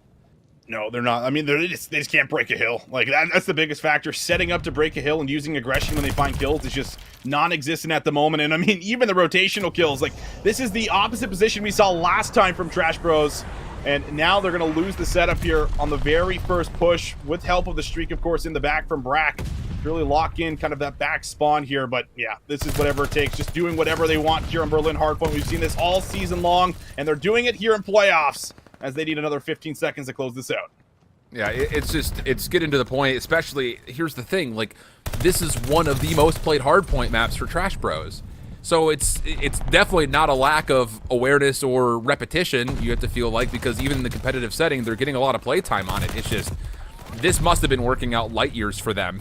Back during scrims and during the playoff group stage, or before playoffs rather, during the group stage, but right here, right now, it's just not enough. I mean, look on the other side. Like, Fellow is 2 minutes and 14 seconds in the hill, and he's still got his other 3 teammates around him at or above the 30-second mark, if not at a minute in. So, it's obviously very clear the decisions here for whatever it takes is, okay, trust each other, and if you feel like you're the person to get into the hill, you better be that guy and just make the call. Well, let's see if they can put it away on P5. Just need 8 seconds. Still playing fairly passive. I mean, they don't have to make the first move on the hill. They know that. It's going to have to be Trash Bros, and, well, Venom able to actually play his life quite well here. Get some good assistance, and that's kind of what we were looking for a little bit earlier on in the game. If you can get a sub on the hill, try to have that support in and around him, and it finally comes through there. But how long is it going to last is really the big question for us now, as it's still so much work to be done. Whatever it takes, if they want, they could hit the scrap time. But they are not in position for the rotation, so they are going to make the call to move in for the final 8 seconds here, but it's still good defense so far for Trash Bros. And I think the thing is, like, these last couple of lives or whatever it takes up until this break attempt, it felt like whatever it takes was just in cruise control. Like, they were just kind of hanging, just like, all right, we win. Like, it just felt like the gas was off just a touch. The speed limit's 60. You're put cruise control down at 57 miles per hour. Or whatever that kilometers per hour makes sense for you, the Canadian. But at this point, it just feels like Trash Bros is just, it does feel like they're so out of it at this point in time. And again, the moments we're seeing here are fine; they're good. But sure, do we really expect them to go 100 points straight in the span that whatever it takes only need 2 on Berlin? Probably not. Well, it'd be one of the more impressive things we've seen so far in Vanguard, that's for sure. But it is really hard to fathom we'll see. Whatever it takes. Now on the push, they're finding the kills, and now they seem to get the entries. There it is. Kills come through. It's a clean It's feed. so clean. And it is over. Whatever it takes. It take a while to get it done, but still very clean throughout the majority of that game as they were able to strike first here in the best of 5. Oh boy. I mean, look, I think that's one of those maps that you look at and say, yeah, of course, you could look at whatever it takes and say these guys are playing the map fluently, flawlessly. It looks as good as most CDL teams that are currently fighting for playoff spots would look on the map. But on the other front, I do think that there are major blemishes that are very easy to pick up on, and there are major conditions of why Trash Bros just weren't able to keep the game tight, because I mean it when I say it. The first 4 hard points, there were some moments in there for Trash Bros where they're about to get snowballed against, and they make the right reads, and a lot of that is off watching crosses, cutting off rotations, making sure that reinforcements aren't going to be able to get to the new hill, which is fun. But once you get those kills, I don't care if you've got an automaton and then you've 98, just get inside the freaking hard point, get some time. Yeah, I mean, that was really the big factor, right? There was just not time coming through. I mean, we saw a couple hills where, like, the first 10, 15 seconds is just going to the clock, and, like that is unacceptable. Like, you're not going to win games versus this roster, whatever it takes, unless you're, doing the fundamentals, which is get on the objective, right? And, a part of it is, like, obviously, Jintroy doesn't have the best game here, and this isn't to harp on him, but you have to wonder if, throughout scrims or throughout, a lot of their season games, if, Venom and Jintroy are just kind of doing most of the work around the hard point, that Mock and Hollow are kind of just like, well, maybe we just, don't need to get in the hill. This is how we're kind of playing. And then all of a sudden their subs are not doing well. They're not winning gunfights. They're not collecting time. And they're in this weird position like, oh, how come we don't have any time right now, guys? Like, maybe we got to start playing the hill. So I think it was, one of those realizations that came to them a little bit too late as you got to see them kind of lock in some setups near the end. But I mean, when Brack's also putting on performances like this, where 27 of his kills are non-traded, it's going to be very easy to allow Fellow to set up time and have those 2 minutes inside the hard point. Yeah, I'm glad that you brought up the 27 of his 35 kills went untraded because, yeah, it's absolutely ridiculous. And he found almost a minute 30 worth of hardpoint time. So that's what we look at when you talk about the potential outside of just this particular match. I mean, this is what Challengers is here for, is to highlight the storylines of individuals. Brack didn't see like any play time at all during Modern Warfare 19 when he was on the bench at Toronto. I think he played like one match maybe. And then throughout Cold War, he was solid. And then this year, he's been lights out all year long. So, he has been. Again, that's just where that kind of comes into play. Also, for what it's worth, not only did he get 27 kills, non-traded, he also had 12 objective kills. So, say about that what you will. It really is, dude. It's the hat trick, so to speak, of Call of Duty Vanguard right there, so to speak. I said so to speak to a lot of times. I like that. That's like the equivalent of that's what I think it's like a triple double in basketball, right? So like we got like the hat trick, we got the triple double. So he's doing it all for the cycle in baseball, something like that. There we go. Oh, is that what it is? I was thinking like Grand Slam. Is that like the big thing in baseball? That's the big thing in baseball. But hitting for the cycle is kind of like the same statistical where you hit a single, double, triple, and a home run in the same game. Yeah. Oh, okay. That's so impressive. It's kind of like that, or it's like if because you know me, I'm a big golf guy. It's like you went out and you shot record. It's kind of like one of those. Oh, okay. I thought I was going to sum that up as like a hole-in-one, but anyway. Well, I think that's a little bit more than a hole-in-one. I think the 27 non-traded kills of 35 kills is the hole-in-one. So Okay.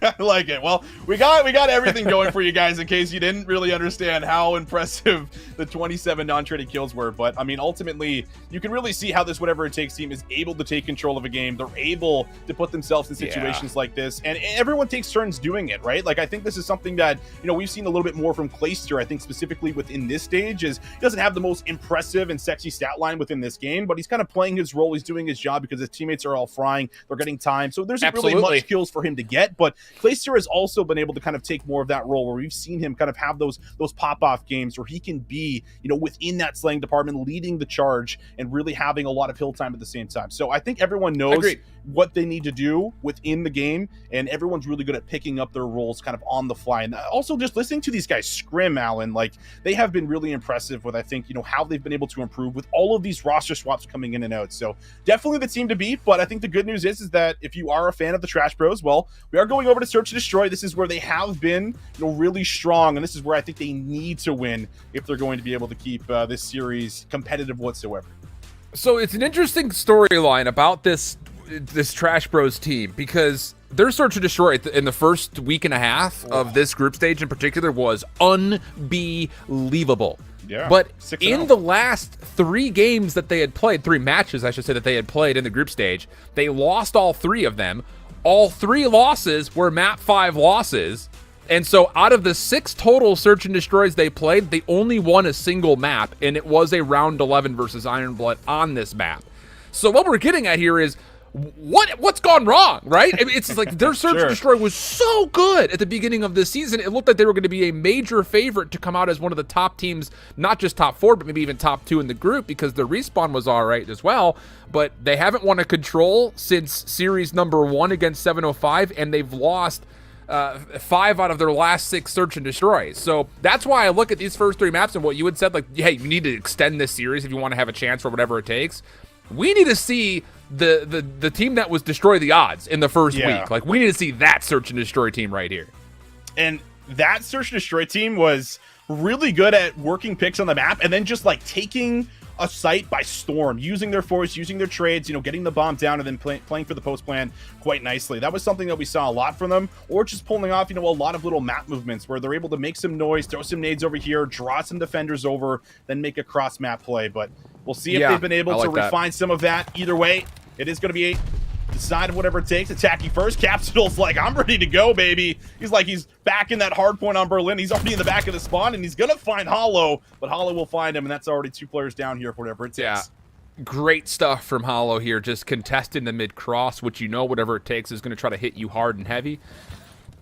Gets you not just 1, but 2 kills. Venom, very suspiciously aware of Clayster. It's a flawless round for Trash Bros. Yeah, okay. This is what we need to see. And really, the defense was never tested. It's just good awareness over the middle of the map. You get a good first blood, and then from there, play your numbers, read your information. Love to see it out of TV.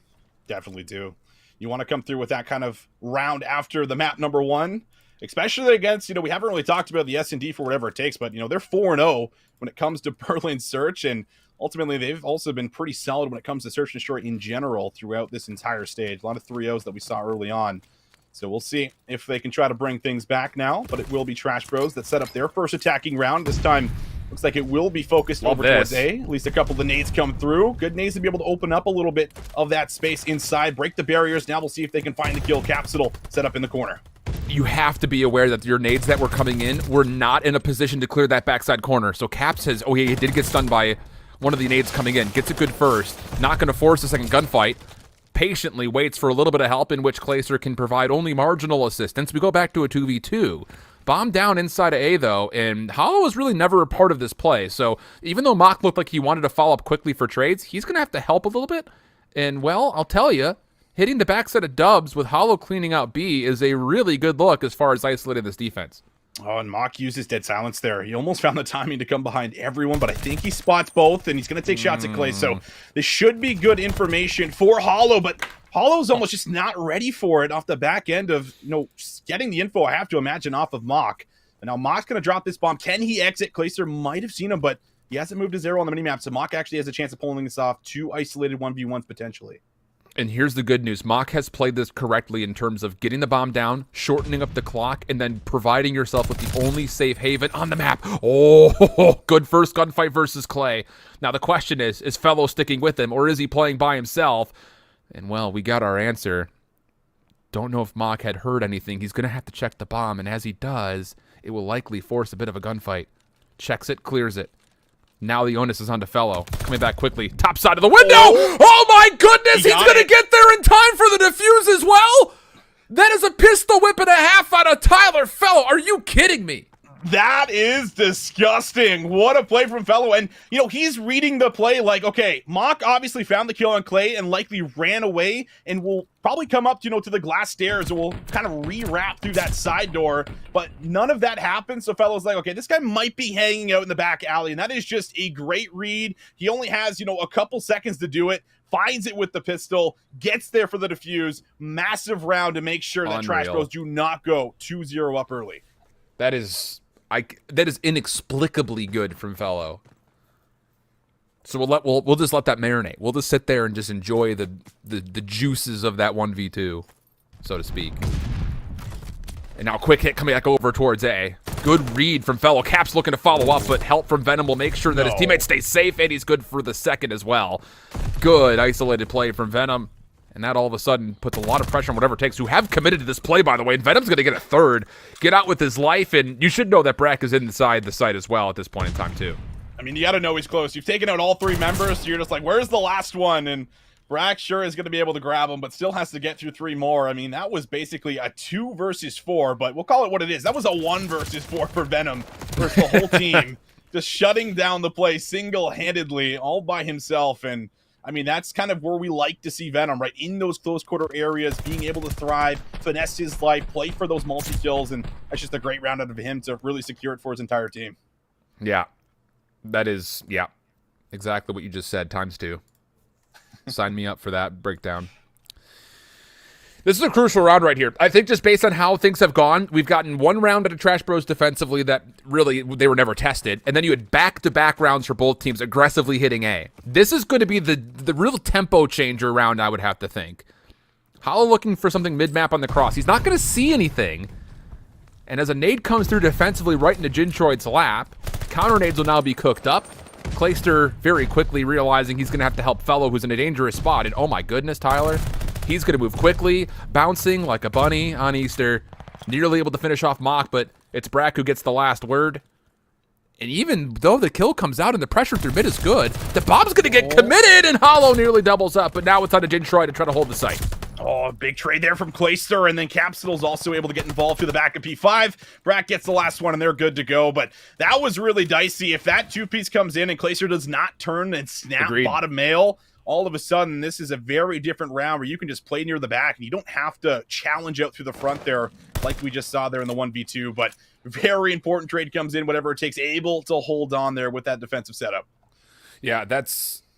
I really do look at that call from Trash Bros after dropping first blood in the positions that they know Fellow's at. To still stick for a plant is gutsy.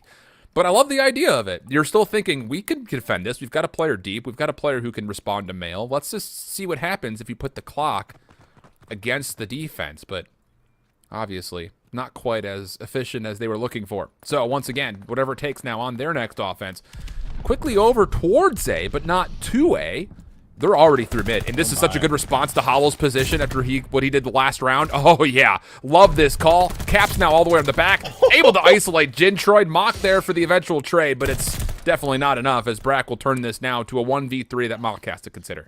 Nobody gets to the back of the enemy spawn faster than Capsule, all right? I am just convinced this man is just like, I know what I'm doing. I'm running there, and I don't care who's going to get in my way. They're not going to stop me. Just runs back, gets the 2-piece. And that should just about solidify the round, unless Mock can do something exceptional. But you look at the spacing between every single member here on the minimap, and it is almost impossible to try to pull this one off. But if Mock can maybe beam one from the back here, it would be possible, but not going to happen. Fellow holds strong, and that is just a very nice round coming through off the back end of that initial break there from Caps. Look there, friends and family at home, I'm going to need you all to get a little bit more active in the chat right now, and specifically just watch what Hollow does after that round next time they come up to defense, because every time he's defensively played, he's been either on top of Dubs by the broken wall, the half wall that's up there, or he's played topside fire. That route, from whatever it takes, I'm going to guarantee it changes how Hollow plays the next defense. So put a pin in that. We'll have to remember it, a little post-it note on it. And we'll see what Trash Bros wants to do to try to keep us tied up at 3. First look for them over towards B, very passively might I add, as Mock will be there to make sure Clayster topside window can't get a free look. Early defensive nades will free Fellow to move forward, and it's on to Trash Bros now to figure out how do they want to break this setup. A couple of nades going to go out, not going to really tag anything. A lot of this weight kind of on Fellow's shoulders to be able to maybe stop this play entirely. With a kill onto Jintroid and getting out with your life. Jintroid's going to start to clear out the site. He gets some bad timing. Fellow able to find him, gets out with his life, and now they know that bomb is down. That stun was either it was one of two things. Either that stun was late, or Jintroid moved too fast. You have to stun check Doc. If you're sending all of your nades to the corner, you have to stun check Doc. It's too easy for Fellow. Now you know the bomb is down, and wouldn't you know it? Look down towards the bottom of your minimap. You're going to have one player slide through in Venom, sure, but Trash Bros have no idea that there are 2 defenders that are on their side of the map. So this is all about who finds the who first. Fellow's going to get a read that, okay, Venom's on the back line. Let's just let him stay there. We've got the offensive side of the map. There's really no way whatever it takes loses this round. Fellow does get cut on the reload, but it's an immediate trade. Hollow has information on Brack, and Brack has no idea where Hollow is, but he's got 13 seconds. Has to get to this bomb, and well, he's going to be taken down. Brack just holds the angle. Although unable to find him, and yeah, that's a beautiful flip of the map coming through there for whatever it takes, and now able to pull ahead up 4-2. Crazy though that neither of the three players, I should say, that were running through the bottom of the map saw each other. It's just like literally they walked right by one another. All right, so let's see what Hollow does on this round. Big shout outs to our obs team, Hot Hands Lounge, coming in already knowing that I'm going to talk about it. So let's see. Does he go top stairs? I imagine he plays close towards B this round. And that looks like that's going to be the case. If he watches the mid cross from tank, that would be, you would assume, yeah, okay. This is an immediate response to knowing whatever it takes wanted to get aggressive. And look at the offensive play. They're not even going to bother with the middle of the map. They know that they're going to have numbers towards A. They get the first kill over towards Venom. And now all of a sudden, Trash Bros are scrambling. They're going to play off with the flank. Oh, they do. They're going to try to make something happen here. It's a double pinch play through P5. Capsidal needs to be a little careful, and you can see it. Hesitant on dropping that bomb, and rightly so. Until that flank is secured, you're not good, but Jintroid, he's found an angle. Almost finds two on the fellow. We'll hold off for a second. Gets a little angle on him. Getting through the window, and Jintroid unable to capitalize on that kill. Certainly going to hurt him. And that's going to leave his teammate Hollow all alone here to try to work through a 1v2 with no dead silence. And it looks like whatever it takes knows that he's going to be playing a more of a delayed rotation. The follow-up is good. The shots from Hollow are decent, but the gunfight still favors Brack. And just like that, it's 3 rounds back-to-back-to-back. And whatever it takes, find themselves on map point. And just as a reminder for joining us here late, with 3 Burdenlands in a row, all of those map mode combos favoring the typical statistics we've seen from whatever it takes, this would be a must-win map for Trash Bros, I think, in everyone's mind. And well, at the moment, it's not looking all that great. Need 4 rounds in a row. It has to start right here in this offense. And I don't know, it just feels like they're just a little bit out of sync at the moment. I would love to see them kind of hang back here, play for nade information, and make sure you're hitting clear areas. How are they going to know that Brack has a glide too now? That's true going as to be well. a little bit of a problem for them if they come over to B, which is exactly what they're doing. Fellow almost able to take out yet another to create a man advantage, but doesn't finish off the kill. Jintroid able to play his life.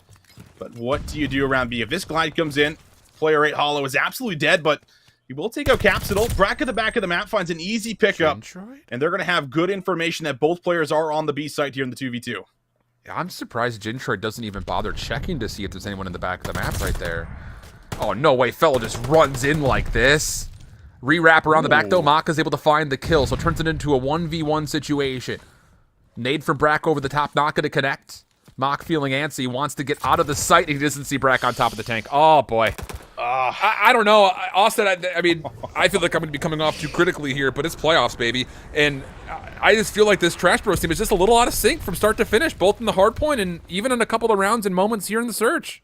Yeah, I mean, it's looking that way in like a couple of the plays that they're making, especially early on. I do like some of these, like, defensive plays where it's like, okay, we're going to stack, the B side off the rip. Then we'll try to double hit, through P5 to see if we can kind of create some kind of chaos, come from behind, take them off the bomb. Like, I like some of their ideas, but I can definitely agree with you in a lot of those situations where it feels like they're having an advantage or they're putting themselves in a worse spot when they have information on certain players. They're not capitalizing on the play. They're not hitting out things fast enough. And a lot of it comes off the back end. If Venom's not finding like a multi-kill defensively inside like the site, then they're just like not winning the round, which is not something you can obviously rely on every single game here. So very convincing game. Brack continues to put up his triple doubles, hole in ones, is whatever else we said, throw it in there, because he's also coming off a really nice performance at 10-3. And I mean, they're making it look easy. They're making it look like it's the regular season, which is why we were amping up and hyping up this whatever it takes roster. Yeah, and I think for some people out there that may not be as familiar with challengers, or maybe you're not an avid competitive COD watcher, which, if that's the case, hello, welcome, good to find you. But I think you look at these 4 players and go, wait a second, why are pros playing against these challengers players? And that's the thing. It's like how volatile the league has been this year in Vanguard with what? There's like 13 rookies that have seen play time in the CDL this year. You're going to see storylines like this. And to be fair, that's why you have to kind of give a lot of credit to whatever it takes for putting together this roster in the first place after coming off of what was a Shady Kings, whatever it takes, championship run at the Toronto Open. You lose 3-4 of the players into the CDL, so you pick up 3 out of 4 of the players that were just in the CDL. So I don't know, man. It just, this team has set themselves up for greatness. And to be fair, not to come off like super harshly, but like, that's what's required if you're going to get back to the CDL. You can't just be good. You have to be undeniably great. And this whatever it takes roster, I mean, I'll be the first one to say it. They look better than the Shady Kings whatever it takes roster from Toronto, the Toronto Open that we did a couple of weeks ago. I mean, they're looking like it. They're looking like it right now. That is for sure. It has just been, you know, so convincing when you're watching these guys play. And like, they also had to go through a roster swap through week 1 too, right? Like they started with exactly, Prelude. Prelude came out, like Capsidal came in. Like it feels like they've just had to, you know, constantly battle through all of these changes, and they're still coming out on top. It's still looking this polished, which I think really does absolutely speak a lot to what this roster is capable of doing now that they've had even more time. And well, so far, Alan, they're showcasing it pretty well with 2 very convincing wins in this series, leading 2-0. And well, wouldn't you know it, we're going back into yet another Berlin for the control. So things are still looking up and up here for this team. And in terms of control, this Destroy the Odds, now Trash Bros team is the second worst control team in North America, just barely in front of D1 Gaming. They're 1-6 on the mode. They haven't won a control since week 1, and on average, they're losing by 1.5 points. So their typical losses are like 3-1. Not good news. Even worse news if you wanted to try to break down just what they do on Berlin. The last 2 times they've played it, it were 0-3 losses, and when they had played whatever it takes before that, they lost this exact same map mode combination. So this is why we said at the very beginning of the matchup here, Austin, they needed to get through these first 3 up 2-1. This was the one that you needed to lose, or not needed to lose, but you would have been okay losing if you wanted to win this series. And now all of a sudden you have to reverse sweep by going through one of your worst modes on one of your worst maps on that mode. I'm not usually a negative person, Mr. Visions Neil, but I'm not feeling very optimistic about this. It's hard to be. I think it's hard to be for a lot of people watching, just because, I mean, we just saw like 2 lights out performances. Like you're not seeing too many holes, too many weaknesses, and that is not a good sign for a team that has not been able to put together a whole lot here so far. But let's see what they can do. Here we go. Potentially the last map of the series. Trash Bros will be attacking first, and well, they do want to make something happen around this A zone. Not something we see too often, at least initially in round 1, but so far so good. They'll find 2 kills. They'll get themselves on the point. And look at this discipline from Fellow. He knows he's got a player on the flank. Just hold one cross, allow Clayster to get in. Then once you've got respawns, you move forward, you out-trade, and you've already spent 30 seconds worth of time. That is, like, there's not enough praise given to moments where players are playing their life like that, where he's just holding an angle. There's no need to overchallenge anything. Wait for help. You got Clayster on a pinch. Recover, deplete, move on to B. Great stuff on the first defense wit. Fellow might be tempted to try to make something happen inside of B. Only 1 tick about to come in, so still have some time, but Jintroid, aggressive challenge throughout the front, able to take out Fellow. Dealing with 1, but Brack off screen has now been able to put together 2. And Capsule's going to be kind of assisting him here through the front, but this is really just kind of a solo mission. What can Brack come out with? And well, 4 kills is the answer here so far, as he's still looking to put on a little bit more hurt onto this Trash Bros roster, keeping them zoned away from the point. It's just him here, and now the rest of the team is ready to team push with him. This is such a good call, though, from Trash Bros to get him out of the staircase just with numbers. If you know for a fact that you're going to have ARs for whatever it takes kind of watching the outside, don't give him any angles. Just run at the one guy who's there and just simply out-trade him. And that's a really good heads-up play from Trash Bros, who will get the extra 60 seconds here at B. Plus, they're currently holding a marginal life lead with some real estate to work with here in the middle of the map. Hollow in a bit of trouble, should be killed here and will be. But for the most part, this is solid for Trash Bros after their missed attempt over towards A to try to quickly play on rotation after capturing B. Oh, Jintroid, big 2-piece in the back, and that's going to buy them a little bit of time. You take a look at Venom on the minimap. He's now in position to get here with Jintroid, and Jintroid's not going to play his life there. They're still going to go searching for him, but he's now in the point. They're going to be able to deal with them. They'll take out Hollow as well, so everyone else now going to have to kind of slow down, place some kills. Mock's going to be good for that first one, but still, but a minute 15 left on the clock to try to make something happen today here for Trash Bros. And that's at least the second time we've seen Jintroid lose a 1v1 with that same window. In the Search and Destroy, he couldn't get out right there in the heart. As soon as he wanted to get out of the control zone, he couldn't get out of the window. So feels like a 5v4 right now for Jintroid. The environment's playing up against you. Bit of PvE adventures featuring Berlin right now. But it's 12v12. Still plenty of time on the clock, but the defense has fought back to gain some significant control in and around train station, which will be a problem for Trash Bros that they need to solve and hopefully solve that quickly. Well, they've been taking their time trying to regroup. They're going to be able to find one up close. But Brack ready to attack from the side. Able to get himself one. Mock does get the trade, and now Venom, the farthest one pushed forward. There you go. Wins a pretty ridiculous gunfight. He will entry in for not 2, but 3. That's going to put him on 4 in a row, and now that tick about to come in. They got 2 players on the zone, whatever it takes. They're going to have to play retake and play retake quick. Yeah, Venom has really put together a great series considering the circumstances. A little bit of help there from Clay.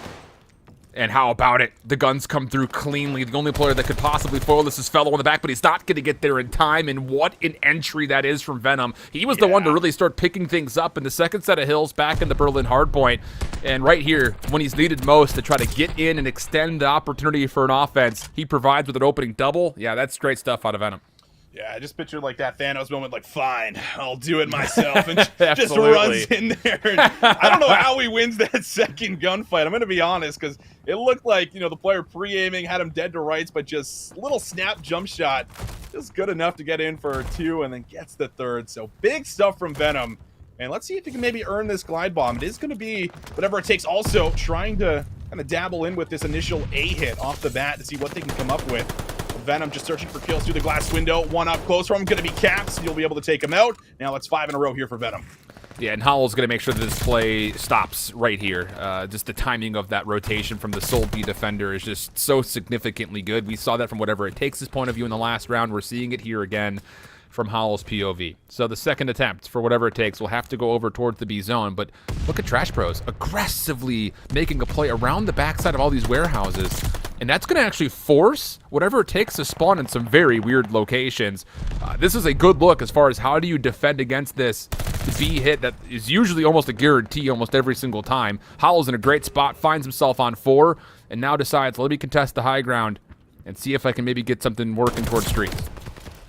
That'll play. There it is. Up top, though, is going to be Capsidal. And we'll be able to shut him down. So still denying the glide bomb, whatever it takes. Struggling to get something happening, you know, on one of these zones here. Just constant aggression coming through. Jinshred with the AR. Not scared whatsoever to challenge up close, but from afar, Clayster will be able to battle out for 2. And that's going to keep this play alive, but Venom is there for 2 himself, and now he is 12 and 6. So with 35 seconds left of the clock, whatever it takes, still yet to capture this B zone, but now have some numbers over to the point. They just have to try to get a stack. It's just wave after wave after wave. The SMGs for Trash Bros are all over the map. Love to see it, honestly speaking. Even Mock could have found an MP40 off the ground and used that to good avail. Will be fought back. 24 seconds on the clock. This round not over yet, but the defense has done more than enough when it comes to taking off a lot of time, and more importantly, with now only about 80 seconds on the clock, you've taken away a lot of lives. So at this moment in time, you have to be feeling very comfortable if you're Trash Bros defensively. But you don't want to get too comfortable because you're all over the map. And honestly speaking, Jinshred and Venom on the bottom right of the minimap, they're not going to be able to help this defense towards A if it rotates through fire. So there's an opportunity where whatever it takes could get a good look at A. Brack is down low. It's about him maybe setting up the play. He's got an MP40 in his hands while everyone else kind of works through the back of fire. Capsidal now back here with Fellow. He wins that first one. Clayster wins the second. So might be able to set up this push. 45 seconds left. Fellow's going to have the cut on the spawners. He finds one. Jintroid can't really battle out. He's going to have to play his life. That does leave an angle for Mock to pop open. Finds the kill, and Jintroid finds one in the back. So that is good. Some great damage control done here from the Trash Bros, as they're now going to be able to put themselves in a prime position with 30 seconds left. And Venom is just in his red and white pinstripes playing a game of Where's Waldo, dude. He is absolutely just finessing in the back. Eventually will be taken down, but again, he's done his job. He's found a handful of kills, and more importantly, he stops whatever it takes from ever being able to put together any sort of a setup towards breaking this zone from the front. Last attempt. It's a 9v4. Final lives here for whatever it takes, but they may not even get a chance to really fight this one as Clayster dives into the zone. He will be dealt with, and the clock will be the victor, technically speaking here defensively, as Trash Bros will go up 2-0 in the control. Where's this been all stage? That's exactly where I was about to drive the conversation to, because it's like, where has this been? Like, we are not expecting, you know, Trash Bros to be able to lead the charge 2-0, winning an offensive round and defensive round after being, what was it, 1-6 throughout controls. So yeah, very surprising here, but it's off the back end of more players getting involved and more players actually attacking the objective, something we were missing desperately within the hard points. But it feels like everyone has kind of been a part of every single play now, and everything coming together, but can they put it away? Still need that final round to do so, and well, we'll be attacking here. Clay opens up with that first blood, stops things over by B. It's a delayed hit that comes through by A, but Fellow, he's not going to fall for the bait. That is so heads up from whatever it takes. It all starts first and foremost with just an isolated 1v1 that's off screen towards B that the defense wins. So this triple stack on the platform by Train never really gets off, but it's this really heads up play from Fellow to toss a stun just to check. And that turns into a great moment from him. He had a really slow start in the first round, started to pick it back up in the second, and now is 10 and 17, helping his defense start to dominate in this round number 3, which is heavily needed. Hollow through the back, able to find Clayster, can't get out of his spawn. And now that's going to be a little bit of pressure on this A point. Capsidal, though, will be able to take Hollow up just to about half HP, but somehow still comes out with a gunfight. Hollow just buying time and drawing all the defensive members over is likely going to lock in this extra minute by B. Everyone here for whatever it takes, simply just going to start to set up, spread out on the map. And that will be that extra minute as everyone else now for the side of Trash Bros also does the same. So the requirement here for whatever it takes, if you're looking for round 5 defense, which to be fair, like on this map, it's not as much of an advantage as the other two, but it is still an advantage. You have to full hold this A zone. That is what is the first step of the requirement. We'll talk about the other conditions pending they meet the first one. So far, so good. 2 lives at their advantage. 90 seconds to try to kill off, and they've got some good control on the bottom side of the map in particular. Caps is in a great position, pending he doesn't get seen by Venom, which, well, the pending portion of that will come true. Caps repositioning, and the defense back to try and do, again, zone forward. This is working out well. I mean, it's a lot of time burned. I think that's the biggest factor. You're kind of wait for your teammates to come off spawn, but it just feels like they kind of just keep losing out of 1. Now make it 2, as that is going to be very solid for whatever it takes. Spawn's now coming through the back of the warehouse, just trying to get across the halfway mark on the map is becoming a bit of a difficulty here for them. Clayster able to play his life and will wisely back down. But Hollow opens up with 1. Can they turn this into anything? They still have 1 more player at the back of the trains. That is going to be Fellow, and he could still come behind the entire play. And Fellow just has to wait until the hit gets committed to. There's no reason to push forward here. He will give away his position, though, thinking he had a good angle on the outside of Plat, and Venom not only helping out with the player in the back of Fellow, but gets forward and has a read on Clayster. Goodness, now the pistol in hand. First tick of progress looking good. Nades coming through defensively. Have to get on, have to start touching, and well, they're not going to be able to, at least not for the first tick. Second one will be delayed just a touch longer as the defense finally gets the kills needed. And with under 30 seconds to play, the last attempt here for Trash Bros has to be successful right here, right now. Yeah, it's a good play from Hollow, too. He backs up a little bit, plays the stairs head. He realizes, I can't do this alone. Need to wait for my teammates to come off spawn. And now they're just about here. Little contest inside the point. Clayster able to get 1, but is it Venom? Almost there for 2. Capsidal able to find that trade as he just lays prone and tries to hope his teammates can watch over him as he tries to stay alive. 9 seconds left. Challenge comes in. Capsidal good for another, still playing his life. And now the final hit really for Jinshroy to try to make something happen from the front. Not going to happen. Venom maybe with a chance to touch, and it is Hollow that gets in for a second. Venom as well, but won't be able to play their lives. Yeah. As it's whatever it takes that continue to hold on here and push this a little further. All right, well, with that 1 tick of progress, though, I believe that does essentially guarantee that Trash Bros would have the round 5 defense, seeing as I believe they did get the 3rd tick of progress on the full capture in round number 1. So, mathematically speaking, at this point, you're just trying to get to round 5 for whatever it takes. It's not really going to be likely that you're going to have the defense. But who knows? Maybe the opportunity to kind of convincingly get through round 4, earn yourself a streak to be an extra tool for you. Hard to say, but you know, there's always some silver linings to playing offense on Berlin Control. Full 4-man hit over towards A again. Look at the defense. Trash Bros all through secret for the most part. Are they going to expect the second? No, not necessarily. It's Mock who gets the initial trade. Venom also playing the side staircase. That will work out well. Full clearance coming through for Trash Bros as the wipe is secured. Oh, it's beautiful, and Hollow might be able to also get over here alive. Yes, he is. So he's now alive inside of Mail. Able to also stuff any kind of a push coming through for whatever it takes in this B point. Venom, a little bit of a greedy play, trying to make something happen through the outer train station. Will be patiently waited on by whatever it takes to find an easy pickup here. And now Mock also kind of aware of this double hit on both zones at the same time here. And it will be a chance, actually. for Glacier to make something happen. Gets stuck in between the barriers. He's stunned up. He's waiting to get the gunfight, and we'll be able to get one, but this is more or less a distraction just to kind of draw some of the pressure over to A while they make something happen at B, but still, no ticks of progress here thus far. I like this play from Fellow. He gets off of the B zone to try to establish a different point of ingress as an option to get to A. It keeps the defense not just further planted in terms of, being unable to fully recontest B, but it also drains out a lot of lives. Yeah. So, good stuff overall for the commitment for whatever it takes, giving themselves a chance here in this 4th round. Fellow in a bit of trouble. Has some help, though. And as he gets a shoulder, he also reads a ton of information. Hollow denied. Last player to find is Jintroid, and, well, he sneaks just on the interior. No trade immediately there, and Mock's actually able to help out. Jintroid, how many lives has this cat gone through? At least 6 or 7. But while all that's occurring, Mock is actually going to try to reach out the last bit of progress needed for Caps to get the extra 60 seconds. They're just a touch too late. Yeah, this is actually a bit of a different situation now because everyone tries to come over and see if they can deal with this B zone, and it does give them at least a little bit of a laneway to push out through train station since the defensive members are not set up first, but they still need to win the battles inside the point. That's been the biggest problem here so far for whatever it takes. Ooh. But that's going to be Venom. Big pick up there on the Capsule. That's going to push everyone back yet again, and we're now down to about a minute 10, so whatever it takes coming down to their last couple pushes here, going to have to make something happen. Fellow going to be kind of the tip of the spear. How does he find the second? Destroys Jintroid and keeps the play alive. Oh, goodness. That just can't happen.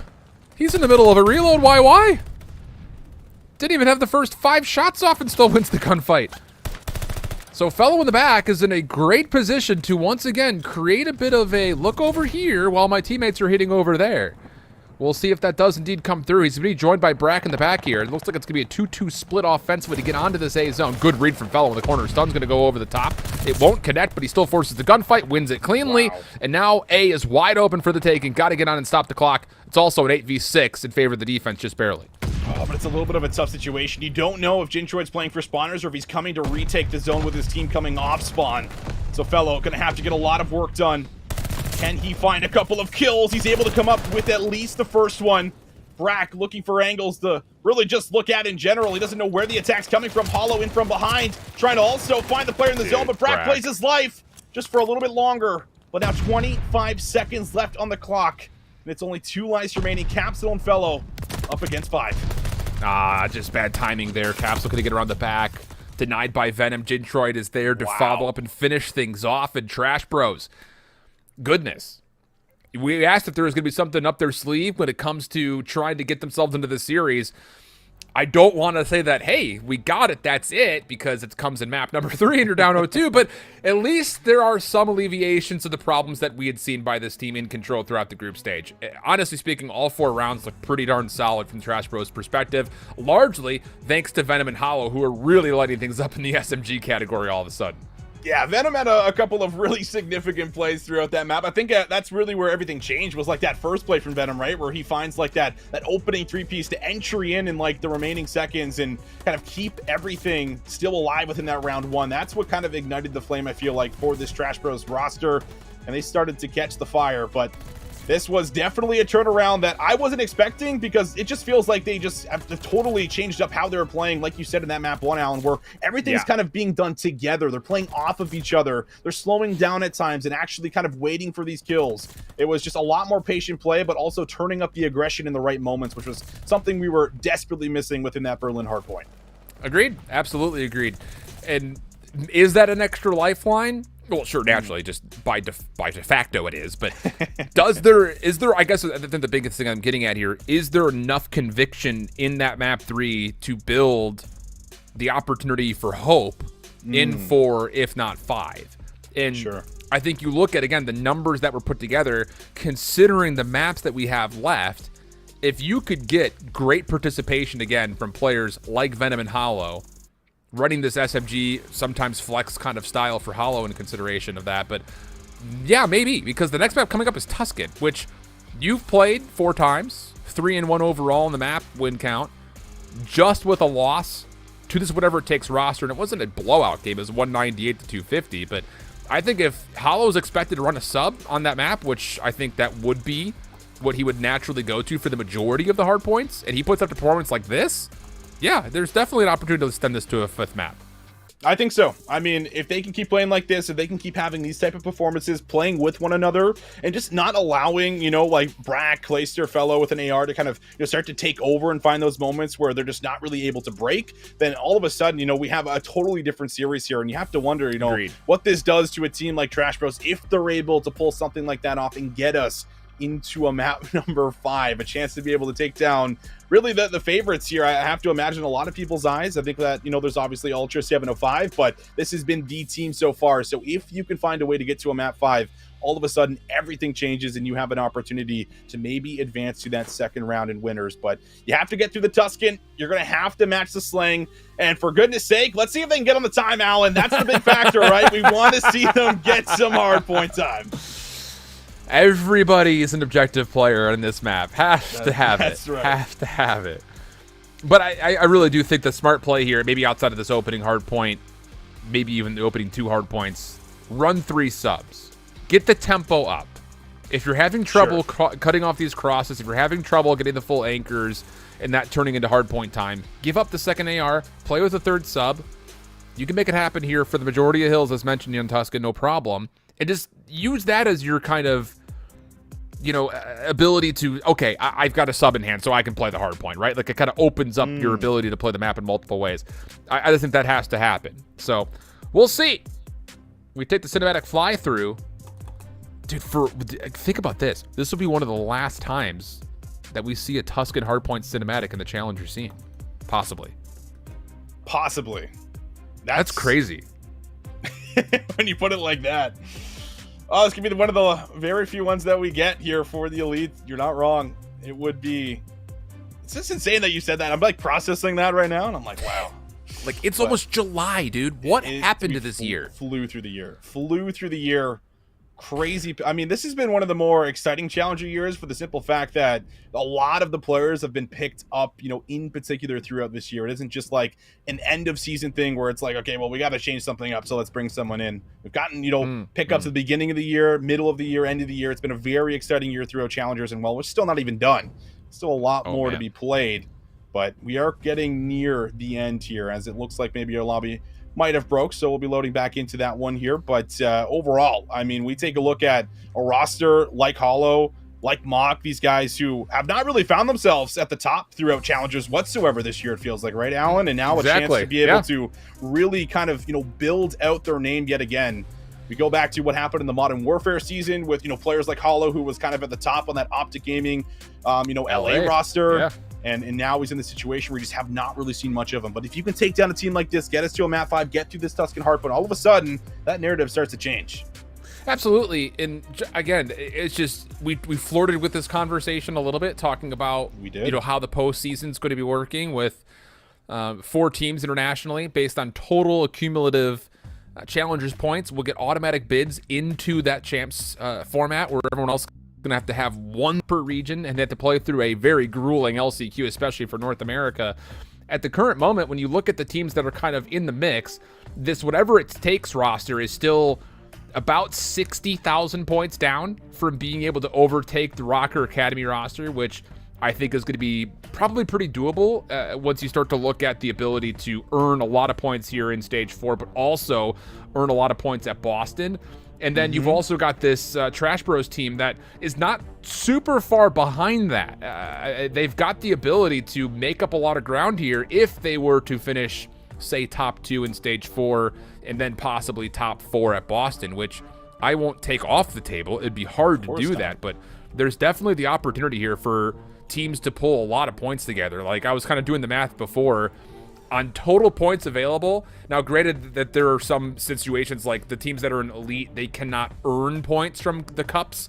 They can only stop teams from earning points based on where they position themselves. But there was almost 170,000 total team points available if you were to win out everything. So you throw that in the mix, and even the teams all the way down towards like 18th currently in the international standings could supplant somebody. So that's just something to kind of keep in mind. But as we jump into this hard point, again, let's just take a look to see who's been doing well this stage, because a lot of the players that we've talked about, they actually don't find themselves on this leaderboard, as the Ultra Academy NA team have been great in hard point this season. Again, Scrap and Vikul, a part of that.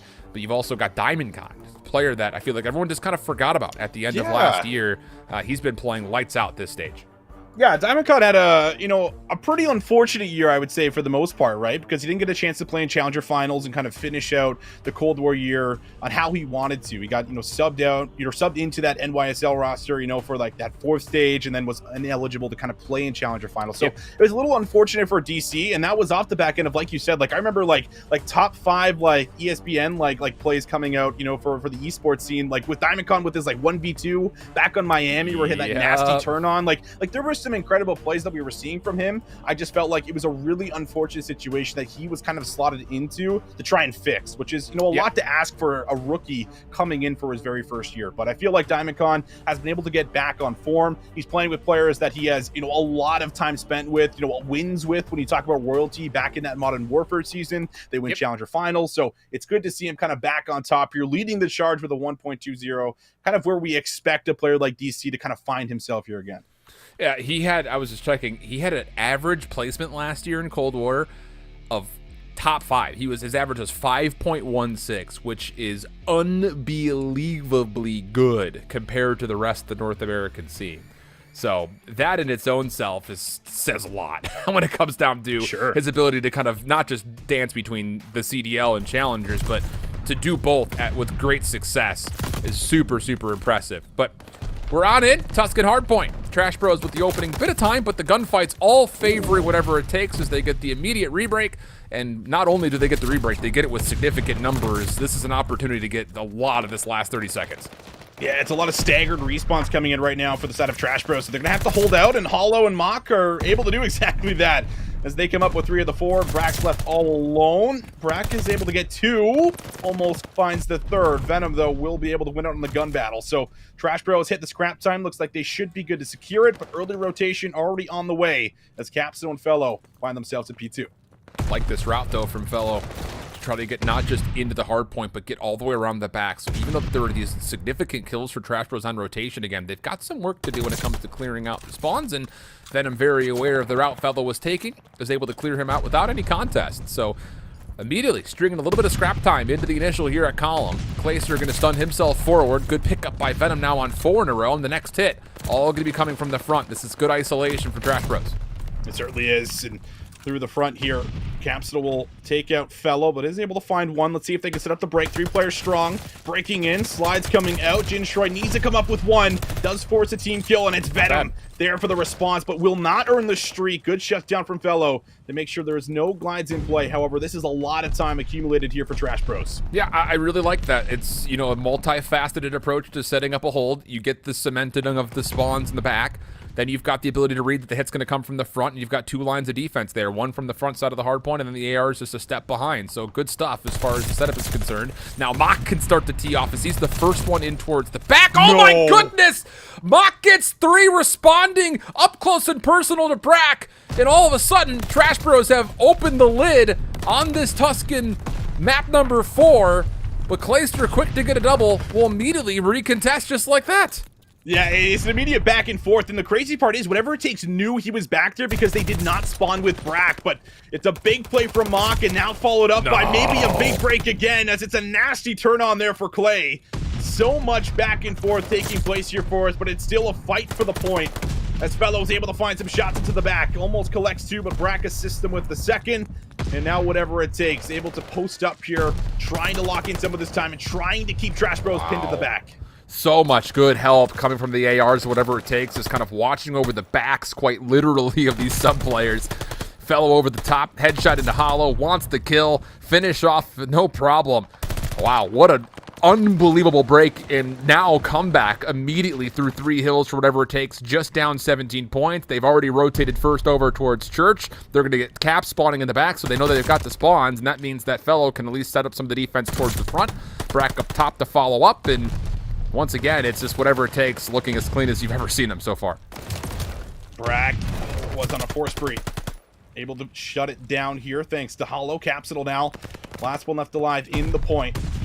And it's a nade that comes over the top from Mock. Lands right in between the feet of Capsule and takes them out here. So Trash Bros up in this situation. Can they lock in? Another 20 seconds is the question. Through the back is whatever it takes. They're going to continuously try to hit this out, maybe for a little bit more. There's still a good amount of time to fight for. Mock, though, playing his kills through the back, watching that back cross. Will be able to get some shots in. Sets up Venom. Almost finds the two-piece. And now it's 10 seconds up for grabs as Mock comes in. But Fellow shuts him down for 3 in a row. Good moment here for Fellow to be able to contest just a few more seconds. And the good moment from Fellow turns into a great moment for the team, who now have the ability to focus on rotation. Caps is the first one here. A little bit tested. We'll clean out the first floor, make sure nobody's coming in through well. That once again isolates this hit to be purely into the front. Wait for nades, then make your move. Gintroid not feeling all that patient though, wants to force the issue. And will be able to take down Caps to provide at least some sort of clearance over towards the hard point. Hard to say it convincingly though, as Caps is right back into the mix with a double of his own. Nearly gets the lineup for a third and a fourth, but it all falls with Brack, who gets stunned up. And the contest continues as Trash Bros enjoy their about 40-point lead. Yeah, Mock's just kind of been dipping his toes in, popping himself out. Now with a submachine gun in hand, feels a little more confident, take these challenges head on, but Fellow just too good. And will come up with yet another double. And that should be there for whatever it takes. Hollow might be playing for some exits. And now actually with a pinch coming to the side, they will get in there for the remaining 8 or 9 seconds or so here. So good moment for Trash Bros as they're now going to lead going into the second rotation. They've been just a lot better when it comes to their breaks and their setups this time around compared to the map number 1 here, Allen, finding themselves in a good position on Tuscan. We'll see if they can hold on to it as they already have the setup at P1. And even though Gintroid once again has over a minute of hardpoint time already, you're starting to see a little bit more of a spread when it comes to objective focus. Not just by the time, but I'll be curious to see what the objective kills looks like across the board here for Trash Bros as Mock gets 2 of them right there back to back. Brack off of his set nade will respond with a double of his own, but it's a little bit of monkey see, monkey do going on around the hard point. You've got a nade and a kill, I've got a nade and a kill. Clayster's just got 1 kill. No nade this time to be part of the equation, and Trash Bros will hold on to mid-map control, and with that, their focus on the front is just very, very strong. Even though the kills will come through, Trash Bros have done more than enough here on this hard point. Oh, nice kill there for Capsidal. But yeah, you have to now try to push all the way through, start to battle out for PT rotation. Luckily, you have Fellow in a position to do that already. AR being pulled out, and might have been able to get himself into a spot where he gets slipped through. He's going to find one, has to turn and snap, and he does come up with Gintroid. And this could actually lead to a potential chance to work through the back, but the spawns are still close here for Trash Bros. So you're going to have to do it all over again as Brack's going to be kind of leading it with the nade. It's a good focus, though, once again, for Trash Bros. You've got enough members focused on the back, and the players that are playing around the hard point are all focused on the church rotation. This is working out really nicely. And honestly, this could lead to a full 60 because the next hit for whatever it takes is also coming around the back. Gintroid's going to read this after he found a double and then fell. Mock looking to pick things up, but Fellow somehow, with that cool little third-person perspective, still just hops through to find the elimination, forcing all of a sudden to the players inside of the hill to hold on, and Gintroid very wisely comes back to the play, is able to provide a little bit of oversight to make sure Venom gets traded out, and that will be about a full 60 here for Trash Bros. Great hard point from them. This is just an insane turnaround. It almost feels like whatever it takes just can't really breathe on the map. Like they're just constantly met with that next gunfight, And I mean, rotations for them have just not really been on point this time around. And you're going to need to find a big break, and you're going to have to get through Hollow to do it. Place here with the initial challenge. We'll be able to weaken him up. Brack, though, needs to get the trade, and he does get back there. But will it be enough? The spawn's good for whatever it takes, but now it's about breaking the hill. Capsidal coming through, and he's able to find the first one. More players, though, on the flood. Trash Bros back in. The unfortunate team kill for Hollow, but still a 50-50 battle for the hill. That 1v1 is so massive for Caps, it forces Trash Bros to have to kind of keep fighting from the outside looking in. And well, so far, good for it. Caps, this is going to feel familiar. Same exact gunfight he just took, but Venom this time, good for it. Forcing Brack to have to play for the break. 20 seconds left in the hard point, and this game is starting to get a little out of hand. So this 20 seconds is a must win. All of it, really, for whatever it takes. And it looks like Trash Bros are going to largely forfeit it. I say largely because Hollow's looking to play off exits. But interestingly enough, this might be a little bit too passive for Trash Bros. They're not really winning on any point of the map. It's just 4 1v1s on each individual kind of cardinal direction around Church. So now Caps is an opportunity to isolate inside the hard point. He finds Mock for free. You know that Venom's upstairs, and you've won spawns because of that 1v1. This is a great look for whatever it takes. All they didn't do is just make sure they win their gunfights. Yeah, they just got to win out on battles, and so far so good. Everyone being shut down as it's going to be 4 down for Trash Bros, and that's going to be a pretty deep spawn. as they're going to have to retake through field or retake through mid. And Fellow already ahead of the play, has the read on the spawns, but will be naded out, so Venom finds the first one. They have to get through Caps, who's kind of laying down prone. Dude. He'll find the double up. The control is there. Whatever it takes is turning it up a notch. And now it's a 1v1 for New, and Mock's able to come up with it. That's big. You have to push through this if you're Mock. You cannot get passive here. You need to take over this spot through radio. Great play for Mock to get forward and create a bit of a buffer zone, at least on one side of the hard point. Oh, but Venom, who wanted to take an extra step forward, loses a key 1v1 versus Brack. Now a pinch can come through. Caps on the backside. He's able to find one, no problem. It's just one more member of Trash Bros that is in the inside, and that's going to be Brack finding the kill. Wow. Oh, no! It's all gone wrong. Whatever it takes. We're down about 60 points, and now they're within 20. Oh, no. Things are getting a little bit dicey here on 5. It certainly is, and this is a little one-dimensional, right? They have to try to attack from multiple angles, but it's all kind of coming through the rooftops, and it's been read beautifully so far. But the kills still need to come through, and Venom's now able to drop down low. So a chance to be able to battle out against Brack. It's still a 50-50 battle. Challenge comes through, Brack comes up with one, but it's Clayster State that takes him out. And now with 20 seconds remaining on P5, this is some massive time for Trash Bros to try to collect. And whatever it takes, we're going to let him have it. It's going to be Caps, the last one to kind of zone and play for exit kills, but he's not really going to be able to do too much inside of the hard point. And I had to kind of hesitate a second on that statement because he nearly was able to get all 3. But even on rotation, Clayster, who was supposed to be responsible for the middle of the map, got taken down at range. So now all of a sudden, the concession of the scrap time leads to a bit of an unconvincing setup in around this first hard point. So yeah, you've kind of dealt with some of the members of Trash Bros early, but they've got the ability to play from the favorite side, and the help from Brack is good, but isn't good enough. He gets 3, but that will turn things into a neutral hard point. 208 to 230 we go. Wow, Brack finds the kill on the flank and then finds 3 in the hill to try to keep whatever it takes in the game. And now Clayster comes up with 2, looks for the challenge, and Clayster finds 3 himself. This is a turn up if I've ever seen it, but whatever it takes. Still 10 seconds behind, but they can't find Clay. He was relentless. He is unstoppable, and finally Mock is there. Capsidal, what can he do? Pressure is on, needs to try to buy time, and Capsidal comes up with 2 to delay a little bit more, and that is enough to send us at least 1 more hill. And they see Venom. That's the only play that Trash Bros has to get around and actually foil this initial setup was off of Venom's positioning. But as he gets taken down, now whatever it takes have a significant advantage, but Mock, he actually forces out 2 individual gunfights, so he's gained the high ground. The player on the back is looking good. Here comes the flood from Trash Bros. Caps can only do so much. And the look is now just down to, can anyone even get in and touch? Clay around the back is good for the opener, but Mock shuts down the play. Trash Bros trying to get to map number 5. Caps trying to get in. He gets a double to clear the point. There's still 2 more on. Fellow responds to 1, Brack gets the other, and they can still win here, Austin. I cannot believe it. Capsidal just saves the game with that 2-piece from the side. And now Trash Bros, they have to set up for 1 good hit. Fellow up top, looking to go on yet another team kill. nade. It's a team kill there from Venom, but Venom comes up with 2. Venom can't find the 3rd. It's all up to Fellow, and he cannot stay alive. Oh my goodness. Trash Bros break back in and win 250 to 247. Alan, what is going on? God, dude. Oh, that's what's going on. That's what's happening. The internal temperature is high. Allow the series to cool. Unbelievable. I'm fixing it, production. Don't worry. That is not an intentional camera overheating, but boy, is it appropriate. Are you kidding me?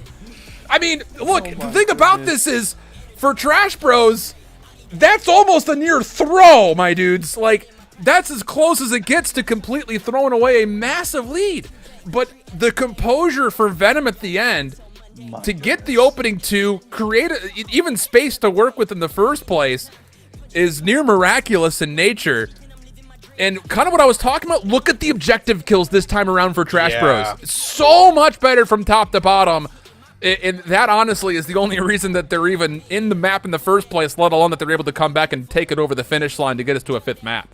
I mean, like, you could just see a difference when they were setting up their team breaks, right? Like a huge problem from the first map when we were looking at Berlin was just like they were not winning battles. They were not breaking in. If it wasn't for, you know, Venom kind of opening up with some multi-kills, it felt like they would never see the hard point time. But this was a much different story. You could see them on top of their rotations. Like, that was the biggest factor on a lot of those hills. They were there first. They were winning those initial engagements and kind of setting themselves up for those first, like, 15 seconds. And the big time, like, they were actually getting the first 15 seconds this time. They weren't just letting it go to the neutral clock. So a lot of improvements, a lot of adjustments coming in, and you could really see it pay off there. But still very scrappy near the end. They did have an 80-point lead or so and did let up on the gas a little bit, and whatever it takes slowly kind of crept back in, but just were not enough to kind of hold out that final push there. But my goodness, what a way to get us into a game number 5. And now they have all of the momentum, and they got to be on top of the world right now. Man, that is craziness. And I think the biggest thing about that map in total is, like, I know a lot of people are looking at it saying, like, Clay was not a part of it, but, like, he was doing what he needed to do when he needed to do it. It just came down to the simple fact that the SMGs came out to play for Trash Bros once again. So with that in mind, we got to let things settle and cool and touch. It's Desert Siege for map number 5. We'll step away for just a brief break. Don't go anywhere. You got nowhere else to go. It's the only COD on today, and it's great COD at that. We'll be right back.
Welcome back, everybody. We are straight on into map number 5. Even the timer can't keep up with the hotness of this series. Desert Siege, of course, where we find ourselves.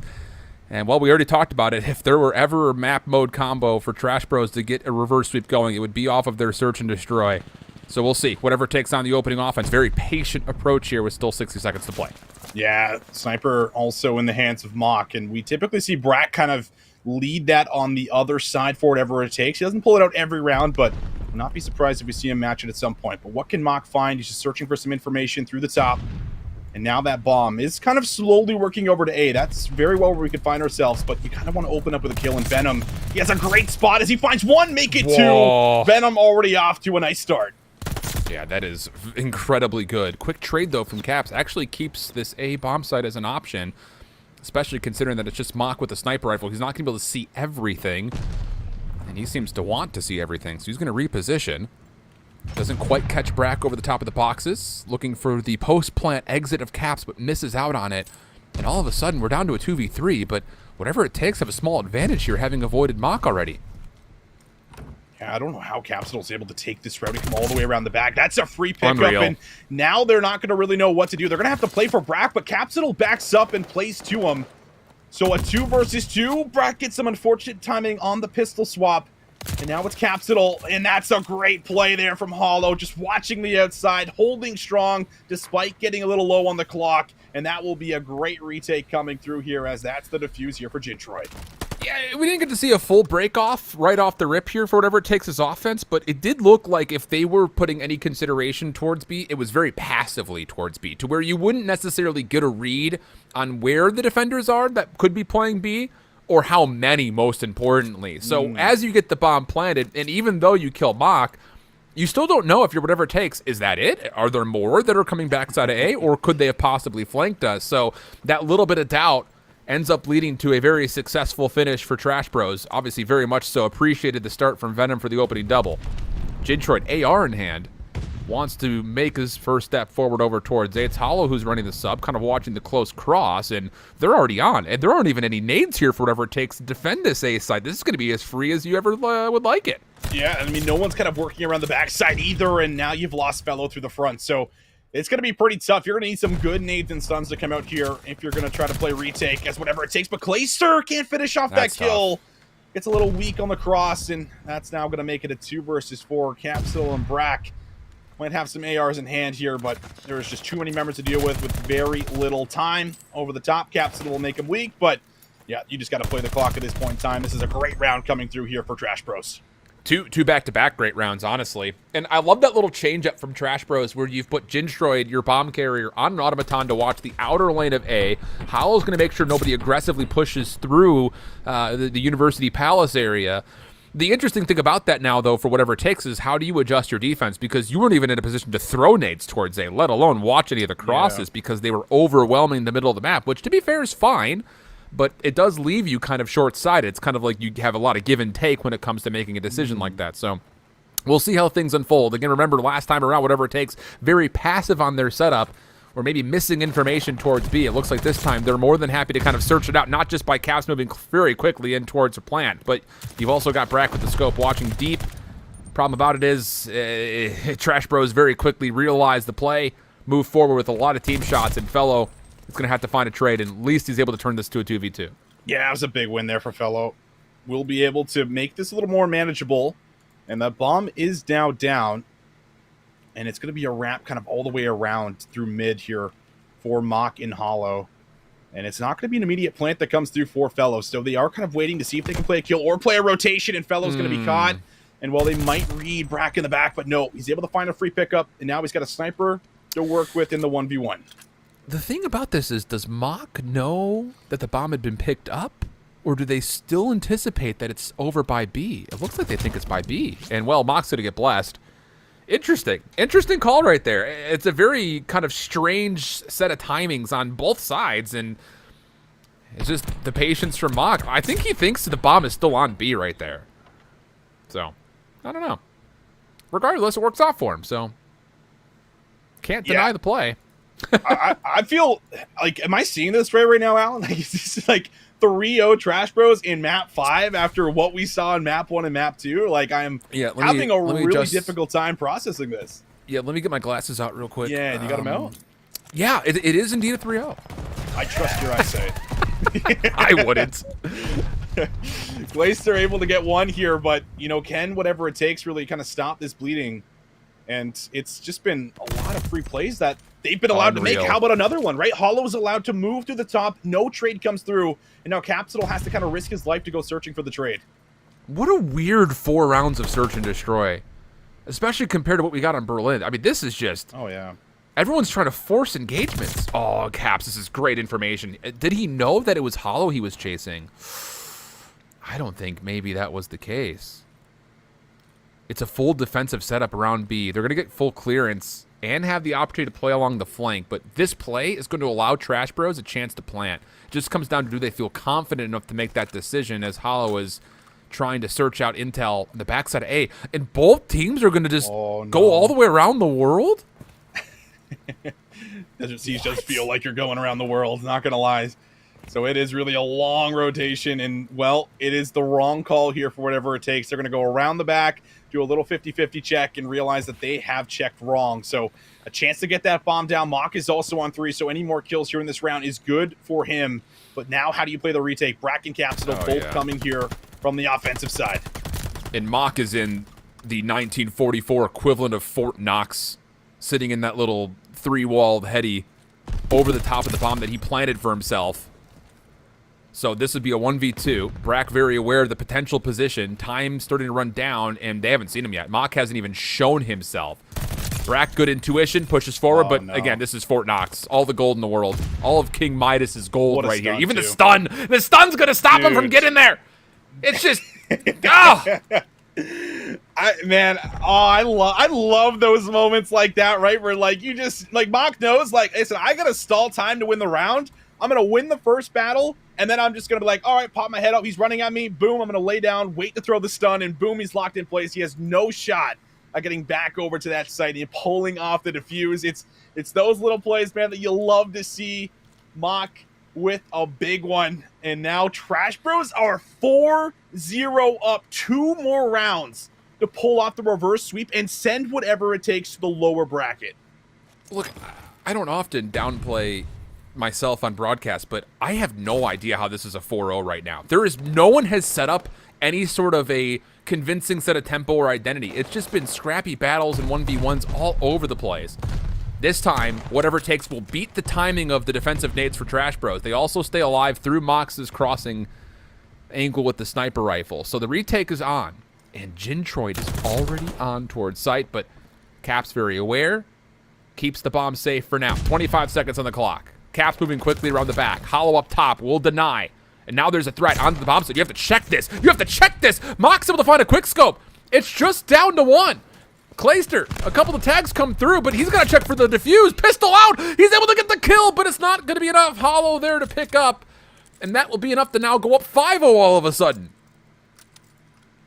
I mean, this just feels like there is so much room to work with for Trash Bros. Like, there has never been, really any kind of a chance on the other side here for whatever it takes to get them off the bomb. It feels like every single time they want to make any kind of an offensive push to either bomb site, like, they're allowed to get the bomb down. There's not nades coming over the top, and there's no one really doing like any scouting or anything like that because of the fact that Mock has this sniper and he's extremely hot with it. So you just feel like you're just kind of like pinned in certain situations right now for the side of whatever it takes, and it is really costing them in a lot of these situations. But 5-0. This is just unbelievable right now. Not something I don't think anyone would have expected. I don't think anyone would have thought we would even get to a map 5.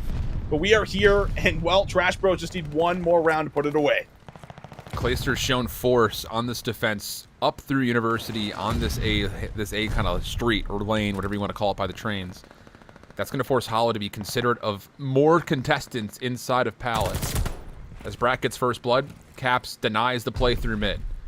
So for the first time, we've got whatever it takes in a great position. Oh, yeah. Absolutely great position. Good stuff there. And this is, you go back to round number 1's defense for whatever it takes where they double stacked through mid. What they were missing was the ability to watch that A cross. So this time they cover that, and that's one of the more convincing rounds we've seen so far. It's just unfortunate that it comes when you're down 0-5. Yeah, it's the worst time it could come. Having to win 6 rounds in a row. Something that, we always say, like, well, it's not out of the cards. It could happen. It could happen. But is it likely to happen? No, it is definitely not. And Trash Bros just need to do what they've been doing here so far. Don't let whatever it takes start to bully you out. Don't let one of these players get hot and you'll be fine here. But still, the aggression is really going to be the call for whatever it takes. Capsule finds himself now bottom Palace. And, well, the rest of the team really finds himself here too, as they're going to scout out everything, but it's going to be kind of those outer positions being held here for the side of Trash Bros, just waiting for information. And Venom again from that same spot finds the kill, but Clay gets the trade.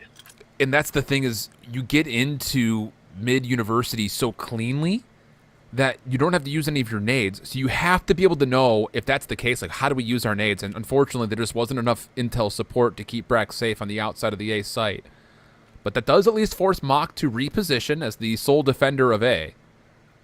Caps is going to get this bomb down no problem. Clayster's making sure the pivot point around mid is going to be contested in some regard. And Caps once more will just get into this backside train and just make sure that he's able to kind of help wherever he's needed most. And this route is actually a pretty solid one. If he sees Jintroid, he could keep the flank safe himself, but he doesn't see it. No, it's all gone wrong. It's all gone wrong. Jintroid doesn't even get here, but it's all up to Caps. A little bit of trigger discipline, but now they know where he is. Has to play his life and needs to pull off a 1 versus 3. Challenge comes to him, and Jintroid puts the final nail in the coffin. Trash Bros reverse sweep the #1 seed here in North America and send whatever it takes down to the lower bracket. I am absolutely shell-shocked. Absolutely shell-shocked that is how this series comes to an end. After what it was honestly 4 pretty solidly contested maps. I say that, you know, for the most part because I think the first Search and Destroy, it just got way too out of grips for Trash Bros, and it felt like they were just kind of out of sync the entire way, but what a night and day difference Desert Siege apparently makes for him. And I think it starts first and foremost with their ability to break their control loss streak on Berlin. For sure. And then to carry in a hot map #4 where you're up by 60, almost 70 points, and then finish off and hold back whatever it takes from a huge comeback. I think the momentum part of the conversation is a big one, but I think you go first and foremost and take a look to see how Hollow really stepped up in that map #3 and 4. And then, of course, Venom, he was kind of a rock star in all 4 maps, kind of maybe saved this one just a touch. But that is a tough one to kind of feel good about at the end of it, just because it was so out of grips, it felt like, for a lot of those back 2 maps. I mean, absolutely. Like, we kind of laid it out, right? We were looking at this map set before we even jumped on broadcast, and we are like, oh man, if Trash Bros don't find like 2 of these 3 maps, like, this one's probably over. But they somehow find the back 3 and manage to turn it into a reverse sweep. Of all the outcomes that could have played out, this is the one that happens. And again, just to remind everyone, like, whatever it takes has been that team. Like, they are the team to beat. They don't come off and win, you know, necessarily the Open, or rather the last cup, but it still feels like this is the squad based off of what we've seen, based off of what they've been able to do. And they've just been so consistent, so dominant. And we saw it there in the first 2 maps, but Trash Bros make it come alive in their worst game mode to kick off that reverse sweep, build off of it, and bring it home for an unbelievable win and an unbelievable upset. Holy smokes. So you got to remind everyone at home that this is a double elimination top 4 bracket for playoffs. So whatever it takes is still alive. In fact, they will be playing up on stream, I believe, next. And as I'm searching to see what the information looked like from the other matchup, holy, Toronto Ultra at a 3-0'd 705 esports. All 3 maps relatively close, but look, here's the thing. You just don't want to play either of those 2 teams in losers round 1, especially when points are as important as they are right now for both of these 2 teams. We talked kind of about how postseason standings, so to speak, kind of look like. Both 705 and whatever it takes would love to finish in the top 2 of this stage to earn more points towards possible instant bid qualification towards champs. What a massive matchup we have coming up next. Oh my. This is going to be insane. I mean, you have one team that's coming off a reverse sweep, then you have another that's coming off the back end of a 3-0. So who knows what's in store for this lower round 1 matchup. But I mean, like you just highlighted, Alan, it is incredibly important to get yourself into that grand final. It starts with this match, and well, we'll see if whatever it takes crumbles and collapses after the back end of an incredible season, or if 705 esports, you know, will be able to kind of overcome a lot of their hurdles. We've seen them be very inconsistent, so it's going to be a special one. I can't wait to jump in. Well, we got that one coming up next after the break, and then, of course, we'll finish the evening with winners finals. So a lot more of Call of Duty Challengers, the North American region in Season 4 to finish off. So get yourself some dinner, get yourself some hydration, whatever you possibly need to get through the next couple of hours together. We'll be back after the break with our Losers Round 1 matchup right after this.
Oh, baby, we've got ourselves a season worth of playoffs. Woo! A little reverse sweep action to get us going, and winners round 1 now has whatever it takes, squaring off against a very solid 705 esports team in an elimination matchup.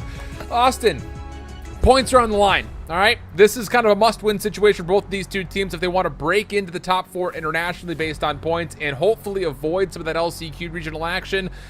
I don't know, man. I think we're going to be in for a good one here.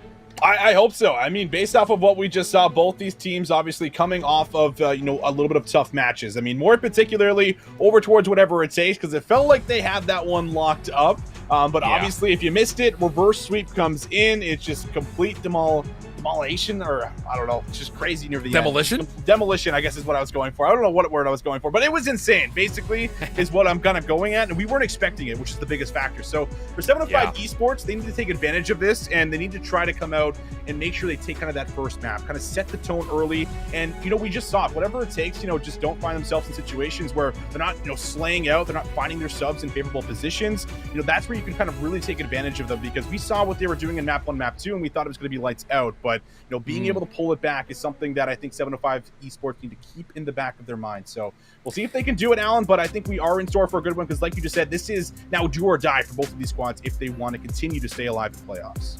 Yeah, in a certain matter of words, it definitely feels that way. And I hate to kind of, frame up a more negative light here going into what's going to be a great series. But for whatever it takes, not being able to close out Trash Bros, you've got a tougher opponent in my mind in front of you here as far as how they're going to be able to contest you in comparison to what we saw from Trash Bros from before.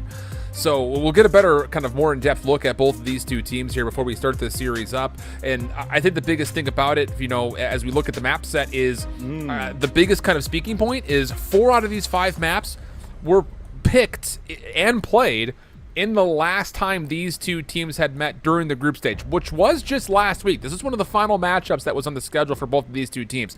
The only one that's different is this opening Bacage hardpoint. And I think the biggest thing, just kind of framing you up here, a little softball toss, we watched this whatever it takes team day 1 come out with this new roster and play Bacage hardpoint. We're like, dude, no way. There's too many ARs in this team. And they looked so good on this map. So that has to be there again.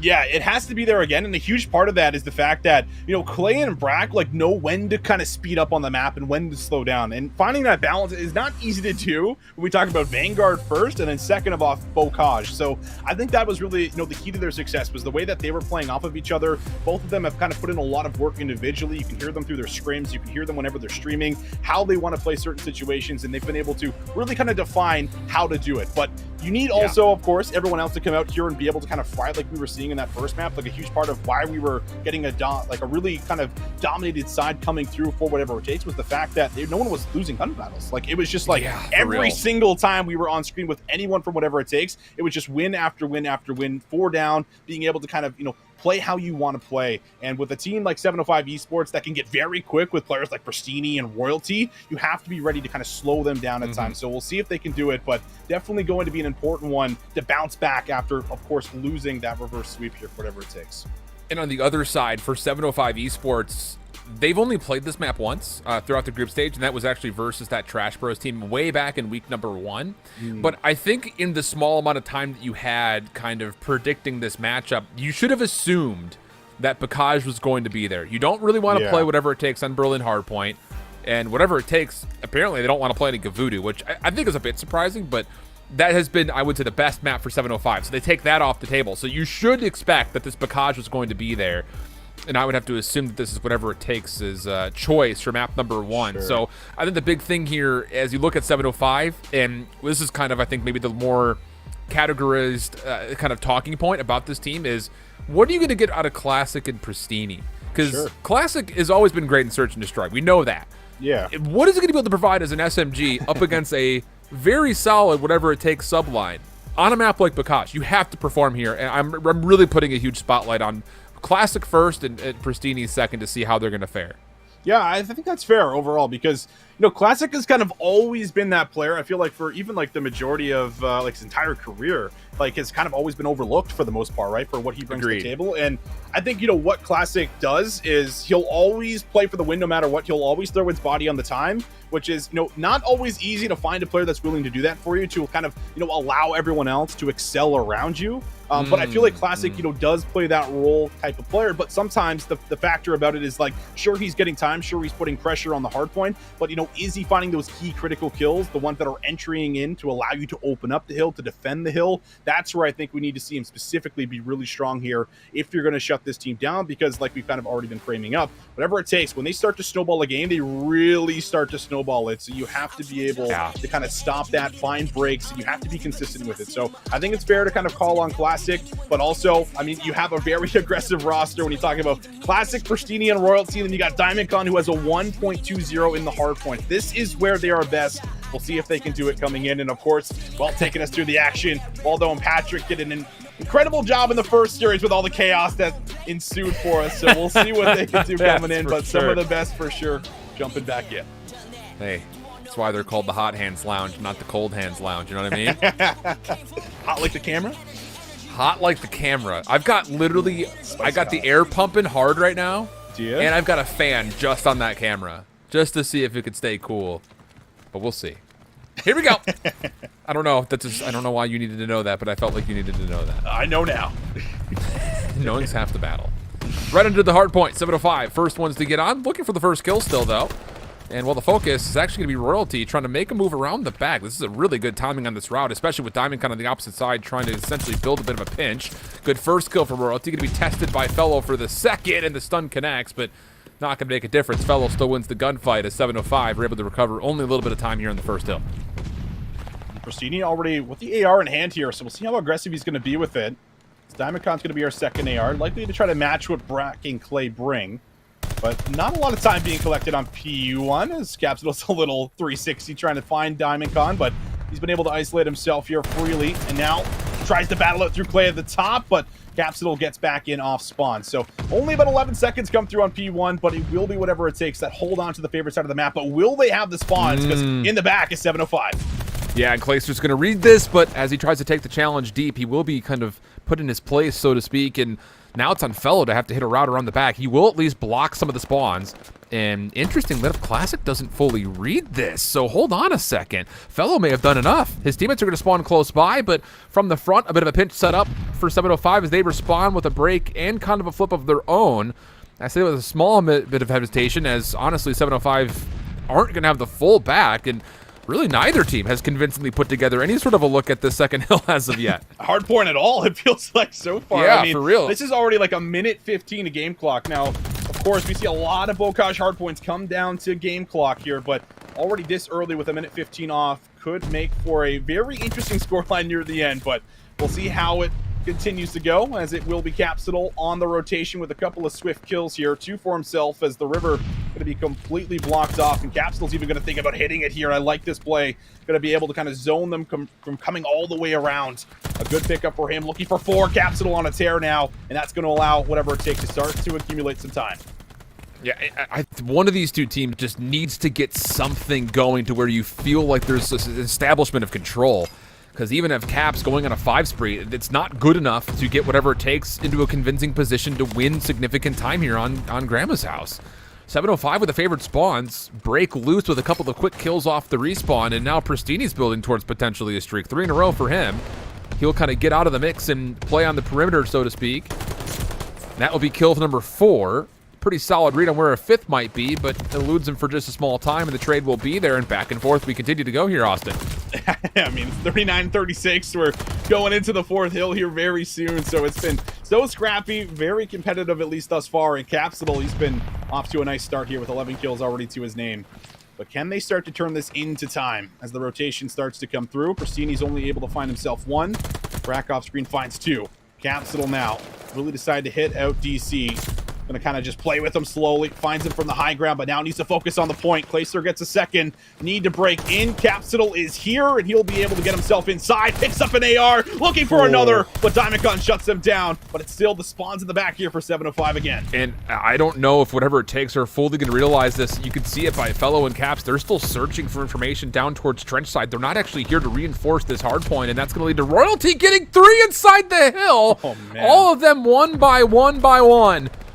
And a multi-kill for Royalty leads to an opportunity for 705 to get some convincing control over the back 30 seconds of Barn. And yeah, with those doubles out of Pristini, that will be enough to take our first kind of grip onto this hard point so far, with an opportunity to start putting on some pressure through Granny's house once again as we look towards 5.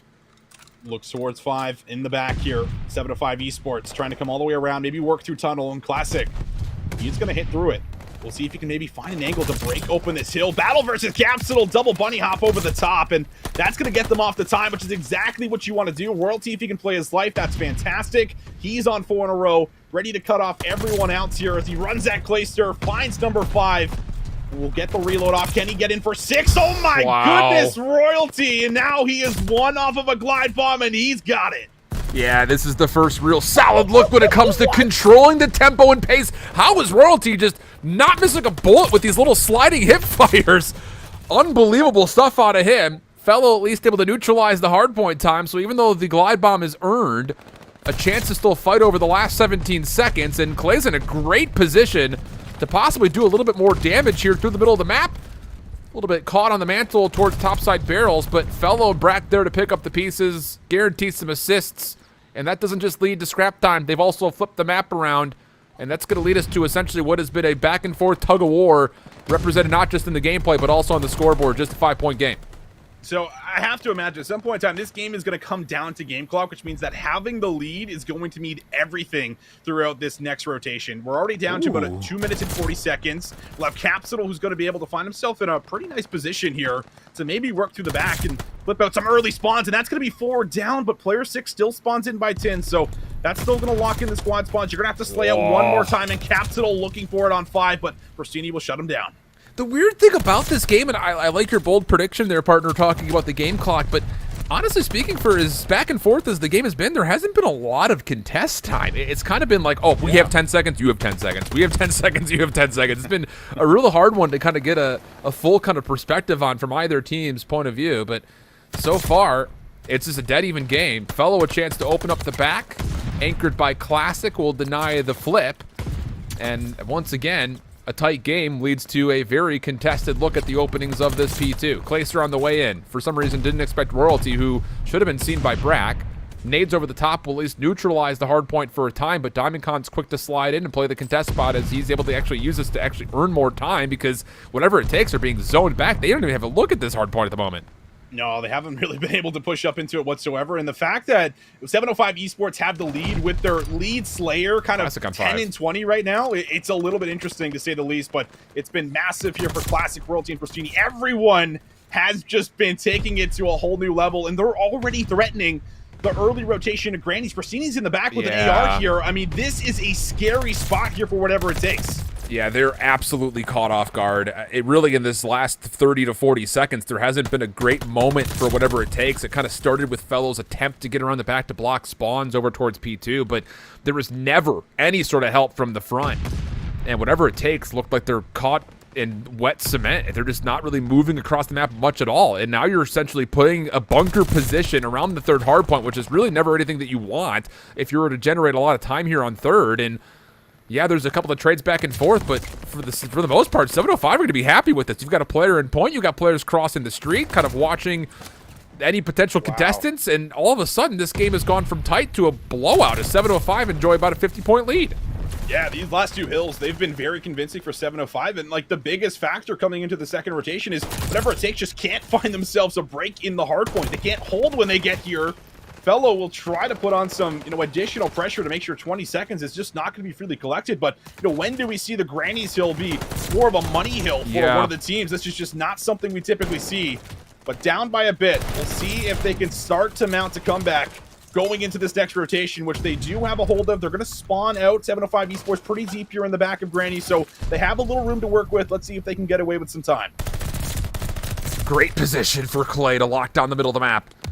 Now on 4, can't quite slip behind cover to extend the streak, and the spawns flip. Ooh, I don't know if whatever it takes they're going to realize this. They will now because Clayster spawns out, but they're going to be late to get back and try to play a bit of recovery, or will they? All the individual gunfights are all won by Wit, and now it's just Diamondcon in the back holding his life to play anchor. Squad spawns will get 705 into a position to try to contest this once more, and this time the focus looks pretty solid. Not going to get caught on long routes. It's all from the front. 705 using Classic for 3 in a row. He's put together 2 killing sprees so far in this game. And with about 30 seconds of hardpoint time, he's the sole reason 705 get into contest 4. Absolutely he is. And now it's a battle for about 10 seconds, give or take. Clayster's there to be able to find at least one more. Can he get a second? Yes, he can. Nice little crouch shot coming through for Clay. And that's going to alleviate some pressure on the rotation, which Fellow was able to capitalize on. Finds the trade. That's going to set them up. Now only about 20 seconds separating the two squads. Clayster does push up a little far. Will end up dropping. But we'll see if they use the streak. Royalty comes in and will be able to take out Fellow, and that should open up the laneway.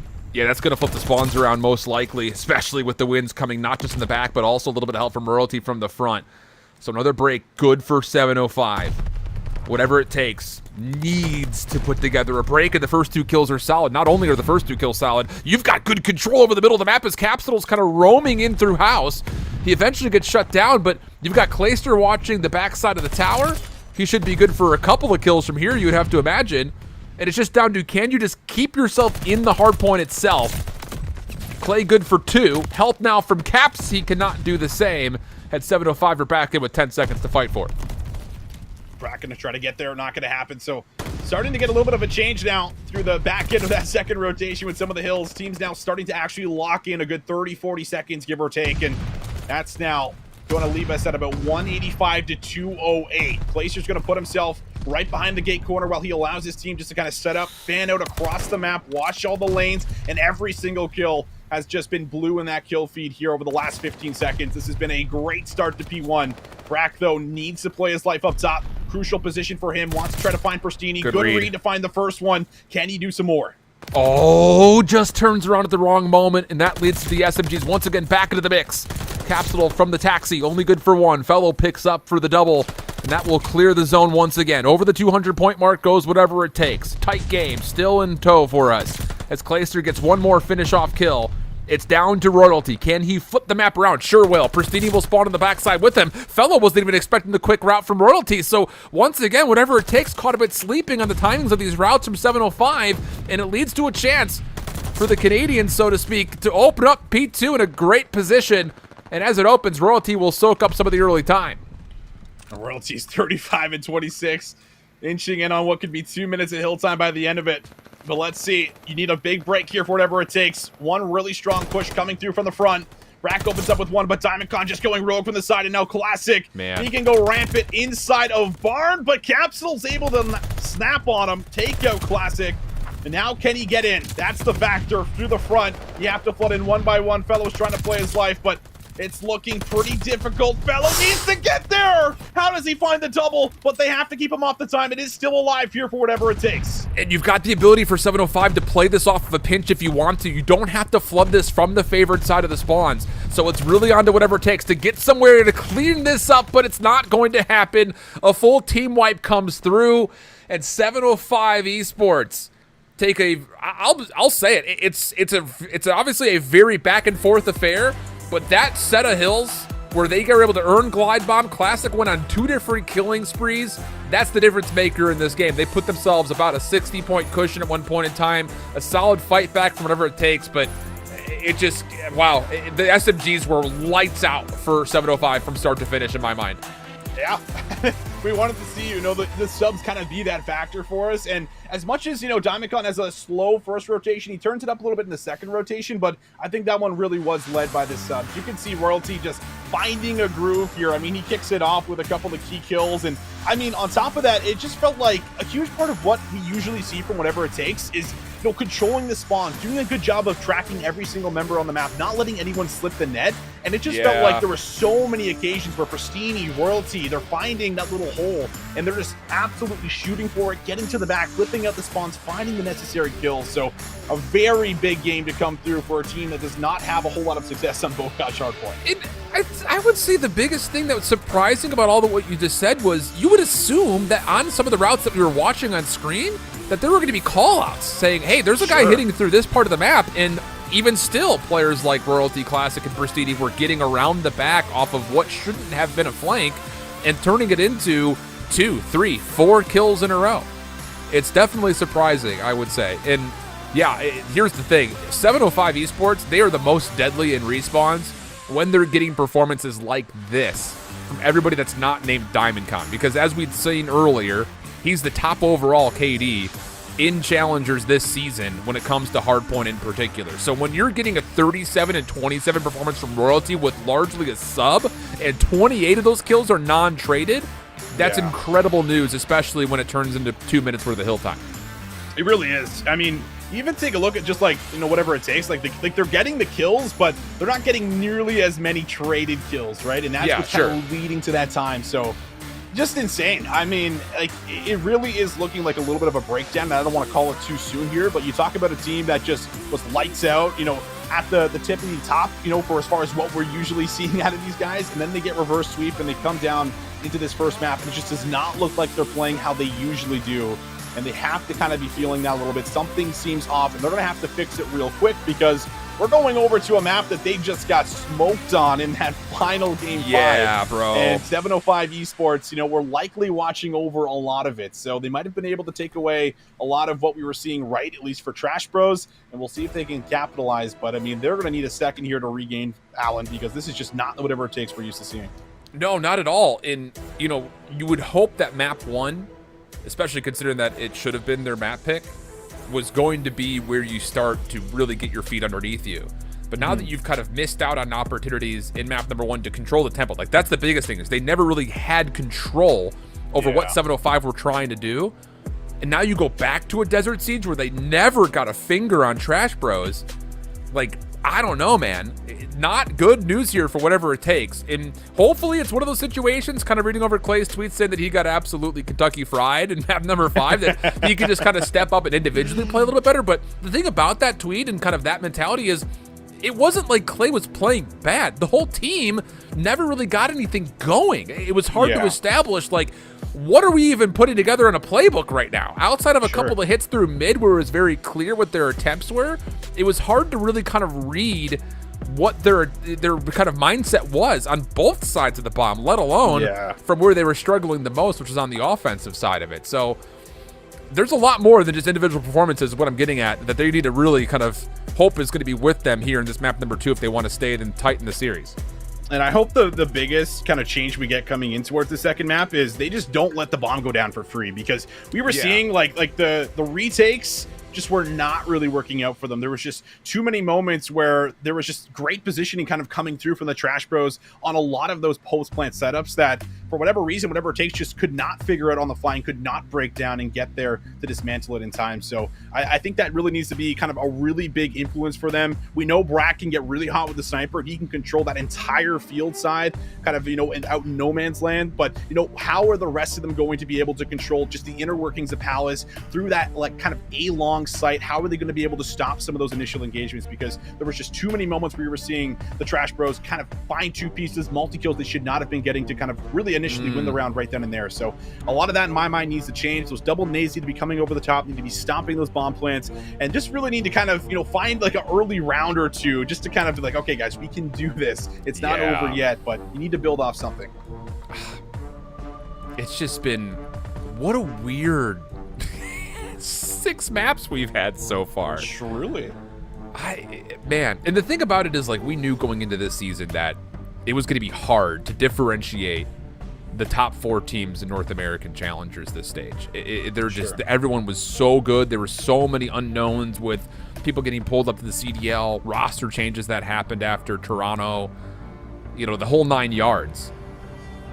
But to get this weird lack of identity for a number of different reasons on a number of different maps has been very peculiar, especially considering the kind of treat that we had all through group stage, which was some great Call of Duty and challengers. So who's going to be able to establish kind of how this map is going to be played. Well, whatever it takes one to make a play up towards mid. And this opening offense looks very familiar. Classic will read this and look at the play from Royalty. He's already around the back. He's going to stop any exits from happening on the back side of this, so you know that this hit has to go to A if you're 705. Oh, and creeping up to the side is Pristini. He's going to be attacking the bomb off screen, and he finds it. Brack now needs to get a trade, but is struggling to lock the member in. But now it's going to be trades coming the way of whatever it takes. They'll come out on the benefit end of it. 2 for 1, and now a 2v1 as DiamondCon will have to try to cut through 2 more members. And, well, the bomb's on the other side of the map, but DC is going to try to read that they're going to come back over to B. However, that's not the case. Very peculiar decision from DiamondCon. He gets the 1 kill, as you had noted, but he didn't get shot back at. He was still full HP, and he gave up the high ground position in the front. So this seems to be thinking, okay, well, if I can just get around the back here, I should have a much easier look at this 1v2 from the flank. The thing about it is Brack is watching this 100%. Clayster on top of the bomb is watching the front, while Brack watches over the back. Here comes the mantle. And the 1v1 with Brack. How? How do you not expect that kill to come through? So now it's Clayster in a 1v1. DiamondCon needs to move quickly. Former teammates with New York for a small time. 1v1 over the top of the bomb! Oh! Shots are good, and he gets there for the defuse in time! No way! Allen, whatever it takes, is crumbling, and DiamondCon is going to let one of his future... Oh my goodness, is going to let him know. Rip the shots into his body. I mean, Clay could have played that in numerous different ways. He decided to stay on the bomb and take the challenge holding the heady. And he, like, gives it up for a half second and, like, second guesses himself to try to burn time. But, like, DiamondCon is on you at that point, and it is too late. Unreal play coming through for DiamondCon with maybe 20 seconds on the clock to pull off that 1v2. No way, dude. The fact that he even gets the first one is surprising enough. The fact that Brack is watching that angle. All you gotta do is play for time. Unreal. Now nades, ceremoniously so, start to explode around the A site. Not going to deter Royalty from getting a plant off. DiamondCon going to take off, well, his shoulder's going to get taken off, honestly. Classic still able to help out. From the top of the map looking for a double? Sure, why not? And that trade is, all these trades are incredible for 705. With the bomb planted as well. Brack now went for a 1v2, and, well, you don't know where anyone is. Good luck. It really does feel like that. At times when you're retaking this site. Well, DiamondCon pulled off something special. Does Brack have anything for us? Now his position's going to be known, and it's going to become very difficult unless he somehow lines up both the members right here. But Pristini, he's got his teammates back. He'll watch over him, and that is another very clean round coming through here after they get the plant down. 2-0 up is 705 Esports. I am getting very scared here for whatever it takes. Yeah, it's not good news so far. And the thing about it is, again, it's 2 rounds. It's hard to really kind of say this with authority, but 705 so far have done a really good job of reading whatever it takes in the middle of the map in the first round, and then setting themselves up accordingly to make sure there's no exit. You're forcing them into a small corner of the map. And then on this last offense, it's kind of the same idea where you're isolating away from mid, and it gives you a free look at a plant and an even safer post-plant position over the top of it. So in terms of how the map control has gone so far, I give huge advantages to 705, and now they've actually claimed mid-map, allowing whatever it takes to plant. Clay is going to be sniping, and he does find DiamondCon at range. Good read on the cap saying that there is a little bit of a threat to mid-map, and, well, it's been read nicely as whatever it takes to get the trades needed to really keep this bomb sight. There we go. And how about it? Clay with a nice snipe over the top should secure the round. Yeah, this is going to be big for Clay. We'll be able to kind of build some of that confidence here again. And with a couple of nice snipes, just changing it up. Just had to get something a little different out there. That's going to be good enough for a couple kills through the front. They'll read Classic through the back. And that's a round you needed. You know, they're able to get themselves on the board much earlier than last time. And that is something that they're now going to be able to build off of. I think that's the biggest factor. They need a foundation. Now they can at least start to kind of build off of that in particular. It's just a matter of, can they kind of continue to shut down everyone on 705 Esports? And, well, can Clay kind of maybe stay hot with the sniper rifle? Yeah. We'll see if he kind of continues to keep this out. It's just tough, though, because if you're 705, you can just avoid that line of sight if Clay does feel like he's really hot with his scope. Just don't even give him a look with it. And this time, it's actually a quick play over towards B. Royalty's here by himself. There is not a lot of help here. He still gets the bomb off. Oh, no. Deep is DiamondCon. He's able to kind of get a couple of shots into caps, and they have a good angle not just to possibly shoot at this bomb to stop it defuse, but also nades could land. So Caps once again has to wait for the regen. Clay, for one, how has he just taken the head off of Diamondcon? Must have been weak from something else. And now Caps can push a little bit further forward, letting the post plant really just kind of be tested. Classic 1v4 situation. Not going to get through Brack if we go to a 2-2 tie. Not gonna lie, I was a little bit nervous there when Royalty was able to exit freely at the back end of Cap still sliding in and kind of giving his position away and not finding anything for it. But just a nice little patience there.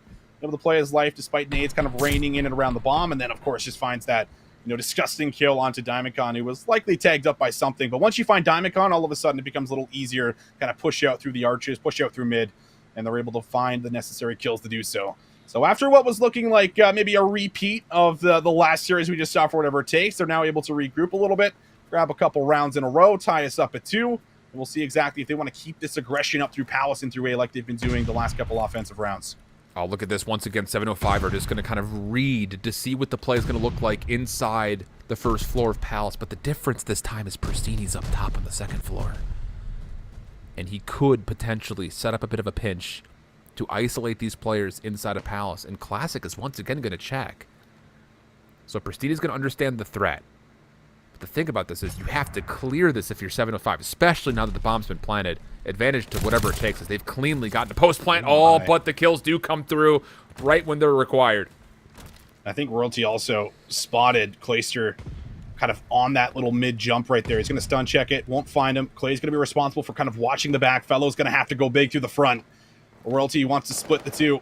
Oh, Clayster's going to have to hold. I was going to think maybe try to play your life a little bit, finesse and work your way over to the site, but now you're going to have to rip him off the bomb, and there isn't really going to be an opportunity to do that. So nice little round coming through. This one very clean on the retake, only losing one member as they're able to pull out a couple of those automatons and win those initial battles. Yeah, the round just felt like it was just a timing thing where the offense went to go plant. Everyone kind of gave up their line of sights over towards mid, not really watching the second floor, not really watching down low towards the windows. And in that exact moment is when 705 made their move to play retake, and it's just 2 free kills.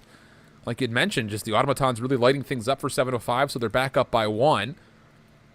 And what's going to be the play here after a quick plant to B? Have they stressed this defense enough maybe to kind of isolate and pick them apart? No, Caps is actually going to play very far forward. He's actually got an automaton in hand. Royalty is not able to get there fast enough to confirm the trade, and we go to a very early 3v3. Oh, it's a fast call. I thought they were just going to run right over to A and maybe look for a plant. They could still do it. Royalty, nice little jump across. We'll be able to check the back of tower, and that is going to be the play. Can Clayster stop one inside? No, he cannot. Classic. Going to be too good in that situation up close, and now Fellow left all alone. Royalty's going to take the challenge. No fear. Takes it head on versus one of his old teammates as well. And that's enough to push 705 Esports up yet again with 2 rounds.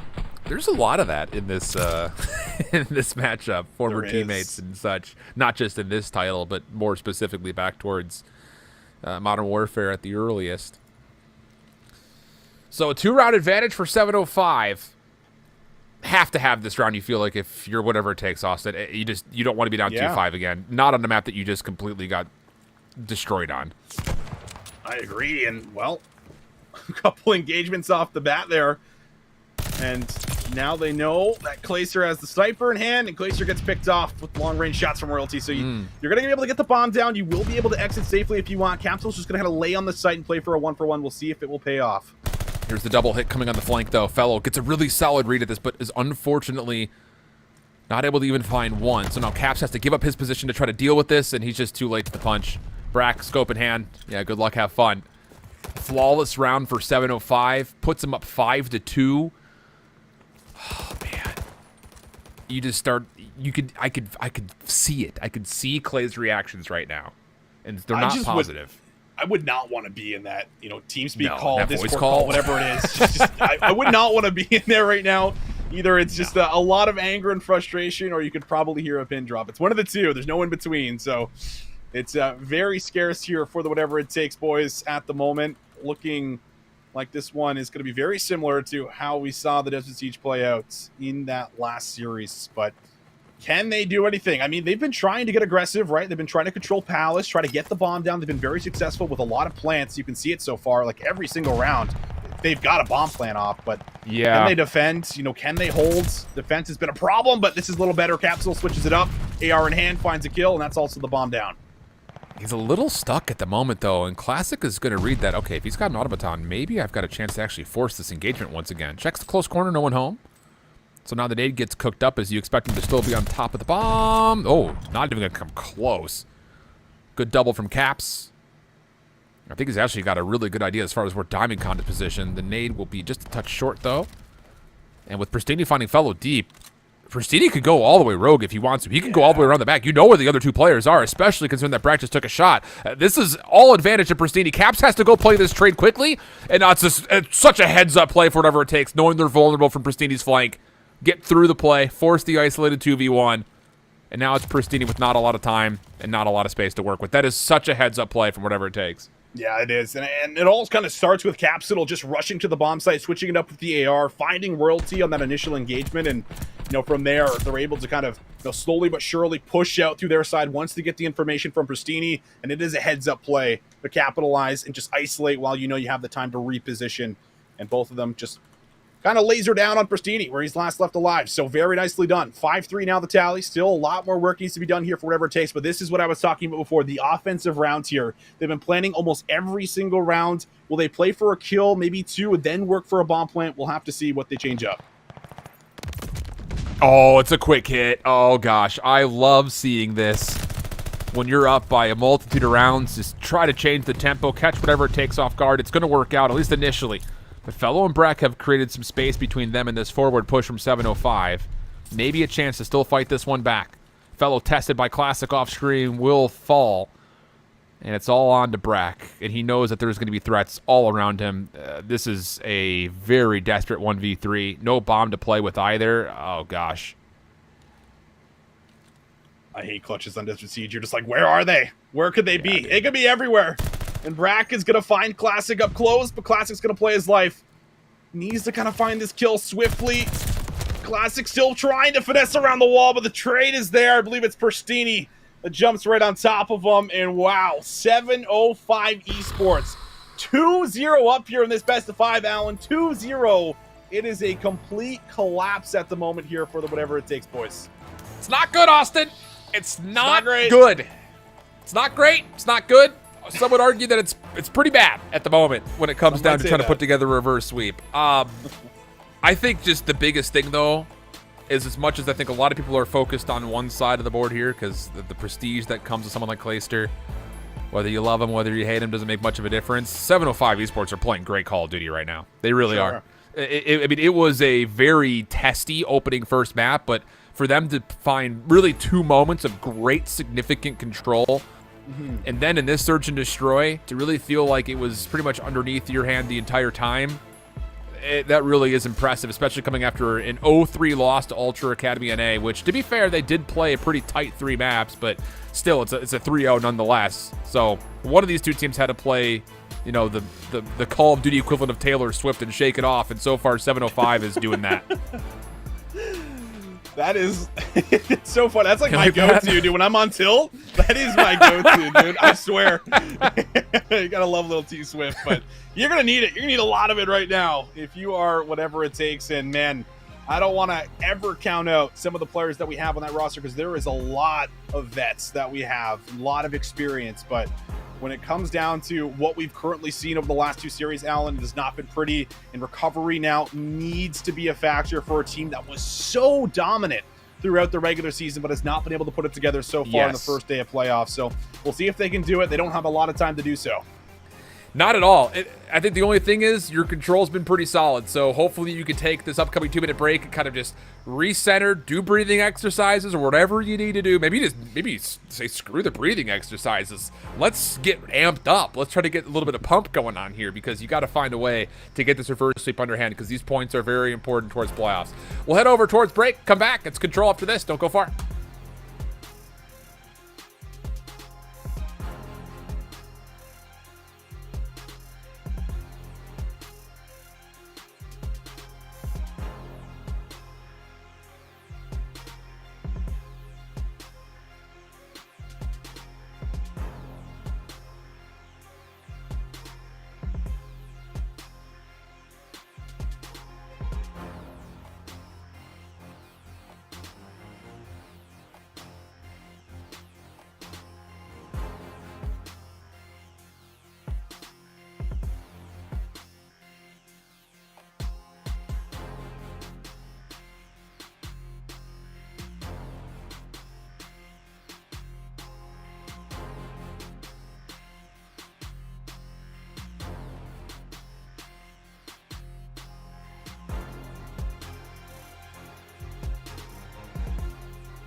705 Esports definitely in the driving seat when it comes to this series, up 2-0 with moments of greatness here and there, really kind of making whatever it takes feel the pain after coming off of their own reverse sweep.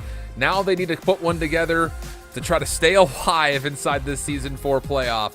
Tough scenes here, but it's going to be a Tuscan control to get things going. And, you know, at least here's the thing. We talked about this at the top of this series here, Austin. You know, Desert Siege, Tuscan, Bacage are maps 2 through 5. All of those are repeats of what we had seen the last time these two teams had played. So not only is there some good news there for whatever it takes, but hopefully there's some reestablishment of things you need to work on and fix to kind of get a read on the 705 Esports team. Yeah, absolutely. I mean, I think that, you know, you have it in you to be able to bring this one back. You've been able to do it before, but can we see it on the day? That's really the big question for us, but already kills being exchanged back and forth. Pristini through mid will be good for a couple of kills, and that's going to give you a lot of security now around this 8-point. And Classic, he's already trying pressure over to B. Yeah, this is looking pretty solid, honestly, when it comes to Classic trying to force the defense over. But he's not really able to extend his life too much. So depending on whatever it takes wants to do here, and I would say largely speaking, if they can get some kills, they may still be able to contest this A zone, but Royalty, other designs in mind, gets a quick double. Oh, brackets put on a poster. Are you kidding me? What a snap from Royalty. That pretty much guarantees the A zone, or so you would think. Fellow quick to get back in to stop the third tick of progress, but oh my, 705 Esports coming out hot. Yeah, they certainly are. Royalty plays with one of the higher sensitivities within the competitive scene, and well, you can see why it can pay off in moments like that. But still, a chance to be able to make something happen here offensively. Looks like it's now going to take place by A. Everyone, for whatever it takes, able to clear off all the pressure here at B, but you're able to at least chip away at some of those lives, and you still have a chance to be able to get that extra minute here. Glacier, I think, wisely likely going to back down here for himself. Let that tick go over, and that will now be about a minute 50 on the clock here for 705 Esports. Okay. Got to take a breath here for whatever it takes. Even though this is an electric start from 705, this is still a very winnable defense. Fellow's going to need a little bit of help here, though. They've completely mispredicted how this hit's going to come through. That means 705 will have patio control with a bit of pressure over towards radio. Fellow trying to recover. Only gets one, but from the back, the pinch looks good, and so it is. 15 now plays up against 16. Life advantage for whatever it takes as they start to push across the map. Minute 20 on the clock. Oh, Capsule will be shut down. He was on 5 in a row there. Just kind of going rogue with all the spawners, but now will come to a stop for the spree. Brack down low, almost able to position himself in a good spot to take down 2. But now a lot of pressure here on Capsule as well as Fellow to kind of keep the point clear, and well, both deliver with a 1v1. That's going to allow them to kind of reestablish control. Capsule going to hold his position, wait for everyone to get behind him so he can set up this next play. But Clayster off screen has just found 2, and that's going to slow down 705 yet again. Yeah, they have to wait. Oh, Caps. He didn't see the barrel. Doesn't make a difference. Brack was able to spam to the door. That will keep the contest alive through headquarters. 9 up against 11. Still defensive numbers in favor. 38 seconds to play. And there's no opportunity to play through the middle of the map here. Clay has just completely dominated it, and Fellow has kind of repositioned to make sure nobody pushes through Church. So you have to win these gunfights from the front, and, well, you see the kill feed. I don't need to tell you. They're not winning the gunfights from the front. So 9v5, last attempt, 705 looking to hit through Church for the last time. Oh, it's never good when you have to kind of hit through Church in your final attempt, but let's see what they can come up with. Fellow's going to be able to find that first one, and that is likely going to slow the rest of it down unless Royalty can do something special here with Diamond Con. They do make their way onto the point. Glacier, though, from behind could honestly spoil everything. As Diamond Con continues to stop that clock, and here comes Clay from the top ropes. Can he get 2? Doesn't need to. His teammate will be there to finish off the final kill, and that's the defensive round you wanted to see initially here for whatever it takes. Yeah, that's exactly what you need to get this series really back into some sort of a, okay, let's go. Like, we've got this. You got a really big pop-off from Clay, especially. That's never bad, especially with his energy. So if you can find a way to set up Clayster for an early streak, then you really start to feel like things will be in stride for the House of Wit. There's kill number 6. Diamond Con will fall. And it's not even just kills over towards A. They're through A. They could actually just quick rotate this to B if they want to. Fellow's going to give that a go. The rest of the team a little slow to join him, but the first gunfight is won, and Fellow has now created a distraction over towards B. Yeah, and he's able to get a little bit more information, so that's going to draw, 2-3 members here from the side of 705. And Classic now is going to try to make something happen all the way through the backside of P5, but Fellow gets the read on it and will take him out. And now if he wants to, he could come back over or hold, and it looks like he is going to decide to hold here. Takes out Pristini, tries to rush in, but Diamondcon quick on the trade. While all this happens, A has been going over, and Clay, he has earned himself the glide bomb on top of it. 8 kills now for him, looking for 9, but Royalty shuts down the spree. And I think here, if you're Brack, you just need to keep your life in the backside. This streak could get you an offensive win. You can go up 2-0 very early. But you got to finish A first. And finally, they do deal with Pristini, so that should guarantee it. Looks like Classic wants to chow this, though. Yeah, sure will. Clay will put him down. Extra 60 seconds now earned. 23 plays 20. Diamondcon going to neutralize the life count just a touch with this last-minute flank over towards the exit of A. But for 705, these cute little plays towards A have kind of kept you short-numbered over towards B, so you still have to fight back for some control defensively in front of the zone. You certainly do. And it's going to be a little bit of a spread kind of coming through on this retake. One player kind of coming through P5, the rest working now through Church and Upper Radio. You're going to have to deal with Royalty and Classic here before you can even worry about the zone. Stun check's coming out. Brack going to make the play. He gets information on more than one, but no trades come through, at least as of yet. And Royalty is still able to come up with one, so it goes horribly wrong, at least on the initial slide. Capsule's now forced to back down and kind of retreat, lick his wounds, and wait for his teammates to come back.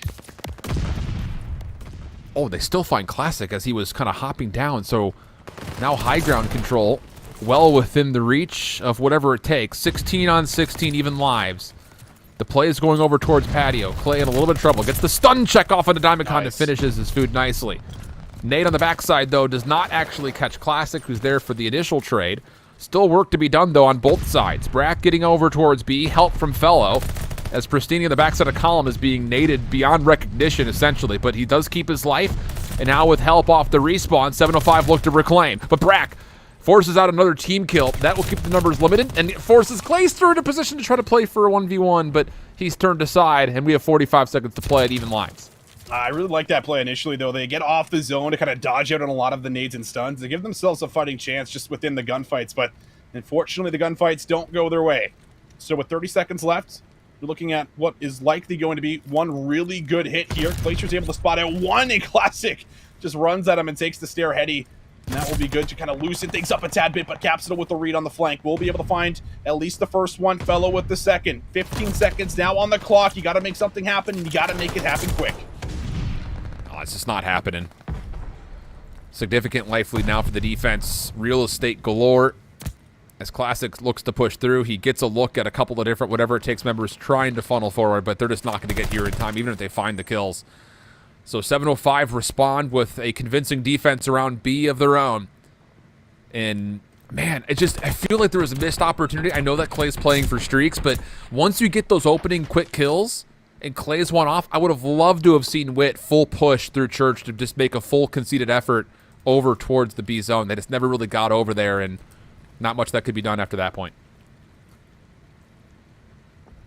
Defense the whole way through here so far. Who's going to be able to shake it up? And there's also been, a little bit of creativity, especially off these breaks. You find like a really favorable 2-3 down, and all of a sudden one player starts to make a move over to B. But initial first blood, good for Fellow, and map control also looking good. That's going to shrug Pristini off of that fire angle, and he's going to meet Capsule, which he's able to take him out. And now mid looking like it's going to be Pristini's as he's able to kind of clear it out, watch over his teammates. They're on the zone, and they'll stop the clock here, and that first tick should be locked in. Yeah. Looking good for it, and it will be. But the defense is getting extended through the B site here for Wit. An opportunity to possibly set up a bit of a pinch. Classic had the ideas of doing one of his own, but he gets traded out.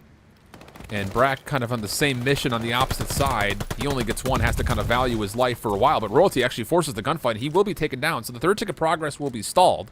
Defense quickly realizing with that kill from Classic that there could be a threat towards B are kind of giving up this same control in order to make sure that there's no attempt over towards B. And, well, the execution is flawless. They get the kills needed. It keeps B safe. And even though they've likely lost A here, you've got really good control in and around the B zone. Yeah, you do. I mean, every single exit here is going to be watched. So at some point in time, they're going to get some information or they're going to get kills. And it looks like it's going to be kills, as that's going to be 2. And Glacier's now going to try to pinch up, but Diamondcon will be able to kind of hold strong here. Just going to watch over Classic, but Brack does inevitably take him out as well. So now we're down to about 1:40. Push looking good inside of P5. Royalty's going to snap on one. That's 2 players now down as Royalty's got himself into a forward position.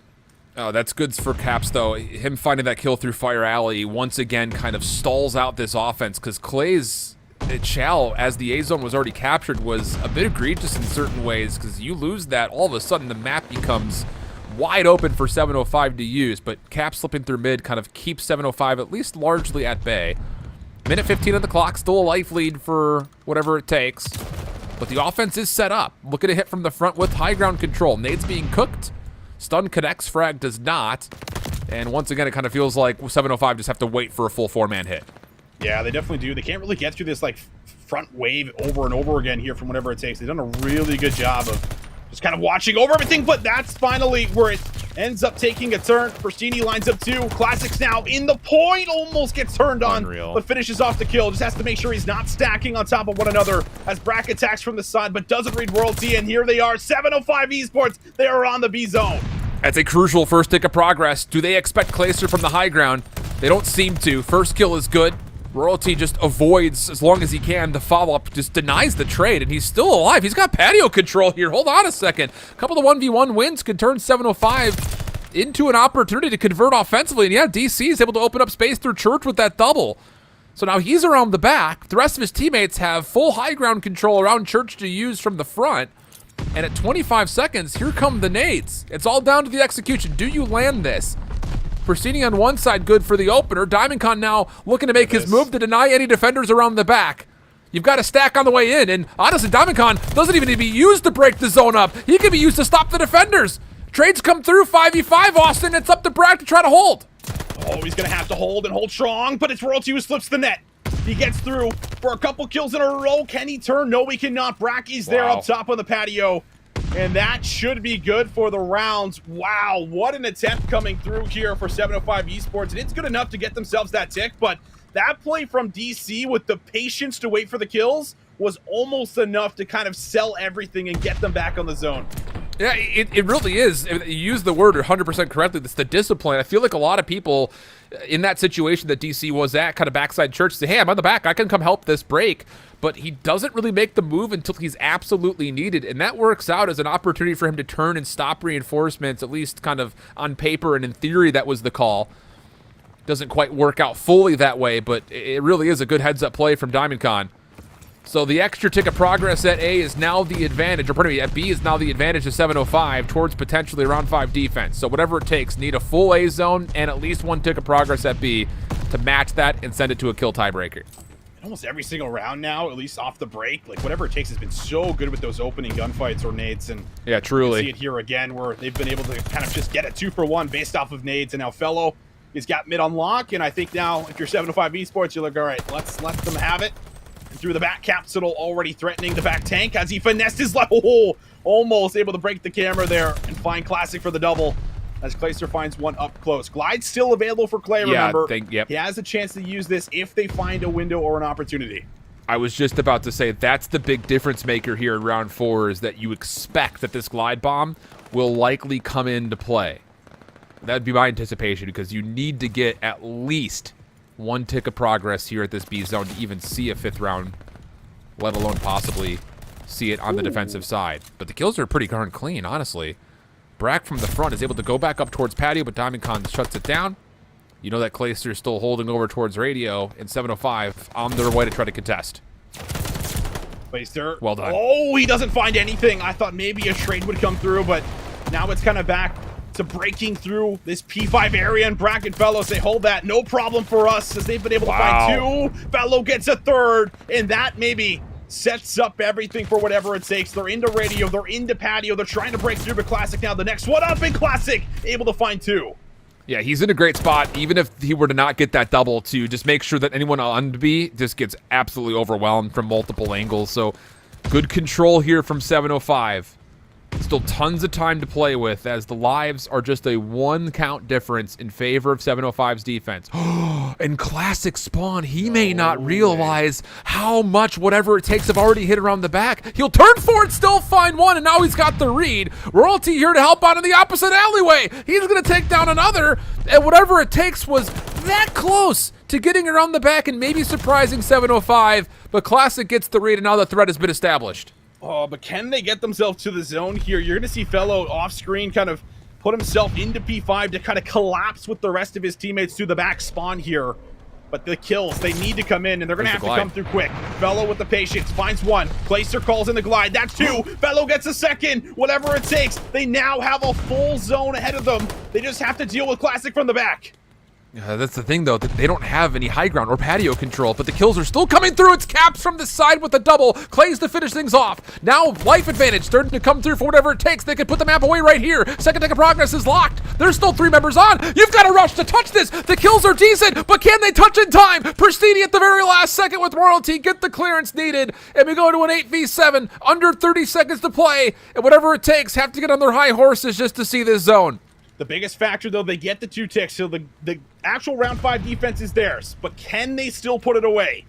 15 seconds, 1 push. Fellow able to find Pristini with a ridiculous gunfight. Now they need to touch the zone, and it's still a 3-stack setup for 705 Esports. In through radio we go. Everyone attacking from the same side. The kills, though, have to be clean. Someone's got to get on to the zone. 1 second left. It's all up to Brack, and it's too easy from the front to 705 Esports will hold on. Yeah, Clay's going to look back at that VOD, or I think actually Pristini's going to look back at that VOD and be like, dudes, what? How am I the only one to commit to getting on right there?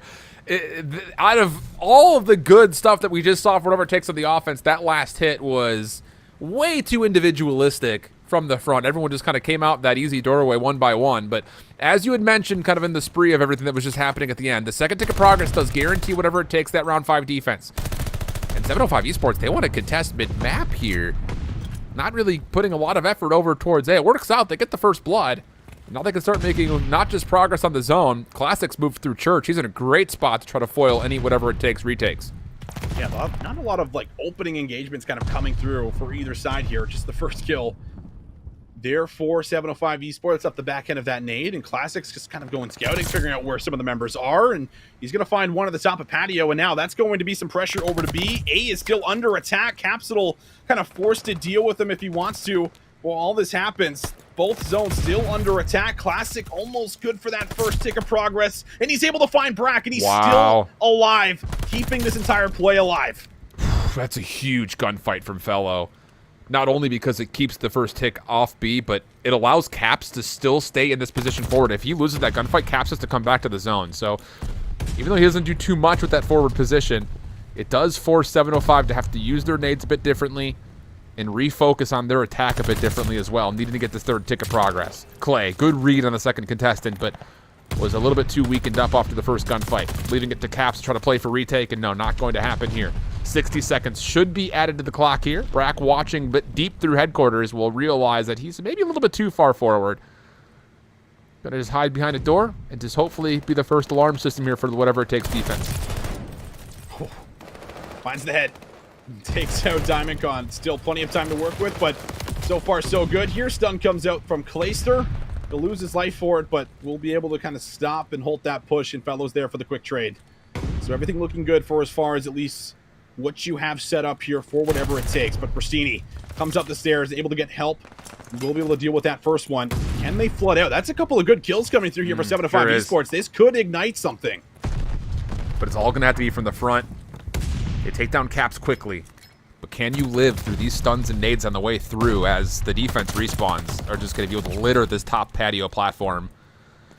And even though they get a couple of steps forward, it's not really enough to create too much stress. Or is there? Pristini on 6! And he just doubles up, just holds down the trigger, gets the transfer. Now can play for the glide, but no, he gets stunned. And Brack will shut him down. Defense once again recovering, but boy, was there a threat from 705. Oh, there certainly was. That one's going to be a heartbreaker. If Pristini can get one more kill, they can break open the defensive setup and kind of get through to the zone at least a little bit easier than they're currently experiencing, because you can see it. Getting through P5, not an easy task. Capsule still down low, and he'll find that trade onto Pristini. Hops up top and finds a ridiculous gunfight on the Classic. Can he get a third? Boy. Yes, he can. Capsule looking for the fourth. Oh, my goodness. He is putting on a show, and he is trying to stop 705 Esports right where they stand. 15 seconds left.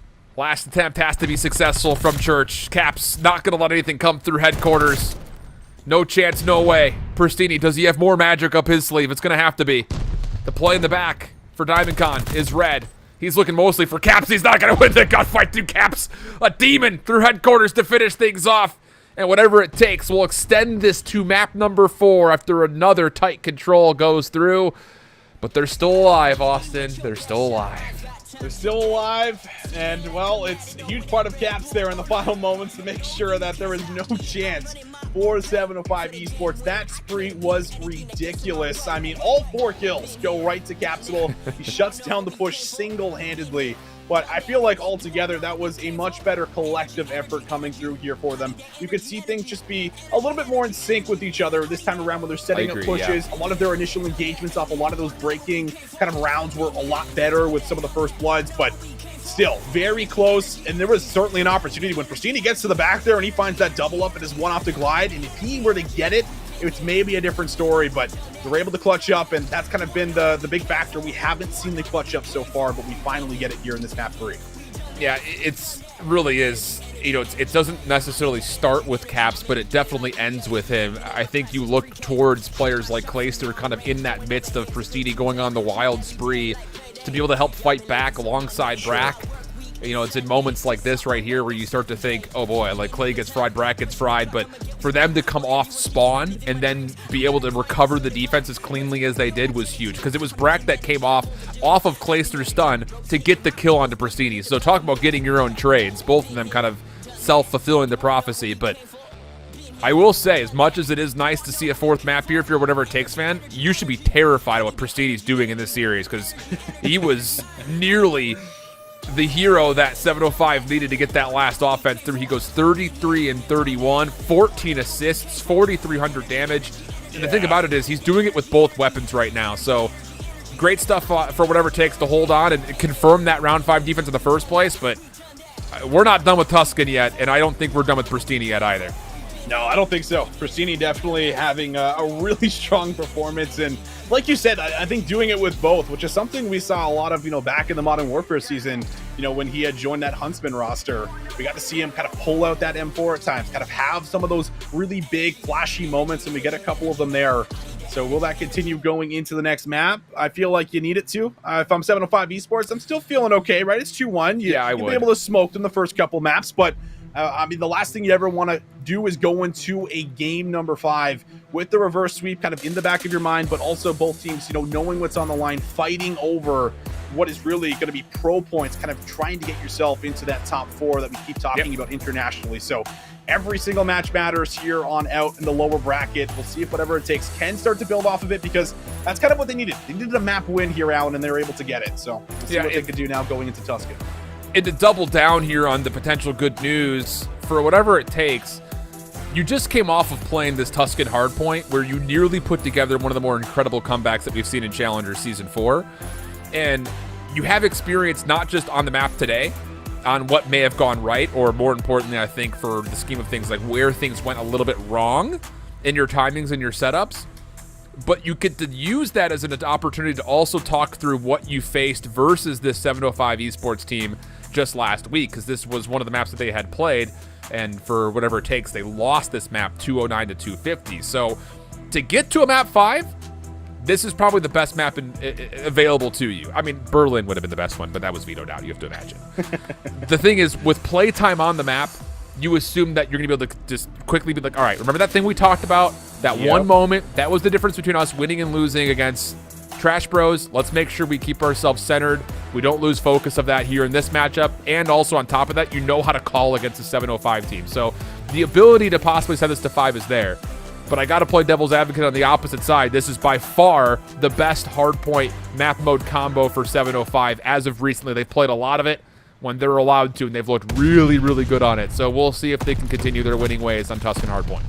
Well, let's find out, Alan. Here we go. Whatever It Takes on the zone here early. As kills go back and forth, little push through you will pay off as Classic's able to find himself a couple of kills. And now that's going to guarantee some early control for the side of 705 Esports, but the next attempt about to come through. And, well, this is, pretty far back into your spawn already. Classic's threatening what was 4 in a row. Capsule gets the trade, and now we'll see if they can try to make something happen as they're going to start to take some routes. Yeah, that's a great little route hit to try to deny any quick recontest off of the spawn for 705. Royalty over the top of the head. Goodness. Oh, boy. It's just disgusting. That location is so hard to deal with. So a very convincing opening here for 705. They're going to get about 43 seconds worth of time here on the first if they hold every second of it. But they notice that there's being stressed on rotation to column, and no one's seen Bragg. His trigger discipline is going to allow him a chance to win not just one gunfight, but maybe a second. Clayster there for the trade, and with that, column will be one on rotation for whatever it takes as they'll get their early spawns. Classic, patient there. We'll be able to find Capsule. Brax now in the back, and is able to find the first one, but so much more work needs to be done. And now you have a pinch play from DiamondCon in the back, who's been able to get two. Brax should know that he's coming from behind, so DC just finds all 3 kills off the back end of a pinch play. And the setup is gone for whatever it takes. 705 Esports find themselves now in the prime position as they're just going to have to deal with Capsule. I can't believe that this is happening again. You called it. It's just another moment where you feel like someone should have been calling that out. Like, hey, he's hit in the back. And no one even bothers to turn around and look. Tough start here for whatever it takes. 68-7. DiamondCon on 5. Fellow's got a single kill. Bragg doing what he can to try to hold off in the back, and that's going to work out nice. And there's the full lockdown of the spawns, plus the ability for Caps to get in and start earning some time. All right, now you need to hold. That's really the biggest factor here. You have 12 seconds. You have to hold this hard point. You need to have a clean feed, and through the back, 705 Esports have done a good job of hitting from multiple angles here through the archway, through the backside. Spawn should be theirs. That's going to be 2 down again from DiamondCon. One of the big slayers so far here in Stage 4. Starting to make it really come alive for himself as Pristini's got an AR. They're in the back. They're in the setup. And it's once again whatever it takes that are forced to break. They only have 17 seconds on the board. Dude, what is... It's arguably too easy right now for 705. And that man that we're talking about being a problem, he is definitely a problem. Pristini has been so good flexing in this season. 7-3 start, was on a handful in a row just for a moment. Him and DiamondCon both have just been kind of duoing through this entire map. You have to have... Here's the thing is, once again, look at whatever it takes. They are within the confines of Church. They have no idea what's around the back. They're not even going to go searching out the intel. They're going to look to play reactive in this moment. And as the first kill comes through for Pristini, now you've got Royalty blocking spawns. Oh, gosh. Yeah, this is scary. Oh, Classic God. is here. Classic is here with Royalty. And just like that, they break, but Brack is answered back. He's got a sub in hand. He's trying to take matters into his own hands here with a chance for 3. But Pristini continues to hold that top Church area. And will this set up for everyone to kind of flood through the bottom Church now to break on in? Royalty slides in with ease. Classic right behind them. They'll be able to find a couple of key kills, and right back in the point is 705. It's just been so convincing for 705. Everywhere you look. Their first reads off holds have been perfect. Their first break attempts have been nearly dead perfect. And they're getting everything they could possibly want. It's not just these breaks for the hardpoint time. They're also getting spawns for the majority of these breaks that they've put together so far. It's not good enough at the moment for whatever it takes. And in particular, Fellows 2-14. You just... Yeah. You have to step it up. You have to step it up right here, too. You do. Like you need Fellow to start putting up the numbers we're used to seeing from him. And now DiamondCon again, it just feels like every single time we watch him, he is in from behind, forcing out some of the spawns, looking for wallbang shots through the wall. But the nades are good, and now the push is coming in. Can they break? DiamondCon good for 3 in a row. He's just doing it all, sub in hand, pushing out through the front, and it is almost looking too easy with the break attempts here for 705. And it's just like a little thing right there, just to kind of point it out. Like, DiamondCon just looks like he's just throwing shots out, right? But that pre-fire allows his SMGs to take away the secondary angle. Like, the SMGs are always right there to help out DiamondCon after he's getting done with his pre-fire and he's running low on ammunition. It's just... It's near poetry in motion at the moment for 705. And Fellow's going to exit the first rotation of Hills with 4 kills. I mean, there's really no good stat lines anywhere on the map right now for whatever it takes. You've got negative everywhere except for Brack, who only has 7 seconds of hardpoint time. It's just... Something has to change right here in this hill. You have to start finding some sort of aggression, establish some hot hands somewhere if you're going to pull this map back, because you cannot afford to go to Hill 2 down almost 90 points. That's a really unfortunate teammate there. It takes out, I think it was Capsule who was kind of controlling you, who you needed to stay alive there to kind of help reinforce the push from the front. And the nade takes him out, and, well, that takes whatever it takes just about out of the map. 81 to 175, 20 seconds of scrap time. You can't afford to give over, and Capsule realizes it. Fellow and Brack try to help, but it's just not going to happen. It's just a clean 4 down. Spawns, luckily, are still in the back here for whatever it takes, but this is a 100-point differential. We saw them pull the comeback off in that first series, but here it's even more difficult, and they're going to have to turn it on here again. We keep saying it, Alan, but like, really, this is the final hill. They have a chance to really bring this one back. This is absolutely it. If you don't hold this is the game, in my mind. And no one's watching Patio Alley? I mean, how does Classic shoot somebody in the back at Patio, one of the most coveted spots on the entirety of the map? I don't know, man. I'm at a loss. I mean, for how much we watch this whatever it takes team through group stage and praise them from start to finish of maps, including Tuscan hardpoints, they're looking a little lost at the moment. A pinch will come through to kind of save the day, or so you'd think. No. Royal Team Classic will double up. That will be good for scrap time, and that just might be the game right there. Whatever it takes are out of scrap, and they are late to rotation. They are super late to rotation right now. They luckily have Capsule, who might be able to get squad spawns there, so he does get at least 2 players to spawn in. Both hold their kill cams, I do believe, but Capsule's got to win this battle in the back, and DC just challenges it head on.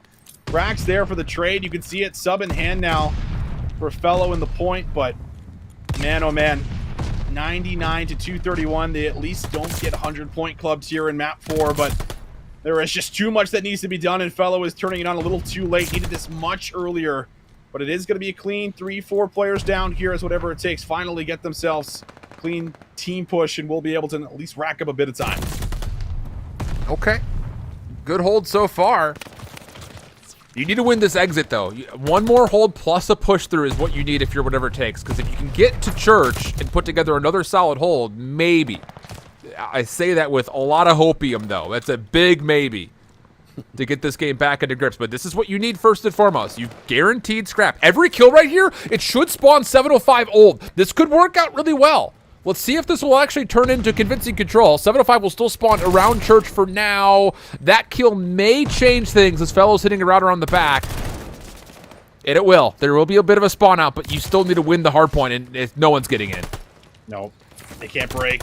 There's good kills there for Bracket Fellow, but Fellow can't chain it into anything more. It's off to Capsule to try to make something magical happen. And how about it? Nice little snap there onto Classic to keep it alive. Still slowly mounting it back, but 158 to 241. Still have to play flawless hardpoint, as we typically call it. And it just takes one break coming in here for 705 Esports.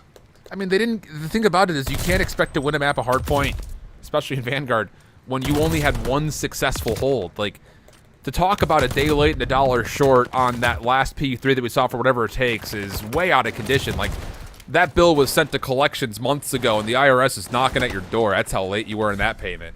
So 705 will take a very comfortable map 4 win, 250 to 167. That boy Pristini is a problem. And it's just when you start to see the SMGs light up like they do, and DiamondCon can just stay comfortable with an AR when he wants it, make flank routes like this happen, it's just this team becomes so dangerous and so deadly.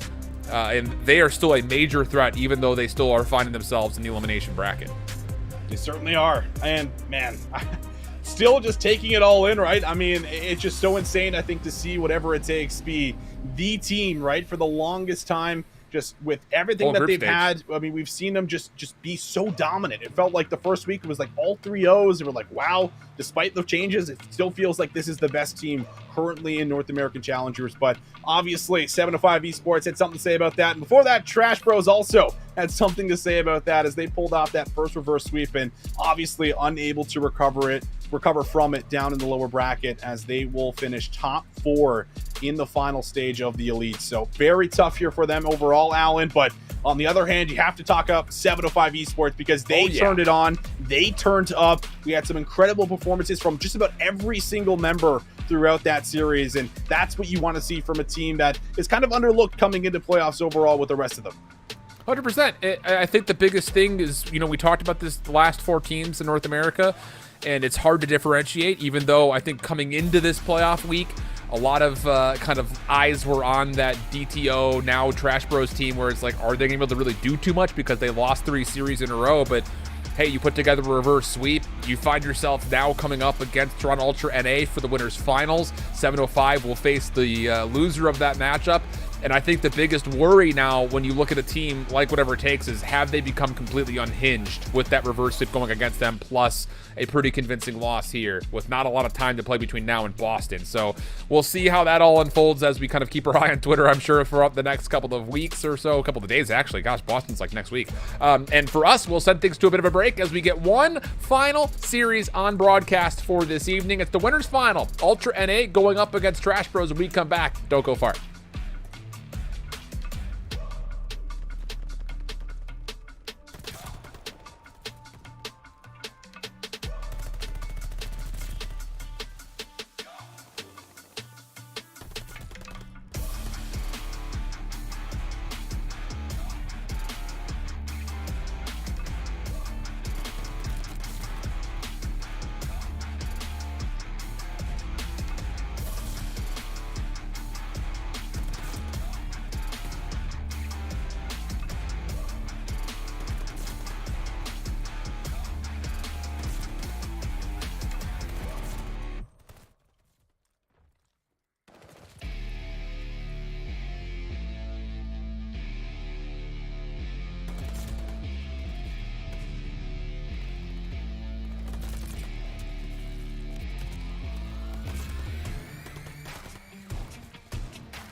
Have you ever thought to yourself, man, I wish there was more Call of Duty on tonight? Good luck for you, because we've got Winners Final still to play. We're ready to go. We're amped up. We're jazzed up. I'm Shift. He's Visions. Dude, this is a huge matchup. I would say here, Ultra NA has been the dominant team in North America over the course of the last and a half or so, but think about the moves that Trash Bros could make by guaranteeing themselves a grand finals in need of points towards potentially playoff standings. Dude, this is gonna be nuts. I'm so ready for this. Dude, this is going to be nuts. Like you just said, like a team that just has not really been too consistent, and, you know, within that top 4, top 6 for most of the year, with the chance to be able to make it into the grand final for a secure top 2. That is an absurd storyline coming through for a lot of these individuals, but they're going to have to put it together. We'll see if they can. Of course, taking us through the action, Patrick and Waldo. And now as we jump in, we'll see what we're going to get. Ultra Academy NA, they have been one of the best consistently, but do they have what it takes to go up against this very hot Trash Bros roster on the day? Actually, a Trash Bros team that just came off of a heroic final stand on this map. Well, okay, Hixie. Go ahead and just take over the conversation, why don't you? Gets an easy opening 3 to kind of clear space in front of the point. And even though the first 10 seconds looked good for Trash Bros, Hixie had other things in mind as Ultra Academy NA get a quick break. But off the respawn, nades will help clear as Trash Bros get back on for more time. Oh, nice kill there for Hollow. He's on 3 in a row, reading Vehicle, but not going to be able to win out on the battle. And now 15 seconds up for grabs. Jintroid wants to try to make something happen, but Mohawk's going to be able to find 2. And now that's going to be able to already start to create some early plays for this rotation. Off-screen, Venoms will find Hixie through P5. Now it's more so on Scrap, kind of working for some kills here and trying to find Hollow in the back. Oh, and Hollow will not be able to get behind the tank, but the thing about this is Mock is right there in his place, so does Ultra expect that there was a second member nearby?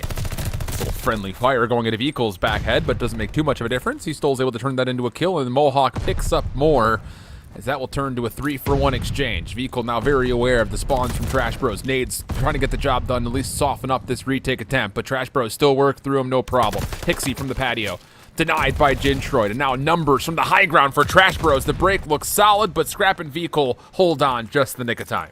Yeah, they absolutely do. This is definitely going to hurt Trash Bros here. I mean, they're still fighting to get some time, and you can see the other members off screen trying to work their way on some early rotations to P3, but they're able to clear out quite a few members. Mohawk's also going to drop, and now the spawns are going to completely flip out. So all things considered, actually a pretty solid position here for the Trash Bros, pending they can hold on to this rotation, because you have 2 members now from Ultra that could start to make something happen through the rooftops, and they're going to get the squad spawns. It's all up to Venom trying to make something happen. Oh, he had a little bit of a slow start in the first series, but boy, did he ever pick it up and become one of the shining stars for Trash Bros in that reverse sweep. And now on 2, a pretty good idea that Vehicle's in the back over towards Tiles. Nades are already cooked up. The stun will connect, but Vehicle's not going to force the engagement. Pre-fire comes out, now to the pistol, but Vehicle just delayed and delayed and delayed. It's like Winds of Winter if you're a Games of Throw fan. Just keeps getting delayed. And Trash Bros from the back will eventually get the flip. That's a reference that my co-caster has no idea. But no, I do. That's the new one coming out, right? Hopefully. It's 8 years late. There we go. See, I got that one. Note that down. Anyway, 58 to 42. 20 seconds left here on the Fountain Hill. And Mock will be able to kind of just play his life a little bit longer. Should be able to get in there for the final kill, and he does, but more Ultra members also will be there for the scrap time. More specifically, will be Scrappy. So he's there for it, and now we'll see exactly what the next rotation looks like. Members in the back here early for Trash Bros. And it is going to be Ultra Academy with a chance to be able to break it open. They're going to be up by just about 20 points, give or take here. Vehicle trying to work his way through. Let's see if they can get in for the break. This is really good clearance from Ultra NA. They know that this hit has to be from the top side of the map, and oh boy, did they ever capitalize on the information given. So now 77 plays up against 44. Church looking good for at least the first 30 seconds here for Ultra NA, but the hit attempt from Trash Bros is coming in multiple directions. Jintroid on the backside did get stunned, but Mohawk isn't able to actually find the timing to capitalize. So now you've got an opportunity here for Trash Bros to get into the hard point with numbers. Mohawk has to come back to it. Good for the opener. Venom nearby. A couple of gunshots will tag, and Scrap will be there to finish things off as Ultra NA are able to recover, and very nicely at that, with Vehicle finding the final double. Oh yeah, this has been one of the best hills so far here for them. They just break in initially off the back end, and they're able to hold out on the majority of the time. But not only that, like, they have the early setup here at New. Hixie through the outside of rooftops. You'll find the first one. Challenges for the second, but Jintroid finds the critical trade. Up to the mid alley, Mohawk also has that unlocked. 3 kills now for Mo. And over 100-point mark will be Ultra Academy. Wow. Mohawk continuing to build up this spree. It is all control here for Ultra. But with that gunfight win from Venom off screen, he actually turns it into a double, so now a pinch can come through. Mohawk can do nothing besides just wait for his demise on the backside of the staircase. But Trash Bros, they have no idea where Ultra NA are spawning from, so what looked to be a convincing break attempt, now all of a sudden it turns into Ultra NA on the point with more numbers first. Hollow trying to scream his way back into the hard point, has Mock literally on his shoulder. And even though they were getting a little bit of time here, the numbers still aren't all that great as Ultra NA now makes their play forward. The contest is in. Vehicle gets another double. Immediately responded to as Trash Bros numbers are back after the reinforcements were able to come off spawn. But Ultra NA are not done yet. Stuns start to connect. Scrap looking to find a two-piece of his own, and, well, the contest spree continues as we eventually get a pinstripe kill feed favoring Ultra NA for the scrap time. Oh man, just P5, you gotta absolutely love it when it comes to Tuscan. Just such a back and forth battle. The Trash Bros able to edge out with just a little bit of time. Venom up top. How about this play? Oh my, Venom! He'll be able to sink his fangs into 3 Ultra members, maybe even 4. Gets a little bit of that regen off, but there was a hell of a lot of members in front of him. Vico will end up dropping. Just a massive moment there for Venom to secure so much time here for Trash Bros. Oh, and Jintroid's going to push through to try to follow up on this play, try to keep the angle contested, but with Mock falling behind, it will neutralize the hard point. Hollow in the corner, denied by Scrap. Impressive trigger control out of the pistol coming through for the kill. Now the more traditional automaton, that will play. Double for Scrap and Ultra NA, back not just into the hard point, but a little bit through it, and that should guarantee the majority of the scrap time as we focus down to the bottom right-hand side of the minimap. It's Colin coming up next. Yeah, moments like that always big here for Ultra, having the favorite side already, but Mohawk caught on the reload, will be pushed out. Venom there for the first one. Hixie knows he's close, and he's going to reposition himself all the way to the back. I like this. He doesn't need to hold close, but the nade from Hollow is even better. So now Scrappy and Vico, a lot of work to be done here from the side. Scrap gets some bad timing, and that will be good for another kill. Mock, slow started 8 and 17, but now a chance to be able to set up here and just pin all the Ultra members in the back. Oh, but Jintroid actually pushes into them? Oh no! You had a player on the pinch and Hollow that could have just come around the play as soon as Ultra wanted to try to play for the retake, but Jintroid gives up his location on the opposite cross. So now Venom, who's making a heroic play around the back for what feels like the umpteenth time in this entire night, tries to kind of keep Trash Bros in the game for now, but Jintroid will once again be overwhelmed, and Ultra will get the break they were looking for. Just good discipline, good control, just baiting Trash Bros into them. Yeah, this has been very good here over the course of the last couple hills. Ultra still holding on to a full hardpoint lead, and Hixie, no way does he get the second on a Jintroid there. He looked like he was tagged down to about 50% HP and still wins the battle and turns it into 3. Hixie versus Trash Bros is what we're currently witnessing in the back.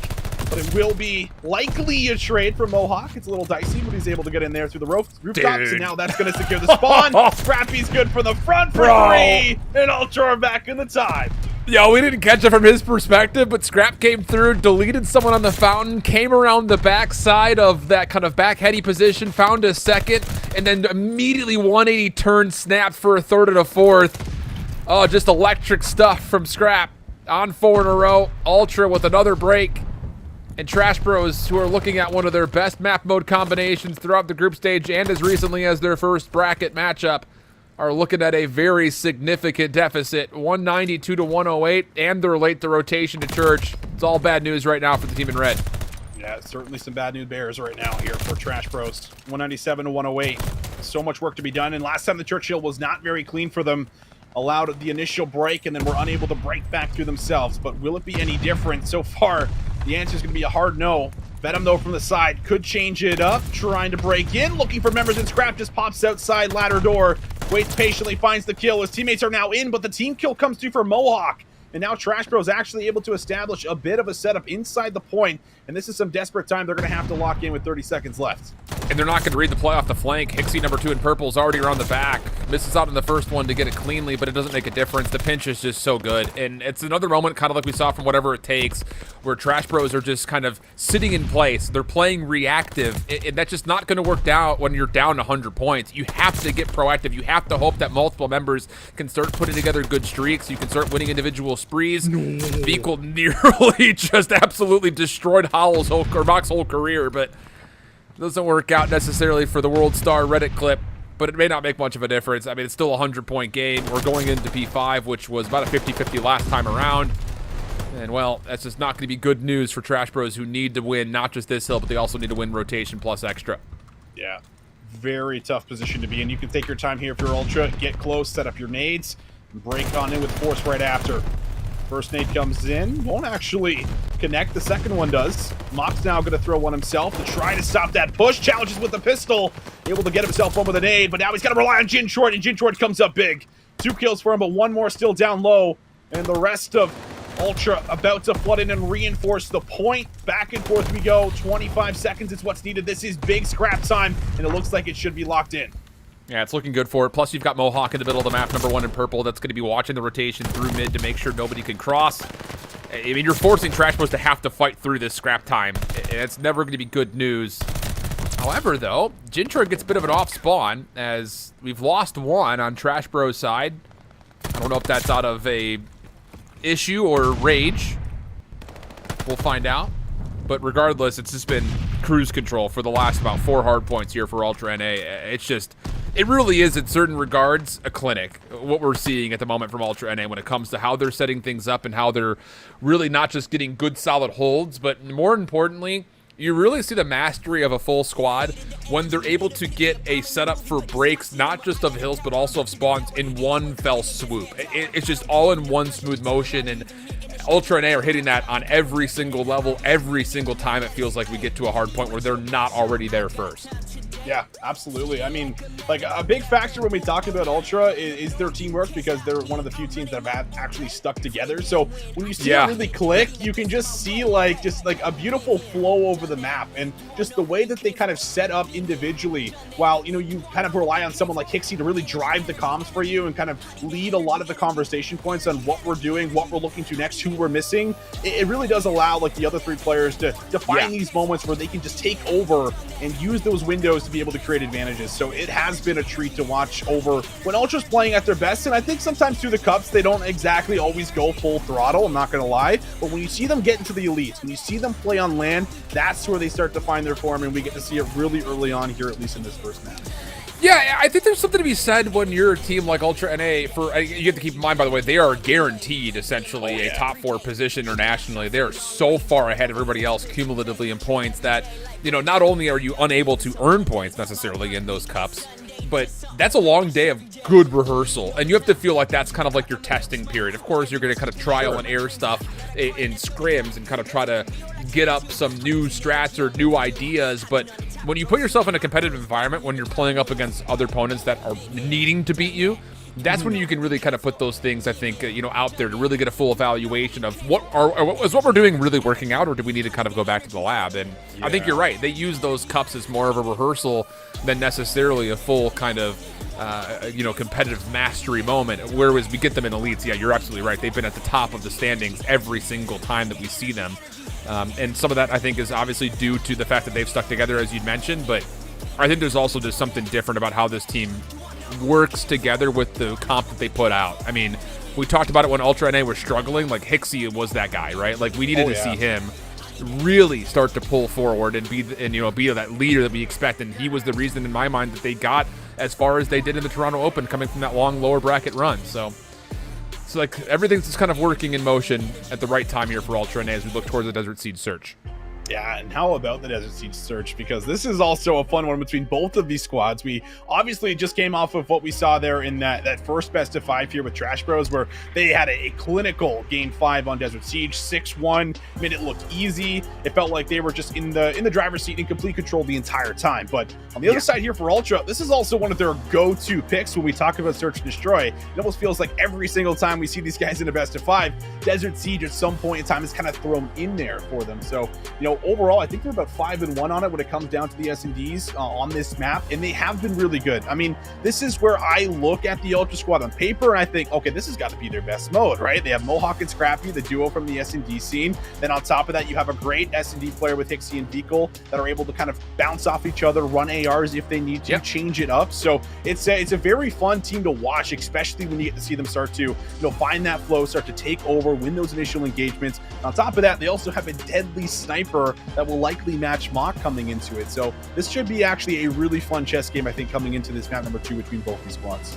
It's also their most played search in just this group stage, which I think is another kind of thing about it, is that they've gotten the chance, as we kind of mentioned, to kind of tie one point to the other here. Not only are they really coming together and putting out their best foot forward, but they're getting a lot of really good reps on this Desert Seed search, and it's been very convincing, save just a round 11 loss in week 1. So I don't know, man. This is a map set overall that I think if you're an Ultra fan, you're very happy about. And if you're Trash Bros, you missed an opportunity because you kind of needed to win that opening hard point. Not only because it's your best map mode combo, but on the opposite front, that was also one of Toronto Ultra's biggest vulnerabilities, was their hard point. So now all of a sudden this series looks very different dynamically for Ultra NA in their favor. So I'm curious. I think, are they going to come out and just try to continue to manhandle this Trash Bros team? Are they going to really put them down to the dirt early? Or are they going to play this a little bit more clinically and methodically? We'll kind of see as we look over the Search and Destroy leaderboards here to see who's been doing what. We talked a lot about how 705 has been great in Hardpoint. DiamondCon continues to be great in Search and Destroy, but you see Ultra NA led by Scrap. He's been phenomenal, not just in this series, but in this entire year, challengers-wise, in the Search and Destroy particularly. Yeah, that gas tank's almost full for Scrappy, right? Like we've definitely been giving that man his flowers based off of what he has done. He has been incredible. He's been, the player to likely pick up going into that next season. I think that he has just been able to prove himself without a doubt, especially off the back end of a really rough Cold War year. The bounce back, I think, really does tell more. But right under him, I mean, this is the guy that I think you do have to gas a little, because Venom has not really seen the light of a lot of elites so far in the year. He has had, a little bit of a rough kind of start to what we saw last year, winning the very first 4 kind of challenger tournaments, with that Western lineup. But to find himself on form near the end of the season, I think is really speaking volumes to what Venom brings to the table, because he is still that guy. We saw it, in that Whatever It Takes series, finding just ridiculous, 2-3 pieces in the control to get his team back into it. We saw the multi-kills coming through on the S&D, despite his team not always being able to capitalize off of it, but he's still that playmaker that I think we all come to love when it comes to talking about Venom. So I think you're looking at him to continue to do that coming into this Desert Siege. As much as he likes to run the sub, he doesn't really get as active in the kill feed, but at the very least, he is still really good at finding those openings when we talk about Palace and those kind of smaller areas he can work. Sure. And I think the biggest thing about a player like Venom is you look back to his time when he was playing on LAT, I never really felt like he was able to perform in the role that he was best known for when he was on Wester last year. Like, it just felt like that LAT team in Stage 2 and Stage 3 had way more issues than Venom, where, he kind of gets through the stage and they're making tons of different role swaps, or I guess they're refusing to make role swaps. It never really felt like players like Venom and Draza could get into the roles that they were going to be most successful in. And then you start to see major moves being made where Hook gets brought back in and TJ gets put onto the bench. It is, I don't know, man. That LAT team last year, I don't think it ever really did Venom justice, because I mean, we saw it firsthand so often last year in Cold War. Him and Zaptius together were disgusting, dude. The way they played off each other was better than, I would say, most SMG duos at the time at the beginning of Cold War than were in the CDL. So if he's able to find that same kind of synergy with somebody, he becomes a very deadly force. And I would say the most encouraging thing about a player like Venom is that he's been able to have individual moments on this DTO and Trash Bros roster, to where maybe he is just starting to become an outstanding solo player. He doesn't necessarily need to facilitate off of a second SMG. Things, little food for thought here as we start to see the cinematic roll through of Desert Siege, which is map 2 for us. Yeah, map number 2. Nice way to start the series if you're an Ultra fan, or if you're the Ultra roster. Pretty convincing the whole way through, but Search and Destroy, a little bit of a different beast. And Scrappy, as soon as we load in, is apparently going to have the angle to take out Mock, because he even doesn't really have the chance to sprint onto the map or take a look around, Alan. Dude, what was that angle? Round 3, we need to see where Scrap goes off the rip, because I don't think I've seen someone die that quick off a sniper opening towards B since like maybe the first week, where people didn't know that you could get crossed on certain angles. Oh my goodness. That is a quick scope and a half from Scrap as he's turning into Mel Gibson from The Patriot. He's just everywhere at once, it feels like. This is kind of what I talked about, right? Like Scrappy will pull out the sniper rifle. He can get very aggressive with it. He's also incredible with the pistol as well, which is kind of something you need to have if you're willing to run the sniper. But, man, yeah, we missed the opening snipe. We see the quick scope, at least from the other POV. And Scrappy off to a hot start. Not something you really want to see if you're Trash Bros, but will it get matched now? Because Mock was that guy, I believe, right, that pulled out the sniper last time around when we watched the Desert Siege. He was getting a little hot, finding some picks, slowing whatever it takes down. So we'll see if he opts into it, and yes, he will. We'll see if he can try to find the shot. We'll get information, but we'll just go wide. Respect it, though. Mock not going to back down after the impressive display from Scrap to start. Gets a hit marker. That's going to feel bad. He's sitting here thinking, I just pulled off an incredible shot, but instead, everyone survives. Yeah, for real. And we jump back to a 4v4. Biggest difference makers, Venom is once again kind of ruining any potential plays towards A with that far positioning up top through trains. Still a really good setup here. It's all on Jintroid, I think, to at least get one in this situation. They're going to double chow him after the stun. Vehicle's going to swing wide, and that's beautiful. That is beautiful right there. No trade even on the other side here for Trash Bros up until now, where Hollow gets a bit of an angle, but Venom through the back. Fine. What a nice shot. It is a quick trade again. Mock, though, still with the sniper. They know the bomb is down here potentially, and both players still on the defensive side of the map here can work off each other here for Trash Bros. Even though there's a quick trade onto Venom, he creates so much doubt for Ultra NA, thinking, oh, is there a second guy in this long flank? You just don't necessarily know. But a quick rotation out of Hixie will lead to a bomb plant. Trash Bros mostly still avidly watching over the B site, so now they're going to have to play retake here. Had Mock found a rifle? Doesn't look so. Looks like he's still got pistol, sniper rifle out, and Hixie just does not expect him to peek over towards the top side of the back train. So now it's just down to Mohawk. 1v2 from the high ground. Has so many angles he has to cross, but he finds Hollow for the first. So now you know that Mock is in the front. He's created a little bit of space. Mock looking for the trade, and he just goes prone. Watches Mock cross. And it's a 1v2 secure for the second round for Ultra. Oh, what a play from Mohawk right here, man. I mean, this is why we talk about him being an S&D star. It's these little situations where he gets a great read. He knows that the second player is likely going to follow up with an immediate challenge. Mock's going to give him the call that, hey, he's weak. I got him, a little bit injured, or rather maybe Hollow from the top. And then he's able to go prone, play his life, wait patiently for that push to come through after baiting the kill cam there with that second. Beautifully done here from Mohawk, and that's going to allow Ultra to go up here 2-0. That is so good. Opening nades, creating problems here for Trash Bros as they're just absolutely hammered off the opening. But even though Hixie finds first blood, things once again become a little bit more level here as the trade is secured, and there's a little bit of a buffer now between both teams, although Scrap has put down the sniper rifle in favor of an automaton and uses that to great accord. Last player is Mock. Can't get out from behind the water tower. And oh boy, Austin, you start to feel it, don't you?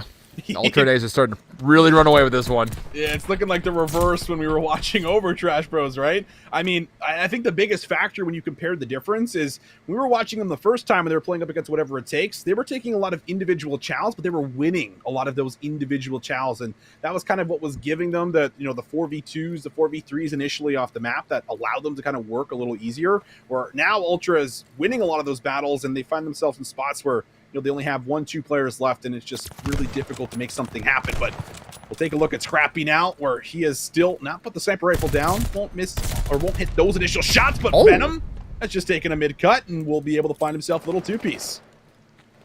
I will say for Trash Bros, they have made this A cross and largely just the outside north part of the A site a problem for a lot of teams so far. And it almost forces you to be in a position where if you're Scrap, you may have to consider dropping the sniper rifle to help deal with that aggression that's coming out. Or just completely reposition and give up Dune's side, one of the two, because you really are not going to be able to contest both at the same time, obviously, with how stretched out the map can be. But if Venom keeps getting through over there, that's going to be a major issue for Ultra NA. So Scrap for the 1v3. 38 seconds, bomb right in front of him. Did he see Jintroid? Oh, he sure saw him now. He's also picked up an SMG, and he's on the hunt. Here we go. This will be a very clean opening for the first. It's isolated. Oh, doesn't quite finish the kill. Gets a second chance, though. Now it's down to 1v2, Austin. Yeah, 1v2. They know where he is, and have to go and get this bomb. Oh, he almost gifted it to him. I mean, that's a ridiculous shot for Scrappy to hit, but he almost gave him the isolated 1v1 and then would have been able to get the regen after going into Palace. And that is kind of just the mechanics out of the young Scrappy. With a chance, but won't be able to secure it, which means it's good news here for the Trash Bros fans as they do find their first round.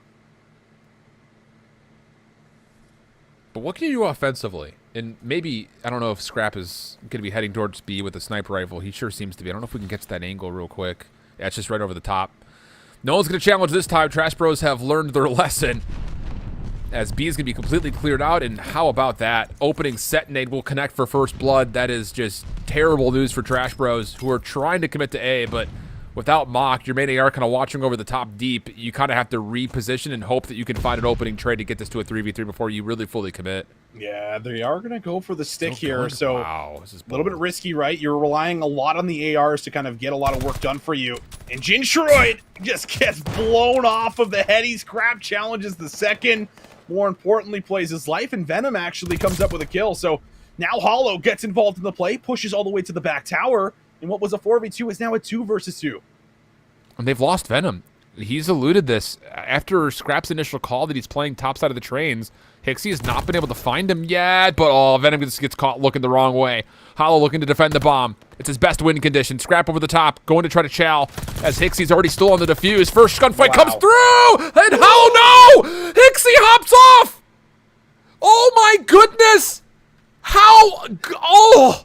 He's 3/4 of the way done defusing, but he hops off to still save the round. What a play from Charlie Hixie. What a play from Hixie, man! Look at this. Oh, the hipfire must have did it. Yeah, the hipfire connects there after letting go of the defuse. What a play. I mean, you're almost always just trusting Scrappy to win that, and almost every single player is just going to stick it from there on out. But, man, not Hixie. Hixie gets there, centers perfectly as well to read the push on top of it all. Beautiful round coming through for him. That is unspeakable, what he's just done. And once again, like a vacuum, the air just gets sucked right out of the lungs of Trash Bros. Oh, man. Scrap looking to snipe. Mock contesting. Misses the opening shot. Second opportunity, but Venom denies as he's able to find the first blood, no problem. Mohawk still looking to kind of flirt with these back boxes. That will play. All right, down low. Hixie keeping it alive. Just pulled off something a little fancy, but this would really take the cake, and, well, this one's not going to happen there, but that one a little bit funny there with Mohawk thinking he's safe behind the boxes for a second. It's like, oh, man, I'm going to give this guy a couple shoulders here and there, and Mock's not having any of it. I'm just going to shoot through. Jeez Louise. Oh, it's too funny, man. All right. Got to get another, though, if you're Trash Bros here. Once again, you just don't want to be down 5-3. 5-2, rather. It's just, it feels unretrievable on a map like Desert Siege. We'll see. What's the play call? Mock up top. Automaton is the loadout for him. Does his normal windshield wipering over towards the A side. Nothing to be dragged onto. And a quick take. Topside University here for the SMGs of Trash Bros. Still have to clear bottom, though, and that stun's going to gotta give away that there is going to be a threat over towards middle. Opening exchange will turn to a 3v3, but for Trash Bros, you don't have the ability of getting that quick plant out at A like you seem to like often. Yeah, the only really factor is at least Mock has been outside of Palace, which is the kind of the key player in the setup. He's been watching over this laneway and kind of gave Jinchor the confidence to be able to push all the way up here, and now they're going to be able to make a move. Bomb should go down cleanly. No nades coming in. Jintroid will be able to exit, but they've lost Mock, and now Jintroid is in a real tough position. He has to hold an angle in and around one of the train cars. And Jintroid's just delaying this long flank for as long as possible, and it's just creating so much doubt for Ultra NA, at least initially. But now Jintroid coming back over towards the bomb. No, he's red. It's Vehicle getting the opening over towards Venom in the first place that allows him to hard focus on Jintroid towards the opposite side, but you got to kind of appreciate Jintroid's idea of get the bomb down, get out, create doubt. The problem was Venom just couldn't stay alive, and there's too much time on the clock to really finagle. Yeah, he had to go and check, but I will say I am very impressed with the way Ultra have played like these last couple of like, post-plant setups where they just kind of like sit mid and they just wait. Like they're just like, listen, you have to come and check the bomb. If you're not going to play for checks, then you're going to have to force yourself into a gunfight, which has been incredible here for them so far as they've been able to win out now on 2 of those rounds specifically. And that's kind of what's led to this mountain now that Trash Bros are going to have to climb. 4 rounds straight to try and mitigate 2 straight maps in a row. And Nixie over the top finds the top of the noggin and will take out Venom for first blood. How do you play against Hixie, honestly? Like, you expect him to be sprinting at you with an SMG 9 times out of 10. But then he gets first blood with an automaton deep at his spawn. It's just like, he's so unpredictable. There was at least initial trades happening over towards the B staircase, but all in all, the numbers favor Ultra NA. Up 5-2. A look over towards B. Trash Bros quick to try to rotate over, at least in some regard. But Mock is out of the picture, and Hollow is not in a great spot. Quick Snipe not going to connect for Scrap this time around, but the bomb gets planted. Good shots from Hollow, though, to find the kill. And now it's all about trying to find where Mohawk is, and those shots will confirm his position. That's right. Mohawk now going to have to kind of play this one for a bomb check very soon. You have to imagine here. Nade's also going to hit him, and Mohawk might just have to flirt with the idea that, hey, no one's on the bomb, and well over the top. Hollow's good for the remaining 3 in the round. Heck of a way to stay alive. Finding that first kill on the Scrappy, and then finding that exit onto Hixie was really kind of the big factor there. Yeah, I absolutely agree. Great stuff through and through. We still got more rounds to play here. We're still good. I just We're just trying to make sure my camera's not overheating. That's all it is, dude. That's right. It's all good.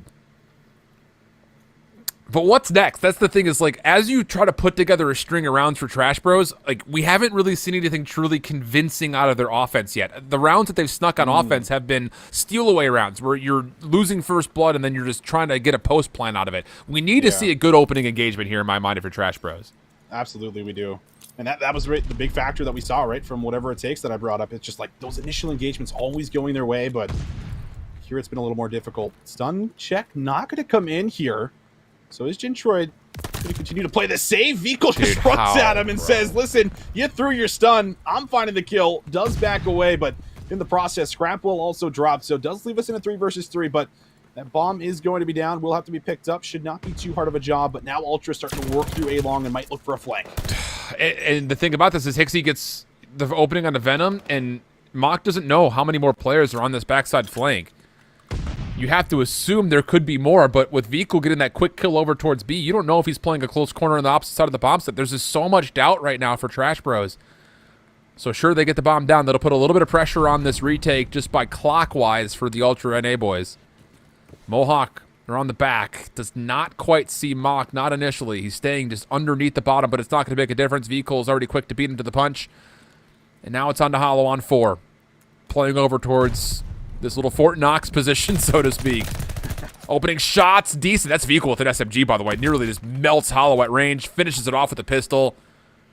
And it'll be a 6-3 in the search, man. Ultra NA are just too good right now. Yeah, they are. I mean, they really are this damn good, and you can see it.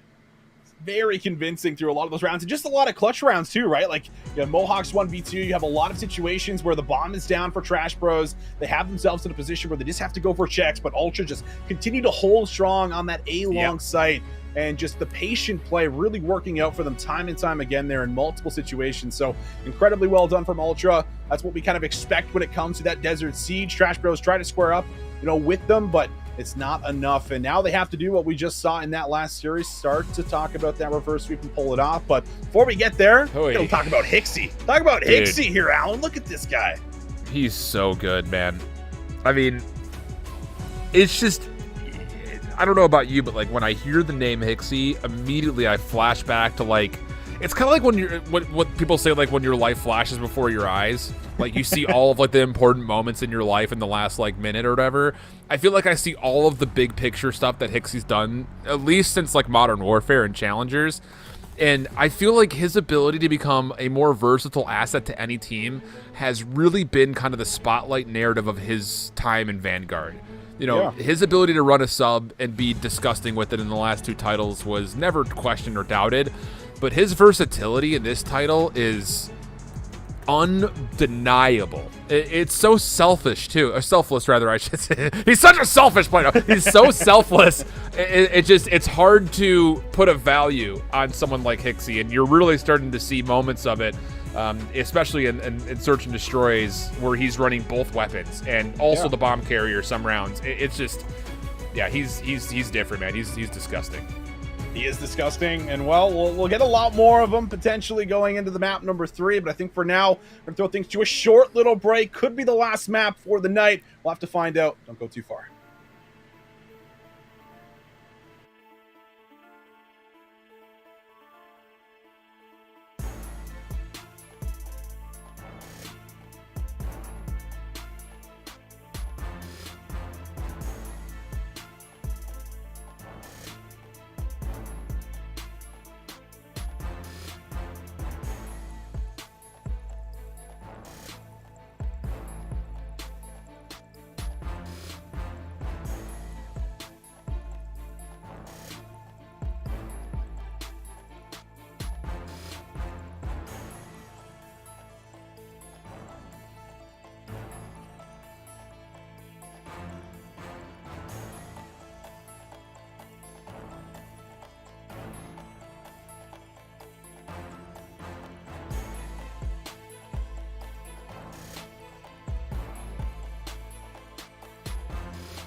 Ultra NA at the moment. A convincing performance through our first 2 maps as well, just to kind of boot. Looking like, Looking like normal. And just dominant at the moment. I mean, what do you come to expect? If you've never tuned into challengers before, you're probably sitting there saying, wow, these guys are pretty good. And you'd be right. So now, Trash Bros would not just have to reverse sweep once in the evening to get to a grand finals. They would have to do it twice. I don't know, Austin. Hey, they already did it once, and it was against technically the best team statistically through group stage. So true. Who knows? Steph just got to do it again, right? See, it sounds easy. Yeah, easy. Doesn't sound did too it hard.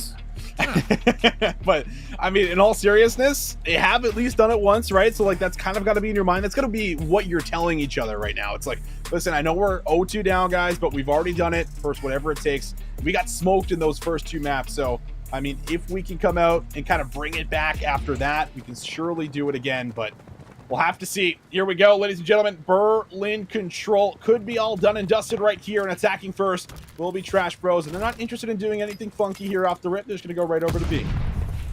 Maybe a little bit of guarding against what they had done earlier versus whatever it takes, where they were only focused on hard hitting over towards A. Ultra Academy looking to try to stall out this progress, at least contest in some regard.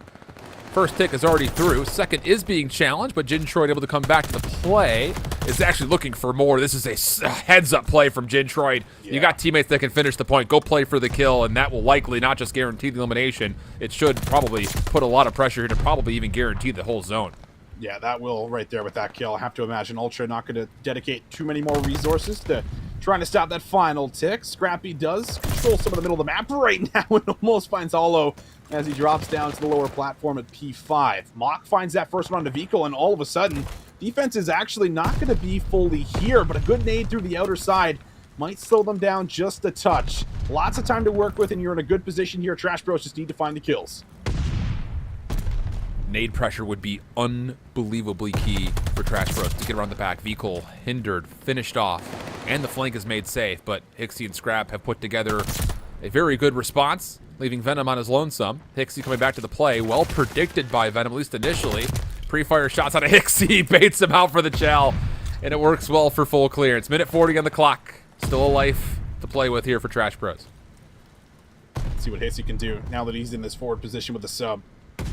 Doesn't need to fully commit to either side here, but might try to make something happen through P5. Gets info onto 2. Knows the hit's coming through outer as well. Hixie in a real tough position.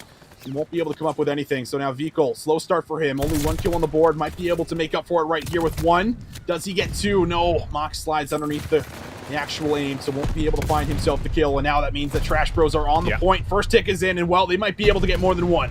Absolutely. Howl's in a great position to continue to stop these defensive reinforcements from getting here. They're going to have to sprint on into the zone, which means these ARs can just hold down lines of sight. Third tick of progress looking good. Hixie trying to slide in, will not get there in time. Oh, what a big heads-up play from Trash Bros. Hollow in particular, after his teammates find success on the initial entry, he just hits a route through Statue and says, well, no one's going to challenge this backside window. Just focus on the front there, boys.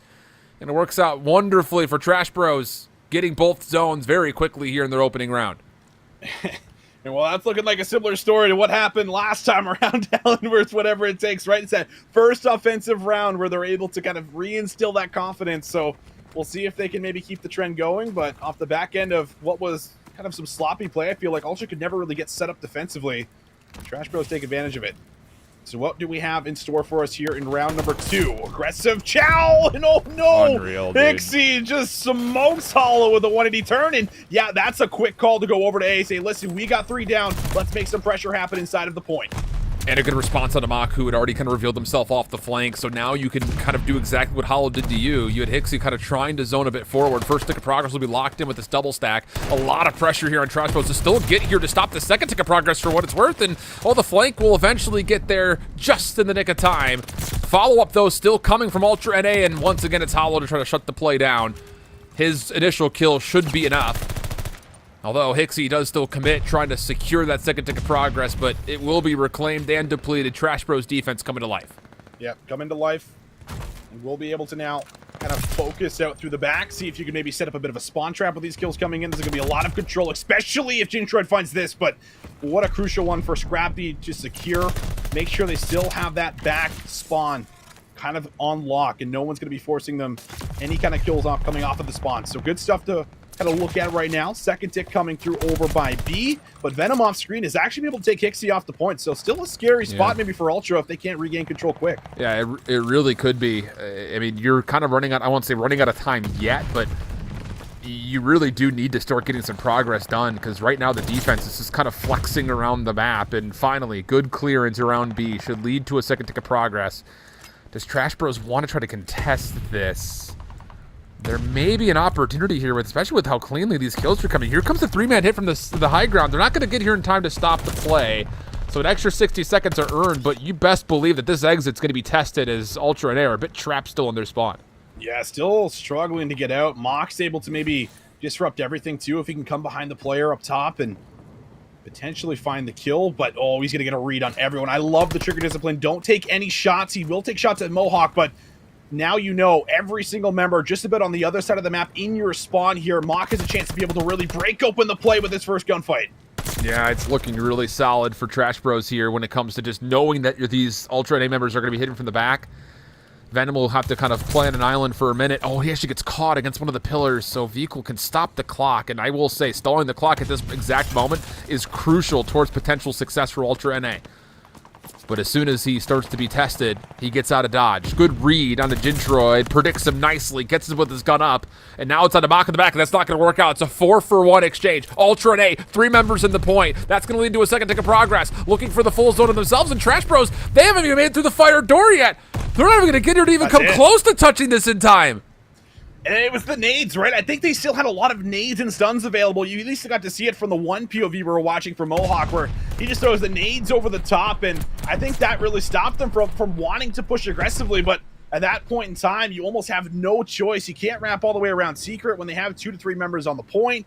You don't have enough time to really kind of push up dub steps or re-wrap through fire. And Ultra Academy holding on to their utility really pays off there for them as they're able to match that offensive round. Wow. Just as convincing as Trash Bros were. The same comes through in one final exchange around train station, and now Trash Bros look to take their focus immediately over towards A. The first 2 kills are great. And on the flank, actually, Hollow wins a second. Now it's just down to where is Mohawk, and you have to know he's playing pretty passive. But he gets one, gets away with his life, takes the second challenge. Good help coming through Trash Bros. They get the first tick of progress, sure, but now if he equals onto the opening flank, and it looks like that will be enough to fully clear. 1 tick of progress, give it up. But largely speaking, for Ultra and A, they do well. Yeah, they do well. Coming back through, finding the kills. Gintroid also with a key kill onto Vehicle. We'll make sure everything is still looking solid around the B point. Scrap next one up. Gintroid just picking them apart one by one right now. Tries to make an aggressive play to attack the A zone, but Mohawk there and ready. Ultra, though, not done with B just yet. They might be trying to make one last play. One last attempt. Tixie from the stairs comes in for 2. Does he turn for 3? Vehicle's there for his help, and that will stop that final tick at B. And now you're scrambling. You should know that the spawns are going to be in the south side of the map, so you've got to make sure you can cut this off. Venom very much so aware of the play coming defensively out of Hixie. Gets the first kill, no problem. Scrap on the backside. No, not quite able to do enough. And now all of a sudden, Trash Bros, they're looking good over towards this A zone. Second tick of progress is locked in. Vehicle cannot come back through to challenge off of this flank. In fact, he's going to get red. So now it's just got to be from the front. It's Mohawk and Scrap that have to work their way in with automatons if they want to contest this third tick of progress. One will fall. Scrap committed to the play will also drop. And now a 4-life lead for the offense as Trash Bros just need one more tick at B. Man, they're just looking like a force at times where they come through on their team pushes. They just look so solid, and they're able to balance both zones here and using the response to their advantage to push over to A. And now you just need 1 tick at B. And Gintroid might be able to set up the early start to it, but will be taken down from Vehicle. However, we've seen how difficult it is to hold this zone defensively. And Venom's going to be able to find one more, loosen up a bit of the defense. It's up to Scrappy and Hixie to really hold on and buy time. Yeah, the thing about it is there's just not a lot of time to react here because there's only 1 tick needed for Trash Bros. So you really, if you're Ultra and A, you have to zone on 2 sides of this point, force them into the 3rd point of ingress so you can know where the response would need to be. Oh, Venom from the front opens the door. Gintroid looking to follow up, wants to take down Hixie, who eludes the fight and then finds Mach. Oh my goodness, Charlie, you are way too slippery for your own good. Now a life lead for Ultra and A. 10 plays up against 9, 1:10 on the clock, and Ultra and A have full control in and around B. Yeah, they definitely do, but they're going to have to try to get a read here on this push. As you're going to have Hollow kind of working through fire, the rest of them kind of coming up through mid-map. That's a good pickup, though, man. Coming through for Scrappy. Venom now the last one up alive. Has been able to find 2, but he is in such a tough spot. Will be able to slip away and actually gets himself inside of fire, so he could still come behind this entire play, take up some of the ARs, and he's able to find the first one. It's up to Vehicle and Scrap. They have to out-trade this situation over towards B, otherwise this play off the flank is not going to make too much of a difference. Venom's still farming up kills. Scrap on the other side, number 7 in purple, is still trying to finesse to try to contest as long as humanly possible. Venom will fall. The stack now coming through. Mohawk from the front door, not going to quite get there. And try as they may with Ultra Academy kind of isolated in and around the B zone. Trash Bros eventually overwhelm. It's the play through fire that opens the door. And it's eventually an offense that comes through. 3 straight offenses so far. Man, we've been talking about all series, Alan, when it comes to this Trash Bros roster.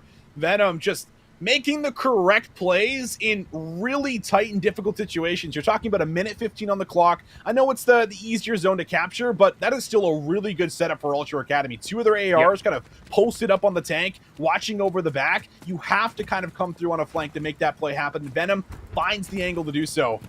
So still, offense the entire way through the first 3 rounds. Now into round 4, Hollow opens it up with a nice pick up there onto Vehicle. And Hixie's stun will be able to trade it out early, but on the point for that first tick will be Ultra Academy.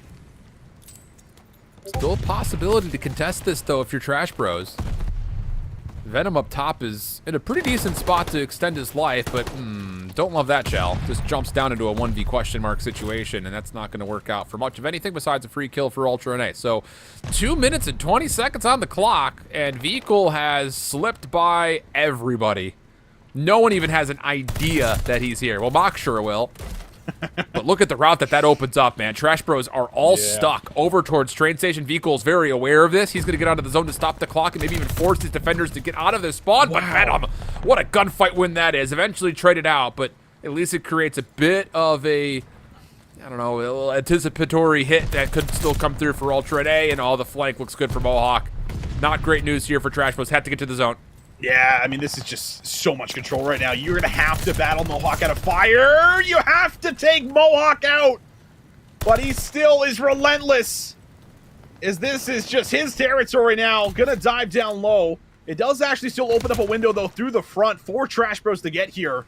Vehicle kind of playing his life through outer. Going to have to get some work done. Venom, though, able to get himself now to the outer steps and can start to lock down this right angle. How many kills can Venom come up with? He's able to get the first one. Will he expect Vehicle up top? I thought for a second, but it's still Mock there for the trade, holding on to the point. Got to keep in mind that the life count is only good for possible win condition in round 4, but the ticks are what's really coveted here for Ultra and A to try to tie this game up based on progression. So as much as you're happy farming kills right now, if you're Mohawk on 5 in a row, you need to start working back towards the zone. He may not even have time to. It's a 19v11. Minute 5 on the clock, and Ultra A are just, honestly, they're winning too many gunfights. It sounds like a good thing to have happen, but you need to get some progress on the zone, and Trash Bros are in a position to not just deny the streaks, they can still fight for this second, if not third tick of progress here. I'm almost wondering if you want the offense, but either way. Well, yeah, true. The stack is coming in here as Hixie will end up dropping from afar. Mohawk is good, and yeah, only 5 more kills. But they might be able to still get it done by way of zone. And this one should just... Oh my god, Mohawk! Dude. What were those shots over the top? Only has his head to hit, and he hits them all. Wow, unbelievable stuff here. Still, Trash Bros trying to hold on, but only 3 of their members to do it. Make it 2, all up to Venom and Mock. I mean, if you're Trash Bros, do you just run at Ultra A to stop them from getting the third tick of progress here? No, they're going to let them capture the third tick of progress. So they may want the offense. Yeah. I don't know if they're going to get it because that last round was the most convincing we've seen so far as total lives are concerned. But I don't know, man. Is that some new meta? Just maybe let them cap? I probably want the offense, right? I mean, based on how this the map's going. Yeah. It's almost strange how that works out. Like, sometimes we get, like, defense the whole way through, and then there's a big offensive miracle at the end. Or sometimes it's just offense the whole way through. You never know what you're in store for when it comes to Berlin Surge. But we know what we're in store for this round initially. It's Trash Bros that want to make some early progress over on A, and they're going to be able to dominantly work their way in. Oh, man, Vehicle. No. Mock. Don't. Mock. Oh, God. Oh, God. He's done it again. 1 tick of progress does get locked in, but Vehicle stops any threat of a follow-up. Even gets a pretty solid look here at Venom. Oh, more than a solid look here at Venom. Oh, don't chow him. Stop it. Chow them together. They're letting him get yeah, all 4 of you. Goodness. And Scrap now is able to pick up the scraps, right, of everyone else that's been able to at least see a little bit more of the map. It feels like they haven't really been able to see a lot of it so far in this game, except for that initial hit for the first tick at A. But now they are able to stop the clock at B. Hixie now able to also work himself into his tower position. He can kind of watch over this entire push that could come through. Might have to deal with Venom, but Venom's there to clean him up. And now Ultra's going to have to start to shift over to A, but Scrappy against the world, trying to see if he can maybe deal with 3. Almost finds all 3. As Jintroid gets the trade and backs up to the point. I was just going to say Scrappy against the world. I think I might take those odds based on how he's been finessing, but Now you've got progress happening at both zones simultaneously. Under 30 seconds to play, and actually, Ultra and A have some problems here. You need to get over towards A. That's the second tick of progress now gone. I mean, B is a lost cause. You've got to get a retake right here, right now. Howl's cutting off the reinforcements. This 3-man stack may be good. This might just be the entire offense right here. Venom, oh, he's able to double up. Now all of a sudden on 5 in a row, and Ultra and A, who looked that they were putting together a perfect defense, lose on a simultaneous capture of both zones. And how about it? Trash Bros got a reverse sweep in their first series by way of starting with a Berlin control. You never know. You never know. You never know. That's all we're saying. We're not saying anything like that, but that's all we're saying. All right. Hopefully you got that. But overall, hopefully it's not a reverse sweep again, or at least for Ultra's sake, because that would be pretty insane. I think to see a team pull off 2 reverse sweeps in one day going into a grand final. Have to imagine what that does to their confidence. But I mean, just kind of coming back to this entire final round and that entire play, if Hixie wins that one-on-one versus Venom in the back, none of that happens. And all of a sudden, they're only really kind of focused on maybe sending one more hit over to B. But it's Venom that wins that individual gunfight, pushes through the train station, and then finds another one-on-one inside of the point that kind of sets up that entire play for them to stack on the point on A. So really big stuff again for Venom. I know that we've been kind of talking about him a lot on the night, but it's just because he's been making so many good plays, and he makes another big one there to win them the map and really lock it in. All right, that's unbelievable. Wow. And it's another map where, like, I hate to, harp on one player, but, like, this is another map where Mach really does not get a lot going. I mean, granted, he's got 14 assists, so I know everyone's going to be like, oh, he went 19 and 25, but he had 14 assists. Like, that's considerable. But I will say, like, the ability for the SMGs to work off of Mach's intel has been really fluid. I mean, even Hollow at 27 and 25 had 12 total assists. So, I mean, you're really starting to see the team come together. It just, you hate seeing it come together in map 3 when you're down 0-2. I think that's what I'm mostly tired of on the night. So, who knows? But a really solid start to what's going to be back-to-back Berlins here for Trash Bros. And Ultra NA, is one point in time, we always looked at anything Berlin and said, oh, this is Ultra NA's playground. It really hasn't been the case. So, who knows? Maybe a chance here for Trash Bros to send it to another map 5. Possibly. I mean, man, if they can do it back-to-back in 2 best-of-5s to get themselves to a grand final, especially like this team, like a team that not a lot of people kind of hold in high regards when, it comes down to our 4 that made playoffs. I don't think anyone really had Trash Bros making it to that grand final. So if they can prove, everyone wrong and potentially do it here, man, I can only imagine what it does to them individually, how it builds their confidence up, how they start to approach their series going forward. But still need to get a lot done. We're thinking really far ahead, still have to get through 2 maps, but I mean, it is just looking a lot like the story that we just saw play out for us, which, felt like the impossible. So this is like the impossible times 2 if they could somehow manage to do it. Look, we're very indulgent, you and I, so if you give us the ability to dig into something, we will not save any leftovers. That's all I'll say. I'm also really hungry, Austin.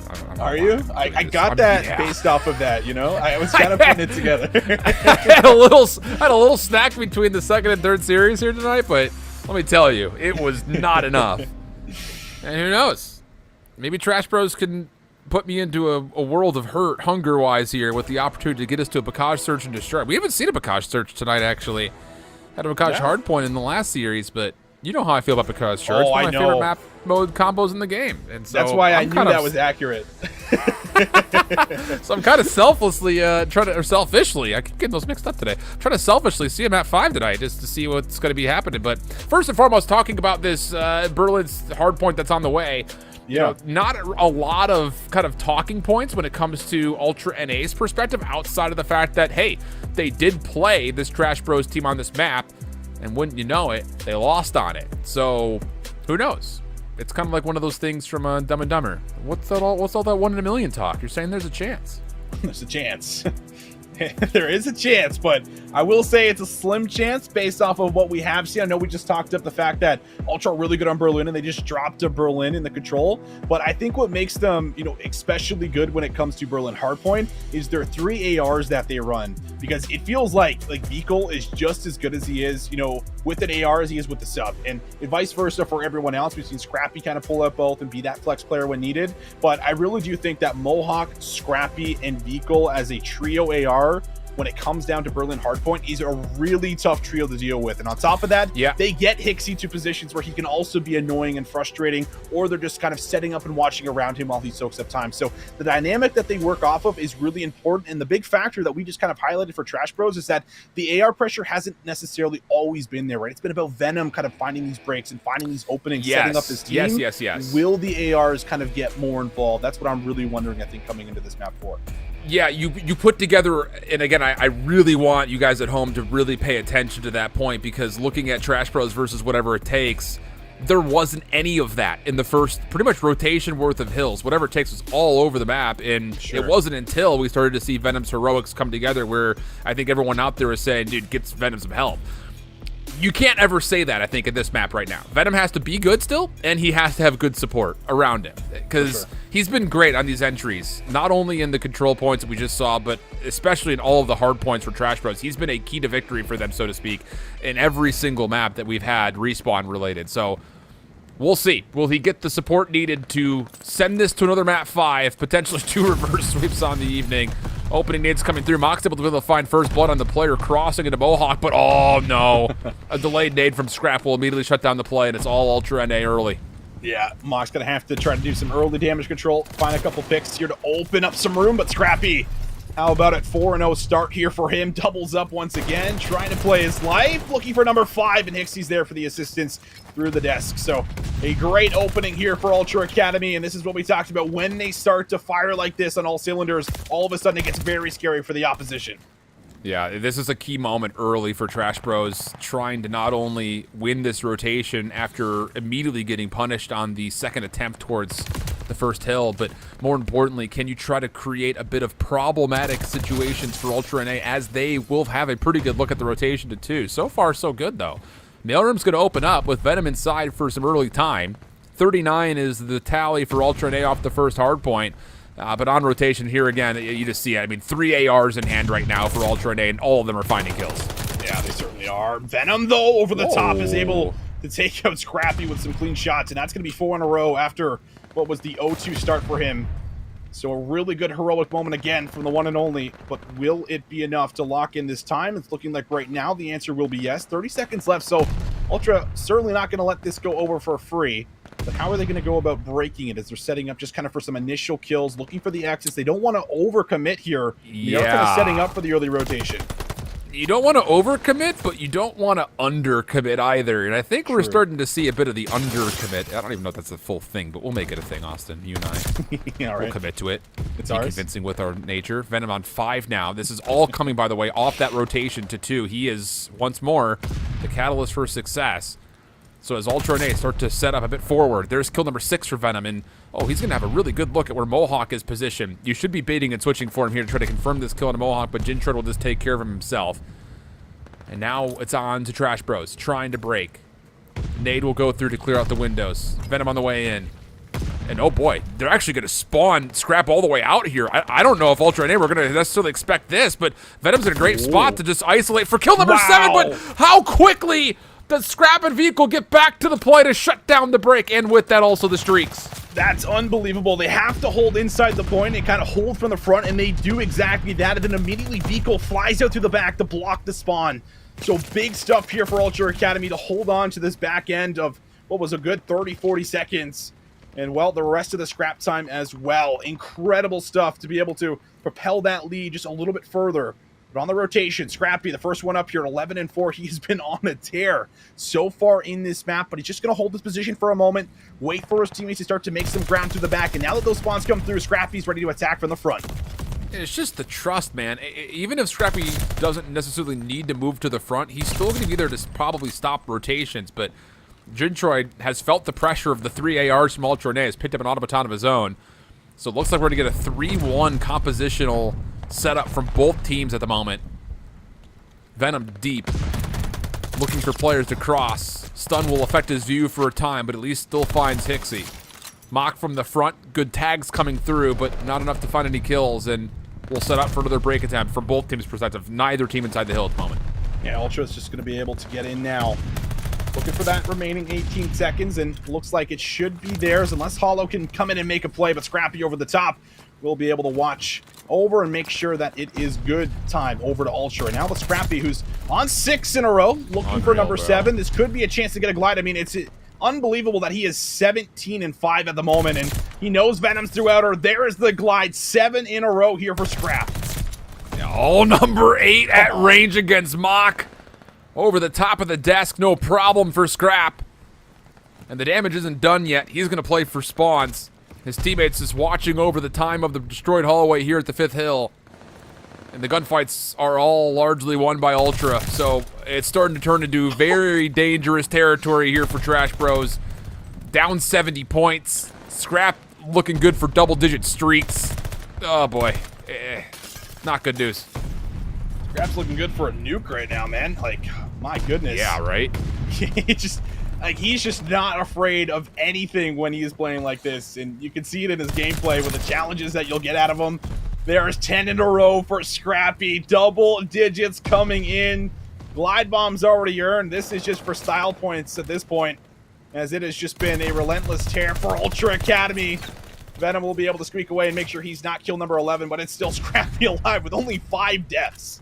Man, what a display. Going to be tested here, though. Running out of ammunition as well. I have to keep that in the back of your mind because he's been alive for literally the entirety of this map. I mean, I have to imagine the Hot Hands Lounge, they're just hanging out right now. Okay. Yeah. Controllers, fingers were off the keyboards then. We're just going to turn this into the scrap show as Ultra and A get to 175 to 56. It's just, yeah.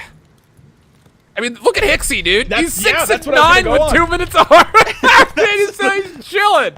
That's literally what I was going to dive into. I'm like, this is what I set up. Like, this is what happens sometimes. Vikol, Scrap, and Mohawk, they slay out so much that Hixie's like, I'm just going to get 2 minutes of hardpoint time. You guys do your thing.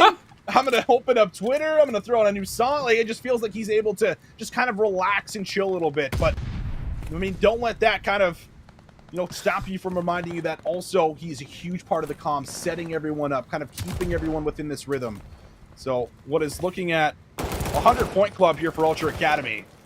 I mean, this has just been incredible stuff from them. They've just been so strong. Hicks going to find 1. Unreal, he can 2. Dude. He can slay out 2 when he needs to, as this is takeover right now for Ultra. It's just, it's so good. Trash Bros are trying to fight, but once again, it just, damage has already been dealt. I mean, holy. But you don't want to let off the gas here if you're Ultra and A. Once again, they find themselves looking at 25 seconds worth of hill time on 2, and they're just not even going to bother channeling it. So there is a chance here, honestly. If you can win this rotation, get another full hold, we're talking about another ball game, but on rotation, things a little bit more hard-pressed to come through than Trash Bros would like. Long-range shots out of Mock are solid, but it won't be enough. So lobby will open up. Hollow has to get to work. Jintroid from fire, and Ultra and A are nowhere to be found inside of the hard point. Hold on a second, Austin. This is still doable.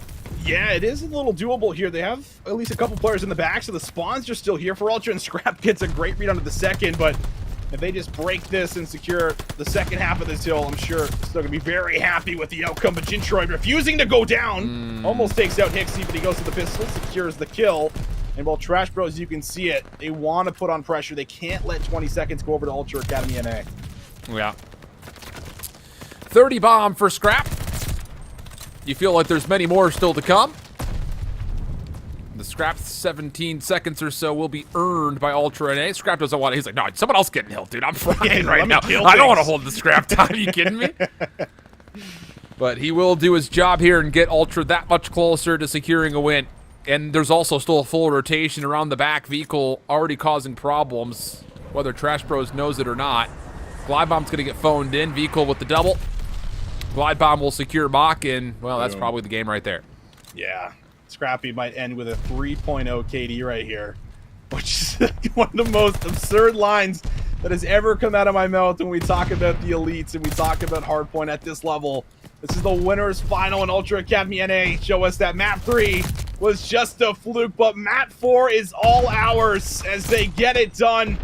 3-1, very convincing in the map number 4 here, as they are the first team to guarantee themselves a spot here in Grand Finals. That is terrifying, what we just saw right there. I mean, let me just take a moment. Even the Berlin control is terrifying for whoever comes back into Grand Finals, because that was a lot of offensive success on both sides, and a lot of it very comfortable. That round 4, you've got to keep in mind, was like a 17 against 4 at one point in time. I think they finished at like 11-2 at the end. So Toronto Ultra NA looking nasty as all get out. Final look at the scoreboard here. It's 33-12, 29 non-traded kills. Yeah, no one's killing Ah! no one is killing this guy. He is just putting himself in spots where he's winning gunfights, playing his life, exiting safely, continuing to go on sprees. I think he went up to, what was it, like 10 or 11, 10 highest streak right there. You can see it, like, just ridiculous stuff coming through here for Scrappin'. Hey, listen, man, like we laid out, what we needed to see on the other side. Jintroid, again, just struggling to kind of find himself in good positions on the map, because he doesn't have the same influence from his ARs setting him up, winning those battles. I mean, it's almost impossible for you to ever go positive as a sub when I mean, one of the ARs is 33-12, right? Like, he is just alive at all times on the map when he does, 3,500 damage. So it's really tough for the subs to get there. And, well, because of it, you can see what kind of damage it can cause. 250 to 128, incredible stuff, as we'll kind of take a look back over the bracket here and how everyone got here. And one last point that I have to bring up, though, about this series is you have to keep in mind that Ultra NA made Trash Bros feel so uncomfortable that they forced them to go to 3 ARs just to even try to fight back. Sure. I mean, Jintroid and Venom were running double SMGs, and we saw them play against whatever it takes. So it wasn't by choice, I think, that they wanted to go to 3 ARs. So yeah, tough scenes there, but Trash Bros still alive. They'll play tomorrow to start us off in the lower finals up against 705 Esports, who looked really good versus whatever it takes in the lower round 1 matchup. And even the 3-0 that 705 fared against Ultra NA, all 3 maps were pretty darn close. So do not rule out that 705 team from possibly finding a rematch in that grand finals. But Austin, final thoughts? I mean, we got to try to stay something different besides Ultra NA is pretty good. I know, we definitely do, and I think, that conversation leads me over to 705 Esports. I think that's definitely a squad that is likely going to come out with a fire. I think they looked fantastic, especially after, getting 3-0'd by Ultra in that first series, but it was a close 3-0. They just weren't edging out over the map wins, but I think they have it in them to be able to make a run for tomorrow. We'll see. Trash Bros got a lot of work to do, I feel like, though, if they're going to be able to match these 2 teams left in playoffs. It's anyone's game. Well, maybe not for whatever it takes. Shots fired, maybe too soon. But there are 3 teams that are left for North America. It's our final season of challengers before we start to get to the postseason. In EU, how about the surprise factor of the Awoma Bobs? EU will be back live to kick us all off tomorrow afternoon. And then, of course, North America to finish things off. Same place, same time. We'll see you tomorrow, you COD crazy kids.